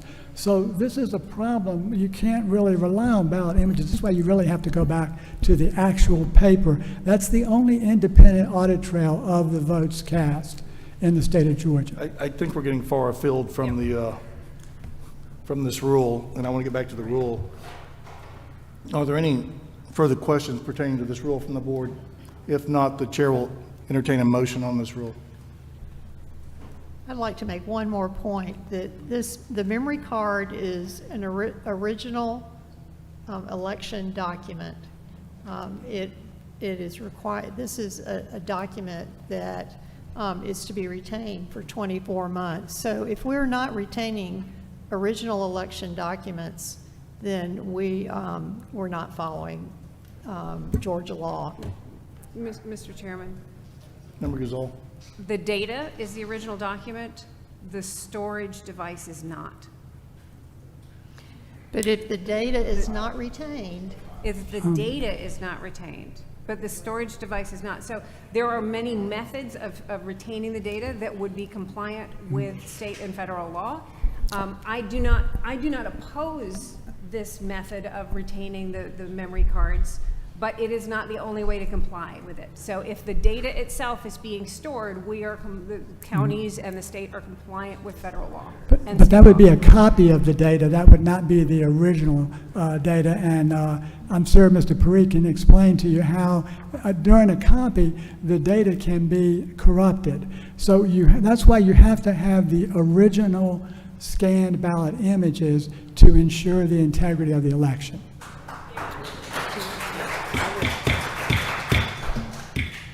I would like to ask can you explain what happens when you remove the data off the memory card and download it somewhere else? Do we lose information, or what's the concern in doing that?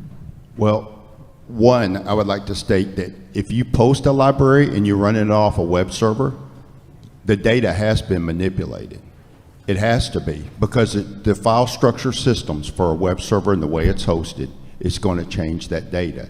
To answer your question, Ms. King, yes, because here's the thing. The data on those SDK cards is supposed to be encrypted. So therefore, to see ballot images, that means that the file was decrypted, and then those files are going to become standalone files and they will get moved. And depending on the type of system that moves it, whether it's a Windows system or a Linux-based system, or Unix-based, I'll say, but most everything is Linux now, that will affect your metadata. And that's why sometimes it gets complicated, and Garland's correct on that process.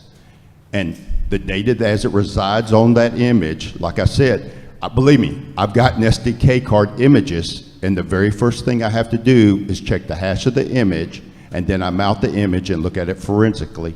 And sadly, I'm hoping that Georgia's are encrypted. I found states to where it's not, and that means that the data could be tampered with while it's on the card, and therefore makes chain of custody. But if it's encrypted properly the way the vendors say they do it, and they're following their process, then it will get on the EMS and get decrypted, and then it will get moved around from there. And yes, the metadata can change. Okay. So just to be clear for everyone, so what we're debating basically is whether or not, so if we were to pass this, that would require counties to purchase additional memory cards for this upcoming election. We don't know how many they would have to get. That depends on the county. We don't know which card they would be purchasing. There may be several different cards throughout the counties. And then, but the rule will be enacted. Or do we table it until we can get the legislators to go through the bidding process, so we have a uniformed card that everyone will utilize, and it will also fit, it would be cost effective versus just spending $46. And then we can then pass or support this rule to have it stored on those memory cards, because now each county will have enough memory cards. That's kind of the... I can answer part of your question, Member King. So each county would only need 1 or 2 memory cards to get through this election cycle to the legislative session, and at a cost of about $20 a card per scanner. That's not a whole heck of a lot of money for a county to have to pay to ensure the compliance with federal and state law. I think we're assuming too that they have a surplus, that the counties have not already, like I said earlier, allocated their funds. However, are you certain it would be 2 cards, or what are you thinking from what your research? Well, I think once you're talking about a full bore election like we've had this year, you've got a primary runoff, and you've got a general and possibly a general election runoff. That's four cards you're going to have for every scanner. But not to get to the legislative session in January. All you need is 1 card for the runoff, if you even have a runoff, and 1 card for the, we already have the card for the session. So all we're really looking at is a single card per scanner, just in case there's a runoff to get through to the legislative session, because then there's going to be another year before another election is conducted, and you would need them again. So 1 card per scanner, for probably about $20, if bought in bulk, it's pretty much peanuts to comply with both federal and state law. The problem is there's no guidance right now that we can give to the counties about what card to buy, or who to buy it from, or what to pay for it, or there's just no guidance out there on that issue right now. And trying to implement that before this election is a little We've got an expert here. I think he can give us the guidance. I would like to hear. Not to be fighting Garland, you both made very good points, because believe me, I'm Use an the mic. operational guy, and for large... Use the mic, Clay. Use the mic, Clay. It pulls out. Your points, here's what I want to tell you, because I'm an operational person. I've for large DOD entities, and so what I'm telling you is, you do not want the sloppy global supply chain issues that these vendors have. And I've seen their supply listings, and they're fraudulent in their technical data packages. Your points are very sound. What I want to tell you is when the state purchases them, you're controlled through procurement. To task the counties with doing it individually is asking for chaos, right? But you want to get them, you want to control them, you issue them, and they state issue because you want to ensure they're clean and brand new, so you don't run the extra steps to make sure they are, which would be the low-level wipe and then doing them. And then as you give them to, after the counties use them, they're surplus, they should store them securely until they're used, and then they put them in, and like Garland said, you don't need that many because they're backup, but you want to have them. Then after they're loaded, they're just like the ballots or anything else. They need security controls on them and to be checked. Well, so you bring up a question that I have, because I am not technically savvy as you are on this issue, but how many ballots could one of these cards hold? Could you do 2 elections on that one card? If you can do that, then you've solved the problem. And I don't believe have I given you this stuff before, Garland? All right, so I have the documentation from Dominion that tells that. And so here's the thing, on the 8 gig SDK cards that they talk about, they can hold up to 10,000 a two-sided ballot. So if you have a front and a back on your normal ballot, that card can hold that many along with the extra data that's put on the card, because there's log files and other things that are on those cards. So most of these are 16 gig, 16. So they're going to be good, because believe me, there are other questionable things that got when the SDK cards got pulled from systems during an election when they obviously weren't full, but that's a whole nother story. Then that's a lot of cards for Gwinnett County or Fulton County or DeKalb County or Cobb County, and with the general election, with maybe a runoff, that's a lot of cards. But here's the thing, there are 2 SDK cards. One is like the administrative card, which has the encrypted configuration files that give the brains to the ICP2s, the tabulators, the system. The other one is a lot of the data, it holds the image files for the ballots. You're going to have the CVR and all the log data. All those things get backed up on the 2 cards. And so the main thing is you want that one primary card to always, that has the CVR and the ballot images to always be retained. So, Mr. Favorito, the State Election Board's technical expert has just stated that we need to go through the proper procurement procedures before we can do this. Mr. Chair. Member Johnson. Could we ask Mr. Kirk to weigh in on his inventory of cards and what he does? Push your button, Mr. Kirk. Okay. So, I actually don't mind this idea, especially if you're going to provide them to us. I like the retention. One thing to flag, currently our standard practice is up to 10,000 ballots in a scanner, and that's just the guidance. And I think that works with the size of our containers and the size of the secure boxes and bags that we use. The one thing I would like to flag, and Tom may be able to answer this better than I can, is the idea of unscheduled special elections. Going into legislative session, there could be things ordered by the governor, special elections we have to have, and some other things are scheduled next year. Tony, would you mind? Yeah, we actually have a June special primary for Public Service Commissioner next year. So we're already, in my county alone, we know we're going to have 3 elections at the very minimum. That primary in June could have a runoff in July, and if a third party qualified for Public Service Commissioner, we could even have a special general runoff. So we could have as many as 5 elections next year, because I already know I have a March East Lost and a special city council. So we would just want to, we're in favor of the rule. It's just a matter of making sure we have the supply of cards that we can get through an entire election cycle, which in a nightmare scenario, you could have as many as 14 elections in 2 years. And Mr. Chairman, we did mention, you mentioned Gwinnett County, we did do a quick cost math. There's about, we think, about 275 counties, scanners in the precincts in Gwinnett. One card, $20 each, would be about $5,000 expenditure to get through to the legislative session. And that's only, you only need it if they had a runoff. One last point in case it wasn't said, sorry if I missed it. No, we cannot reuse memory cards between elections. It has to be static to that election, especially for the retention standards y'all are talking about. So basically, what I'm hearing is that by the June special election should be covered based on what takes place in January. So we'll be able to purchase new memory cards by that election. The question is, the memory cards we currently have, is it possible to store those for to use them for this election that's coming up and any election that will take place before session, which I think is just as presidential? And the is runoff. It enough space in the runoff and a runoff? Yes. Is it enough space on the cards that we currently have where the counties would not have to purchase any new cards? And if we were to pass this, to store those? I'm sure Joseph will tell you that they've got to wipe those cards for each election. We do need to keep They have to have a clean card for each election. Yeah.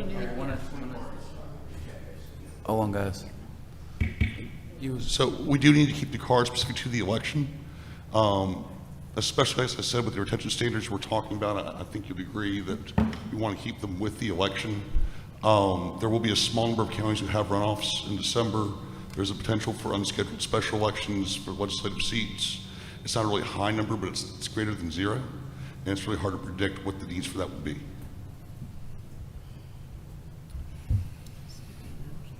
The chair would entertain a motion at this time. I'm still trying to be clear on something. I still want to be clear on something. To be clear, the memory cards that we currently have, that the counties currently have, there's not enough storage space in order to. There's not enough cards to do a runoff if a runoff occurs. So we would need, so they would have to purchase new cards if we were to pass this right Maybe. now. It depends on their inventory. They might have to, or they might not. I imagine they have extra, but maybe not enough. Might I ask Mr. Kirk, do you store a complete electronic file of? We transfer everything off memory cards through the Dominion software to the database that's retained. That includes audit logs, images, as well as the results. As far as how many cards we have in our inventory, I apologize. Off the top of my head, I wouldn't feel comfortable saying, but I'm happy to get the information back to you. Unfortunately, it wouldn't be now. Do you have enough for a runoff election? I don't have enough to have a complete new set for a runoff election.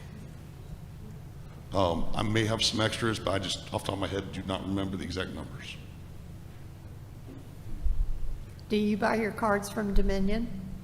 I am currently using the cards that were procured with the voting system originally. I'm not sure I've ever bought or purchased additional cards. I'm sorry. I'm currently using the cards that were originally provided with the voting system itself. I do not recall if I've ever actually had to purchase additional cards. If I did, I would have purchased them through Dominion, as was the guidance. So you would buy the $45 card? Oh, that's crazy.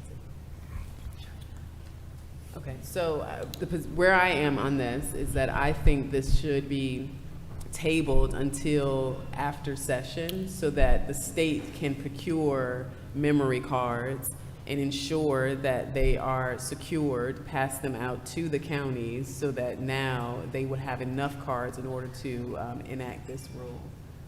Would you like to make a motion? As long as there's no more discussion. Chair will entertain a motion. Any more? I know she's thinking. I just want to make sure there's no more discussion.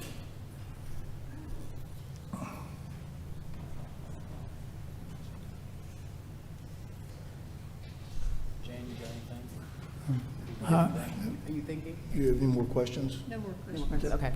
Yeah, so I'll make a motion that we table this until after session so that we can ensure that we have a uniform approach to handing out additional memory cards to every county so that we will be able to store this. We have a motion to defer this rule for further consideration. We have a second? Second.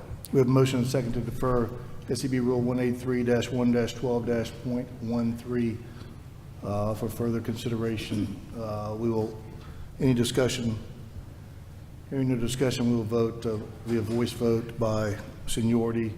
Member Gazal? Aye. Member Johnston? Nay. Member Jeffries? Aye. Member King? Aye. The motion passes 3-0. Now he's getting angry with the gavel.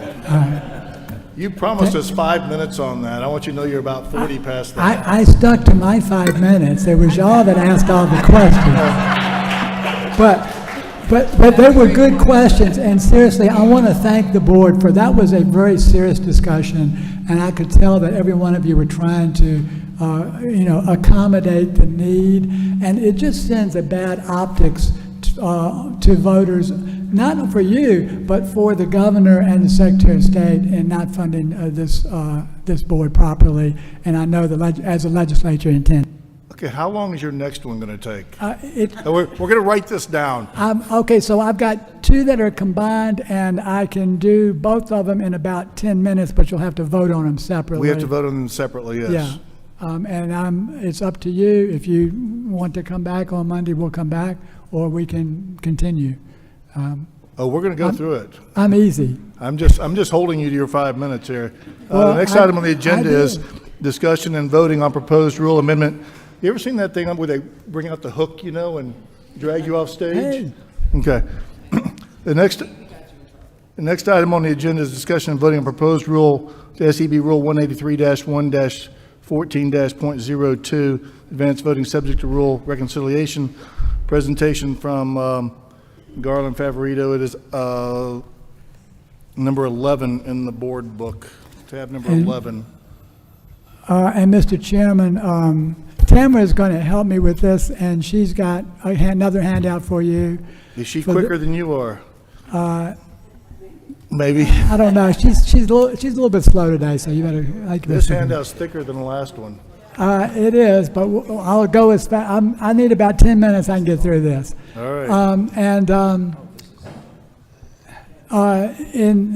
Since we have shorted Executive Director Cohn, we've got 3 handouts that are for the record that I'm going to be referencing that's for Executive Director Cohn. Since he hasn't been getting our copies, I apologize for not copying you in on these, Mike.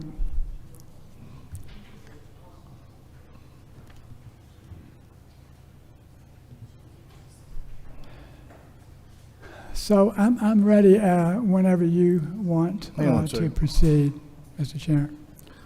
Let me ask the board, because the board considered this for rulemaking procedures, and it passed 4-0 to initiate rulemaking procedures on this. It seems to be a fairly simplistic rule. Is the board going to have any questions on this one in particular? Member Gazal, do you have any issues or questions with this one? The concerns that Gavrio had articulated with this, because their concerns were that it appeared that this gave a very short amount of time for the counties to reconcile any sort of discrepancies, when right now under current practice they have close to a week, and this would give it would create a much abbreviated timescale. So if you could address their concerns. Before we start, Member King, do you have any questions? Member Johnson, do you have any questions ahead of right now? I know that Member Jeffries doesn't. All right, if you will address Member Gazal's, I'm not trying to speed this up or anything. Well, I need to give you, I can address the questions absolutely, but they're kind of addressed in the presentation.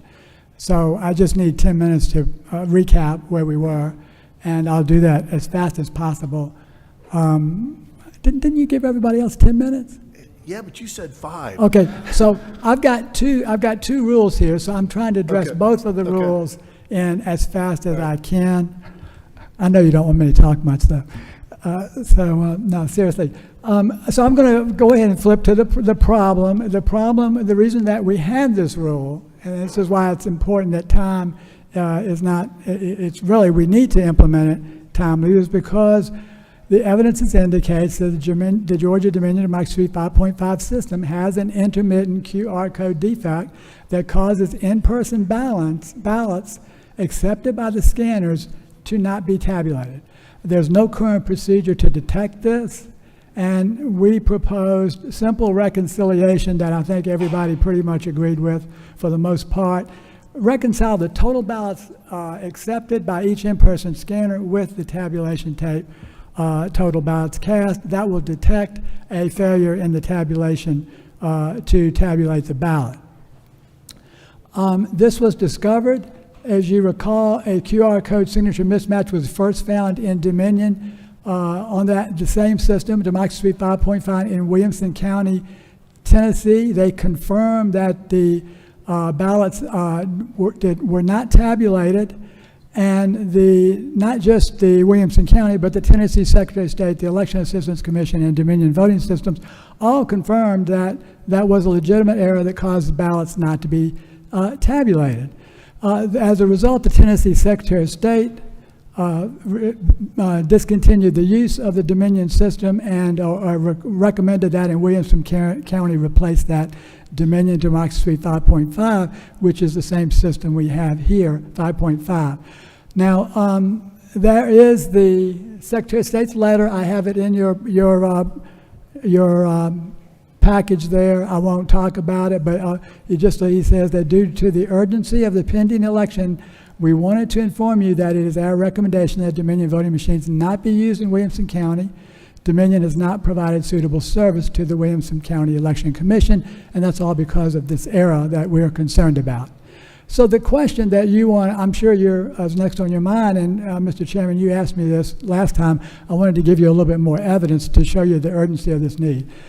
State Election Board 2022-348 showed that the same QR code signature mismatch error was found in 65 of 67 counties that they surveyed. But now the question is, did that mean that the votes were not tabulated?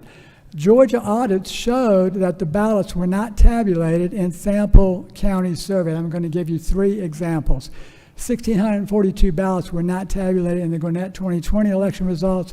1,805 were not tabulated in DeKalb 2022 District 2 Commission Democratic primary, and then 225 were not tabulated in Coffee County 2020 general elections. I have given you the documents to show this for the record. I'm just going to quickly mention all 3 of those.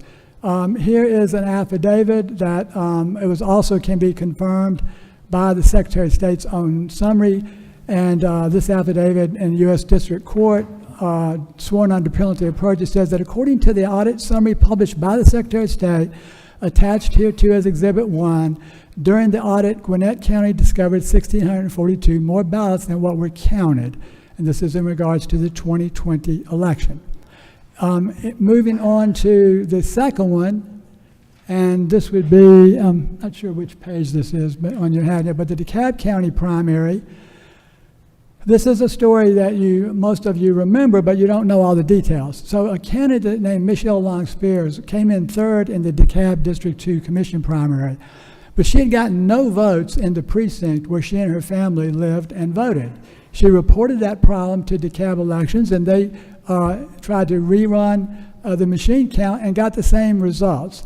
So they postponed certification to do a hand count. This was the only race that was hand count audited in the 2022 election, including the Secretary of State's race. So the results of this are shown in the document that I'm leaving you, but let me just illustrate it for which page is that? Page 8 that you've got the illustration. So this shows that Michelle Long Spears was shorted 3,000 of her 4,000 votes, 75% of her votes. 1,400 were given to an opponent, and 1,800 were not counted at all. So that is, now this can be attributed to a ballot alignment problem. And that is what the DeKalb report does. However, it does not, the report never accounted for the 1,805 votes that were never tabulated. So we know that 1,805 votes were never tabulated. We know 1,642 were not tabulated. This one was in 22. Gwinnett County is 2020. These are just samples that we have. Here's a third one that's very illustrative. This is the actual Coffee County November 2020 election results spreadsheet that they did. This is on page, is that 10, 9? Page 9. And it says here that we reviewed the results and there were no change in the vote count despite 185 ballots counted. So 185 ballots were counted, were not counted even though they were cast. And then if you look up on the original count, you'll see that the hand count confirmed that another 40 ballots were not counted, not tabulated. So that's a total of 225 ballots not tabulated, and that was also in the 2020 election. So that was the evidence, Mr. Chairman, I wanted to give you because you had asked for that last time, and I did not have that. So I apologize for that, but I do appreciate the fact that you were concerned and you wanted to see some more. That said, in order to solve this as a stopgap measure, we proposed two simple reconciliations. I'll probably talk about the first one, the election day first, if that's okay. And the election day simply was to change the recap form to add one column where you reconcile the poll books and the scanner ballot counts. You also reconcile the tabulator tape ballot counts. So instead of a three-way reconciliation, you have a four-way reconciliation. And that's really the only change, a simple modification to the form and a simple additional recount reconciliation. At the time, they're already doing the reconciliations. And I think that's probably why it passed unanimously. It's a pretty simple ask.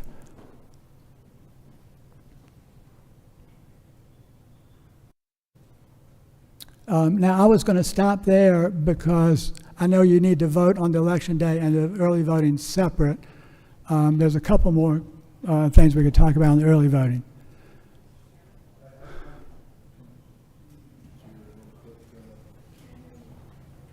No, I got it. Okay. Yes. Result. I would actually like to ask one of our election supervisors if the recap forms are already printed. Let's pick somebody who hadn't been able to speak yet. Do we have any more election supervisors here? Come on, come on. Two over there. Yeah. All right, Mr. Kirk, you're back up again. So, yes and no. They're printed, we have them in our offices, but some of us print them on demand as well. So, I think one point here is, make sure I understand, you want us to compare the number off the screen to the number that it prints. Is that right? Time.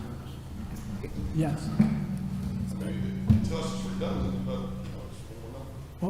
Well, I've just given you the evidence that it's not redundant. The tabulator scanner, if I understand the question or the point, the tabulator scanner total ballots cast is not redundant with the scanner ballots cast for the three examples that I've just shown the board. I think those examples you're talking about votes counted as opposed to ballots cast. Again, the thing with the county was a programming error, not an error how many ballots were counted. It was an error in regards to alignment. Now let me go back to that, so I want to make sure it's clear, because we've been hearing this story for year after year on this since 2022. I mean, I agree that you're correct that it was an alignment error in regards to what's on the left-hand side of the system. But on the right-hand side, it shows you 1,805 votes were not counted. And the DeKalb County Board, report, which I've left with the board, has no explanation for that. When we looked at the audit logs of SEB 2022-348, it shows that DeKalb County, every one of the ones I've just showed you in examples, had QR code signature mismatch errors, and they did not tabulate the ballots. Well, and that's why it's not redundant. 2 points, if I may respond, if y'all don't mind, because I think it's important. One, I've talked to some folks about this before. As you know, I do a full hand count of one race in every election I conduct. Those errors are in my audit logs, but the number of ballots always matches when we audit them. The second thing is, I'm curious, these numbers, did you get them from the election night reporting system on the Secretary of State's website? Or did you get them from a report from the Dominion voting system? Because the information on the ENR system on the Secretary of State's website is a version, a copy of those results, but it doesn't display all the data that would be displayed on, say, a statement of votes cast from the server itself. And it's easy to conflate the number of ballots cast to the number of votes counted if you're just using the information on that website. Every vote has to be on a ballot.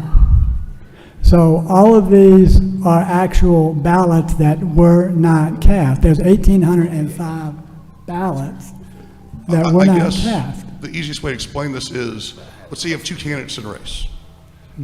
Candidate A gets 10 votes, candidate B gets 5 votes, and then there's 5 more ballots cast with no votes on them. I think if you look online right now, you'll see 15 votes cast, because it's 15 votes for a person, no blank ballots accounted for, where in DeKalb County, those ballots were considered, I believe, blank by the system and wouldn't have shown up online. Let me give you an illustration, I think, that will clarify this. I'm going to go to the Coffee County in 2020. And again, where's this data from? Is it from the website or from the voting system? I'm sorry, from what site? Is it from the election night reporting website where the results are on the Secretary of State's website? This is the official documentation that the Coffee County Election Board gave to the House Government Affairs Committee on December 10th of 2020, if I'm not mistaken. And the board member testified immediately before me. So we've been researching this for years. And what happened there, you can see 40 ballots were not tabulated. The hand count found that there were 40 ballots were not tabulated. Now, to your point, this gives the illusion of an undervote, but it's not an undervote. And that's why there's no conflation of ballots and votes. This was 40 ballots that were not cast. You can see the hand count found that the machine rejected 40 ballots, and the hand count found that every one of those ballots had a presidential vote on it. So the machine failed to tabulate 40 ballots, and that's just one simple example. I just pulled 3 for the board. We could have pulled probably dozens, but I didn't want to, since I only have 5 minutes, that's... And I know I'm cutting into it, I apologize. That's what it is. Okay, let me, I think that we don't want to go too far afield again. So, Member Gazal, do you have any more comments? Questions? My only other question is literally, I'm just asking about the forms themselves. Are they in triplicate, or are they just like a single piece of paper? Do you use carbonless copies for that sort of thing? I'm trying to figure out if it would be. It depends on the county. We're still using those triplicate forms because it's just what we've always done. But a lot of counties have their own forms that they basically what counties have been doing is when they're doing their logic and accuracy testing, they have an entire workbook so that when they type one seal number on a screen, it populates all of the fields and necessary fields in their recap sheets, so that they're just printing off a recap sheet rather than using the states. It makes it a lot easier to get everything done. And it depends on the county. But we're still using the triplicates. A lot of the smaller counties still are. Mm-hmm. Some of the larger counties have their own form. So in order to recreate a form at this point in the process would create a burden? We would leave it up to SOS. I mean, they would have to give us the form, the counties that don't already have their own, and the counties that have their own would probably do their own adjustment to their spreadsheet. But yes, a new form would need to be made. Would we have to recreate a form, or could we just write it on the form that exists and notate where the data is coming from? I mean, you could theoretically write on the form the number from those tapes, but you'd have to, that would be part of the poll worker's instructions, that would have to be added. You just add that. It's easier if it's on the form and push them and fill it out so that they don't forget. Exactly. Okay. Well, either way.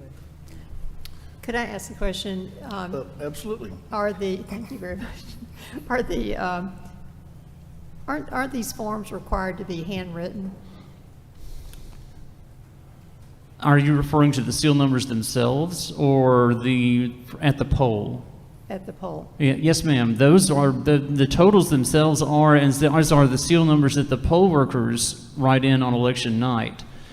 But the seal numbers that the poll workers are expected to see in the morning when they get there, the counties are using their spreadsheets to print those as a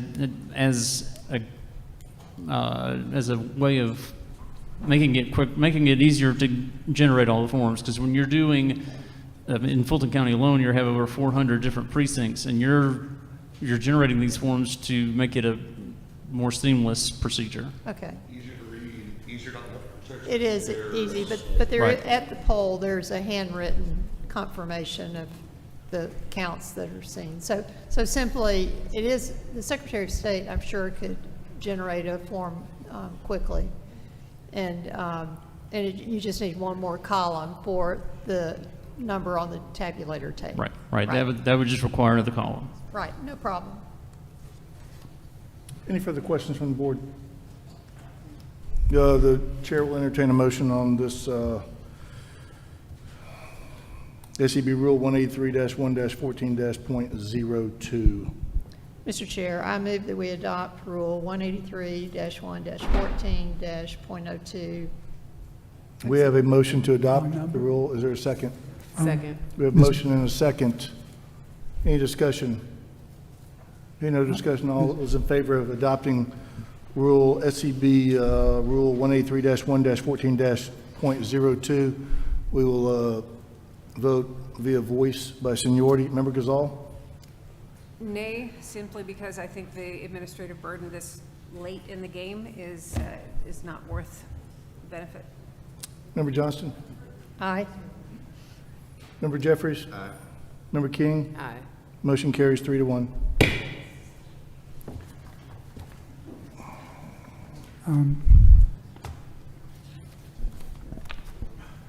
Mr. Chairman, I think I was presenting the election day, and I think that y'all have approved the advanced voting, which is fine. That's fine with me. We can just. Wait. But you don't want to confuse your chairman. Wait a minute. Wait a minute. But we could talk about that, or we can just pass this one and go home.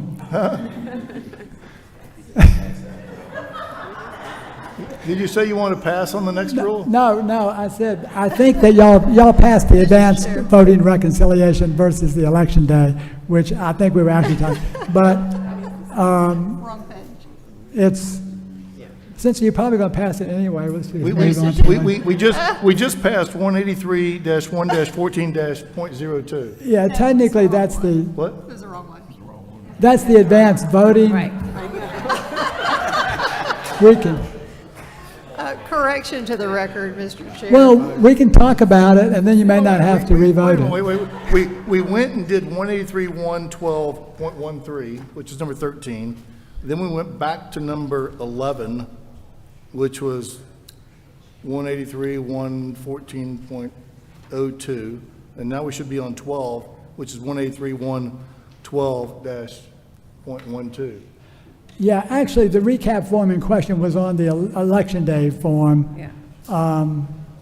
So I don't know how you want to proceed. You could probably just adopt 183-112.12, and then we can go home. Well, hang on a second here.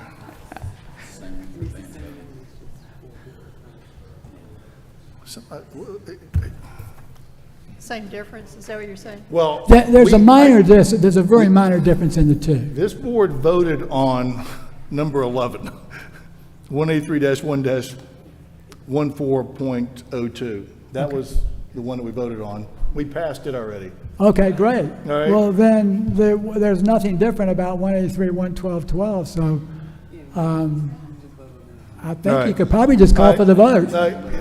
Be quiet. The board will entertain a motion on SEB Rule 183-1-12-.12, which is tab 12 in your board binder, unless you have some questions for Mr. Favorito. I would reiterate my request that you address the concern on the rule that we just passed, apparently.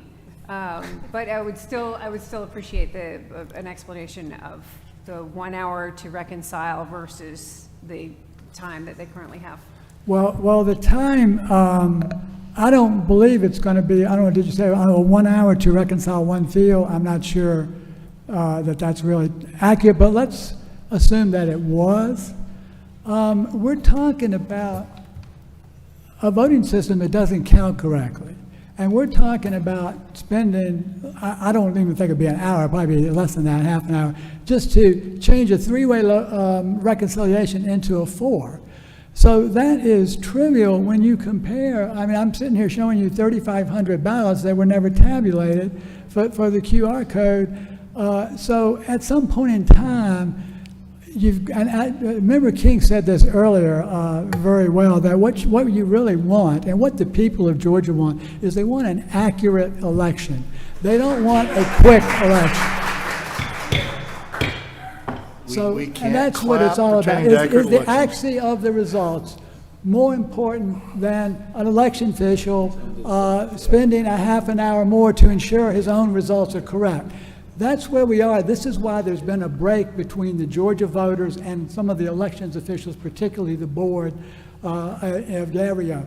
So hopefully we'll repair that one day, but we want accurate elections. This is about accurate elections, and we appreciate that the board, most of you, I know you want accurate elections too. Member King, did I hear you call for a question? Call for the question? No, I said I'm ready to make a motion. He called for the question. I'll call for the question. We have a call for the question. The board will, or the chair will entertain a motion on this rule. I make a motion, we approve. Member King has made a motion that we, this board approve SEB Rule 183-1-12-.12. Is there a second? Second. There's a motion and a second from Member Jeffries. Any discussion? Hearing no discussion, we will vote by voice vote in order of seniority. Member Gazal, how do you vote? Which one are we voting on now? We're voting on 183-1-12-.12, which is tab number 12. Which is the one that I thought I had voted no on. So this is the one I thought I was voting on before. So I am going to vote no, simply to be consistent. We'll vote nay on it. Nay. Before there's a nay. Member Johnson? Aye. Aye. Member Jeffries? Aye. Member King? Aye. It's passed 3-1. Mr. Chairman, did you want to vote aye also? You can't talk anymore. You've well exceeded your 5 minutes. It's you're way over time right now. The next items on the agenda are old business and new business. A member of the board, the chair would entertain a motion from a member of the board on how to handle the old business and new business. And what we will do today, depending on this motion, is we will hear from those individuals that signed up to speak that did not get to speak this morning. Member King. Yeah, I make a motion that we hear old business and new business on Monday, because we do have an executive session that's also on the agenda, and we need our attorneys to be present for that, so that will have to take place on Monday as well. So that's my motion. We have a motion from Member King to move the old business and new business to Monday morning to be heard by this board. Is there a second? Second. We have a motion and a second. Any discussion? Hearing no discussion, all those in favor of moving old business and new business to Monday morning signify by saying aye. Aye. And the chair votes aye also. That carries a vote of 5-0. The last thing on the agenda is to hear from those members of the public that signed up to speak this morning. Mr. Chair, Yes. point of order. We amended the, you'll hear the Monday petition by morning. Ms. Grubbs on Monday. Yes. All right, and Ms. Frazier has to. Ms. Frazier's already been, we've already discussed it with Ms. Frazier. Oh. She's good Yes. for Monday. Yes. Sorry. Yes. Pardon me? So anybody who's signed up to speak this morning will now get to speak for public comment section. And so Executive Director Cohen will call out the names of those people that are still here, and this board will listen to the remainder of the public comment. Okay, everybody, if you would, please listen for your name if you're still here, so you can go ahead and just get up, raise your hand, and come get in line, please. Carter Augustine. Okay, Maria Galdo. Sally Grubbs is here in the house. Jennifer Moore.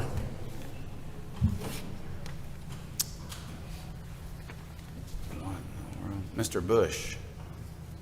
Not George. Earl Ferguson. Tracy Moore. Marjorie Timmer.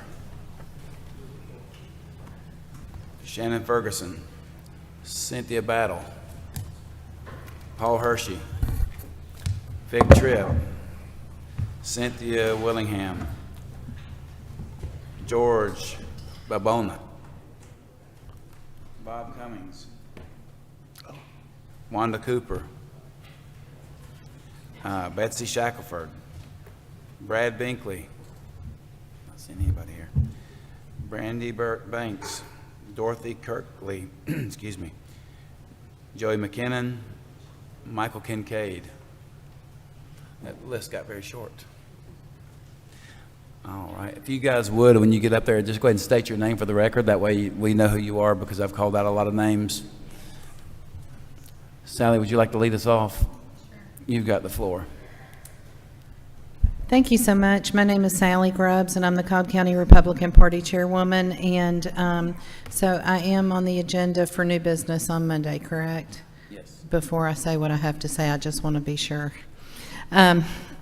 The one thing that I wanted to address in public comment today was the Atlanta Press Club event that I went to last week. I really wanted to hear what former Governor Roy Barnes and Nathan Deal and Senator Saxby Chambliss and Mayor Shirley Franklin had to say about this Project Democracy initiative that they are doing. And I was really sad to hear some of the things that were said. I was kind of sad about the whole event. But I talked to a lot of press, and I have a lot of questions from press, particularly with the rules. And number one, I think it's very unfair that there's this narrative that unfortunately Gavrio seems to be going along with, and some of the election directors, about this board is so radical because there's MAGA Republicans. And I can tell you, looking at each and every one of the people sitting on this board, I would never say, oh, they're MAGA.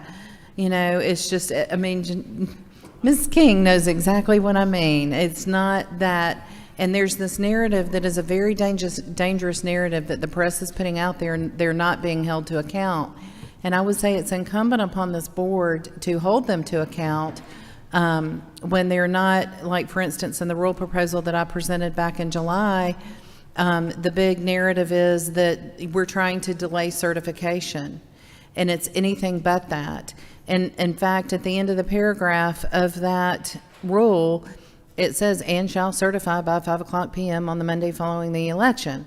So there are a lot of lies, the just out and out lies that people have put out, and I could name the reporters, but it is a very dangerous game that people in this room that come to report on these topics are putting out there, and the election directors are not holding them to account, and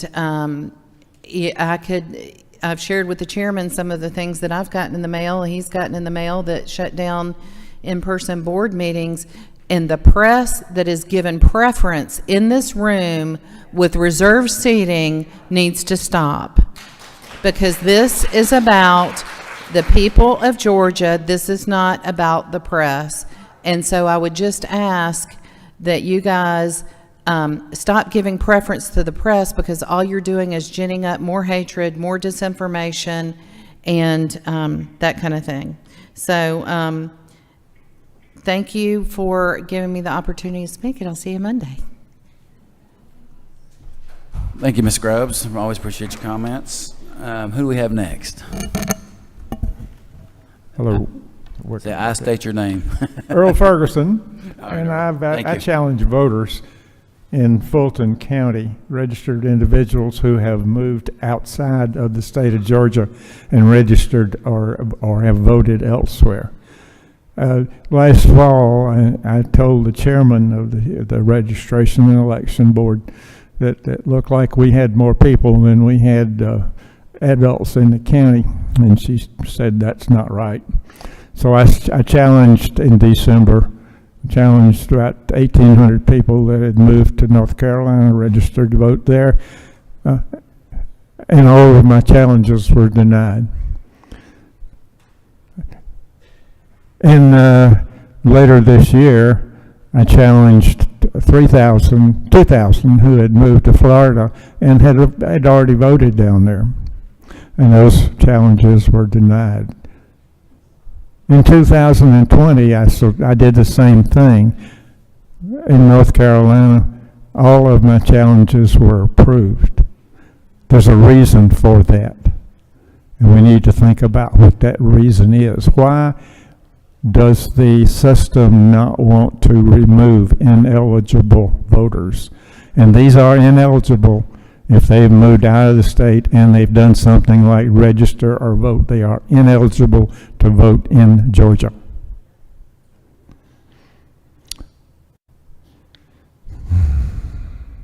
Similar situations have occurred in several other counties besides Fulton. I know that DeKalb, Cobb, and Gwinnett, right in the metro area, have, but also Forsyth and Chatham, and I understand Bibb County has the same thing, where you have a lot of population. It seems to be the same thing happening. And it needs to be stopped. The registration system needs to remove ineligible voters. I have challenges for my two that have been filed here, and I would like to hear them treated properly and taken care of. Is the Atlanta Journal still present? Oh, shucks.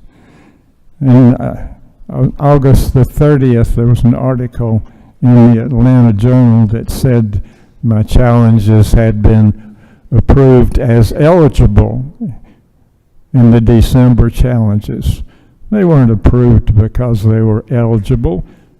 They were approved because the registration board did not care whether they were eligible or not. Thank you for your attention. I have to go home and feed the dog.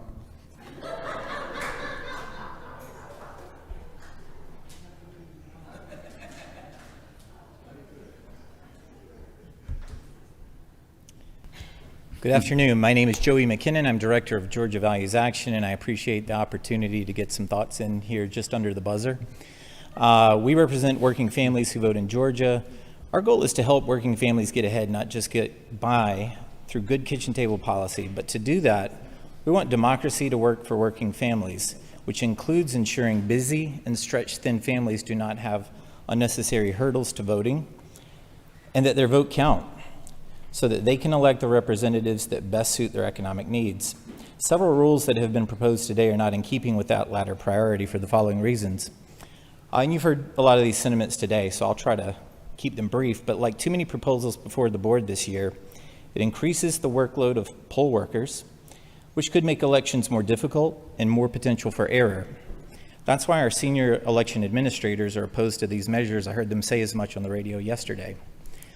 Unnecessary delays could result, and these proposals complicate what could be straightforward procedures, such as chain of custody procedures already in place and already sufficient. They create more frequent handling and unsealing of ballots, which could reduce security, not enhance it. Implementing new rules this close to the national election erodes voter confidence, not the other way around. Georgia's elections are safe and secure. That dead horse has been beaten legislative session after session. Personally, I don't think these actions are a careful consideration of a well-founded concern. I think it's a way to cast a cloud of suspicion over our election system and a way to create a false narrative. Our election in Georgia has already started. Ballots are going out, and we should not be rewriting the rules with 25 days to go to advance voting. I encourage you on Monday to cease further changing our processes in the middle of an election, and I thank you for your time. Sir, could you state your name again for the record? I had said it was Joey McKinnon, Georgia Values Action. Thank you so much. Just want to make sure we got it.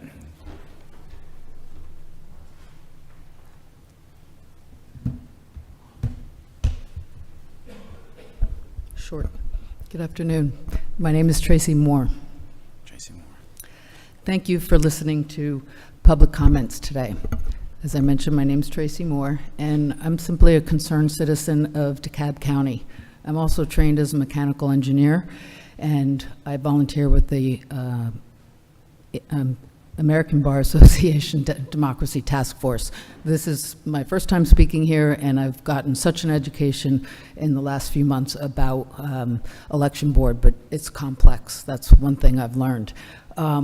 I wanted to share one correction because I started my training yesterday in DeKalb County as a poll worker. And one thing I learned that is different than what I heard today is that the discrepancy between a voter that votes on the machine and the number that comes from the ballot after it scans, there are valid reasons to be different. And I was actually coached about that. And what that is if somebody votes and changes their mind or says, I don't want to put my ballot in, I'm pissed, or I couldn't write in, Mickey Mouse, then I don't want to put my ballot in. So there are valid reasons. And my job as a poll worker will be to make sure they know their vote does not get counted.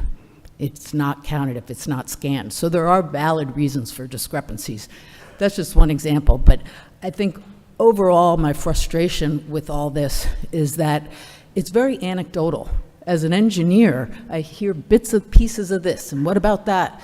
And if the purpose of this group is to find uniformity, why isn't it coming from the bottoms up with data? How are you doing it today? What are the best practices? How do we share them, as opposed to top down with rules that somebody thought this was a good idea, and then we ignore the people that are making it. So I'm just really disappointed as a voter and a citizen that this is the way we behave.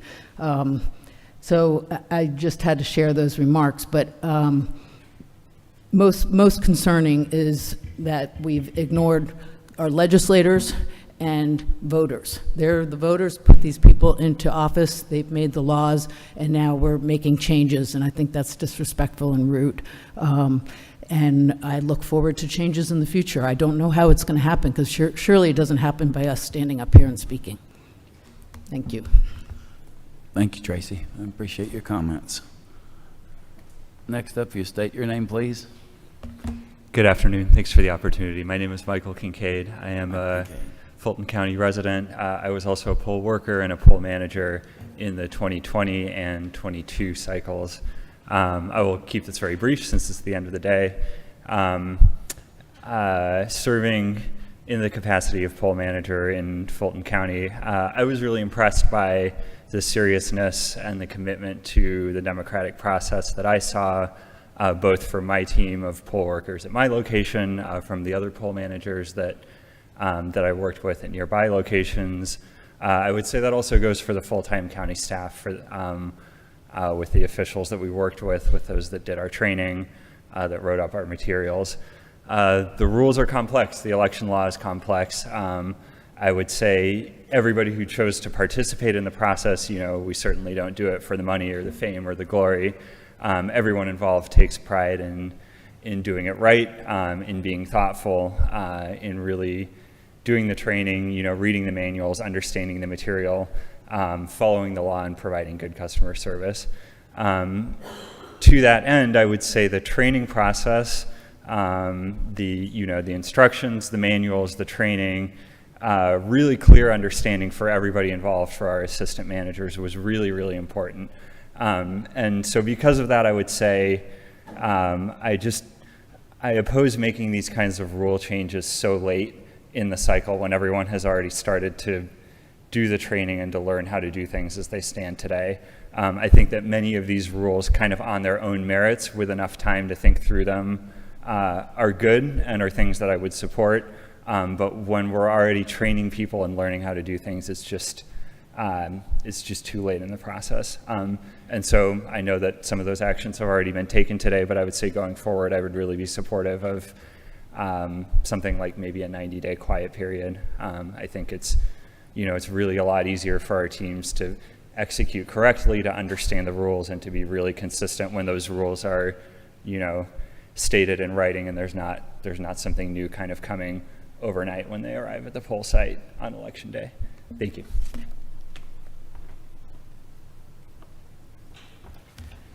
Hello. On October 3rd, 2023, SEB Acting Chair Matt Mashburn made a monumental declaration. The board has adopted a policy recently, since last December last year, that we're trying to clear cases off the calendar and move through them quickly. And one of the hard choices that the board was forced to make is the decision of whether or not to continue a policy of allowing the complainants to present on the case or not. And so that's just one of the tough choices that the board had to make, was that the complainants do not traditionally speak on the matters. And so it's the board's investigation that's being heard.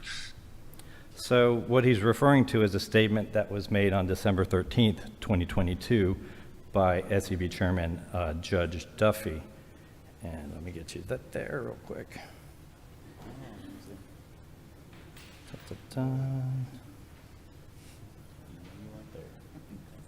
As I've explained to others, in cases where a determination is made that it be dismissed because there's not sufficient allegation to move forward, we do not allow complainants to speak, because the complainant is the one who initiates the action, is supposed to have given us everything that we needed to know to make a determination on how to process it.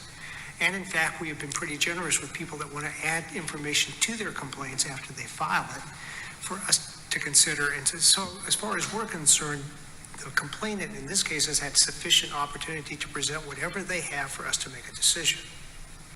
So there's two major problems with what Matt Mashburn is inflicting upon the Georgia voters and the SEB. One, there's absolutely no documentation of the SEB voting on that major change, okay? Two, Duffy stated that only complainants in cases that were being dismissed don't get to speak. Matt Mashburn unilaterally expanded that to all complainants for all SEB cases, okay? I know this firsthand because they did it to me. I had a recent case, it was SEB case 2022-217. I was the complainant, I didn't get to speak, it was not dismissed. Cobb County got issued a letter of instruction. I didn't get to present damning, information. And this unconstitutional SEB rule cannot stand. Now let's get out of here. Thank you, George. We appreciate your comments and your work you do every time. Well, that concludes all our speakers, unless the GSP wants to speak. He said, no, thank you. Well, happy Friday evening to you guys. John, you're...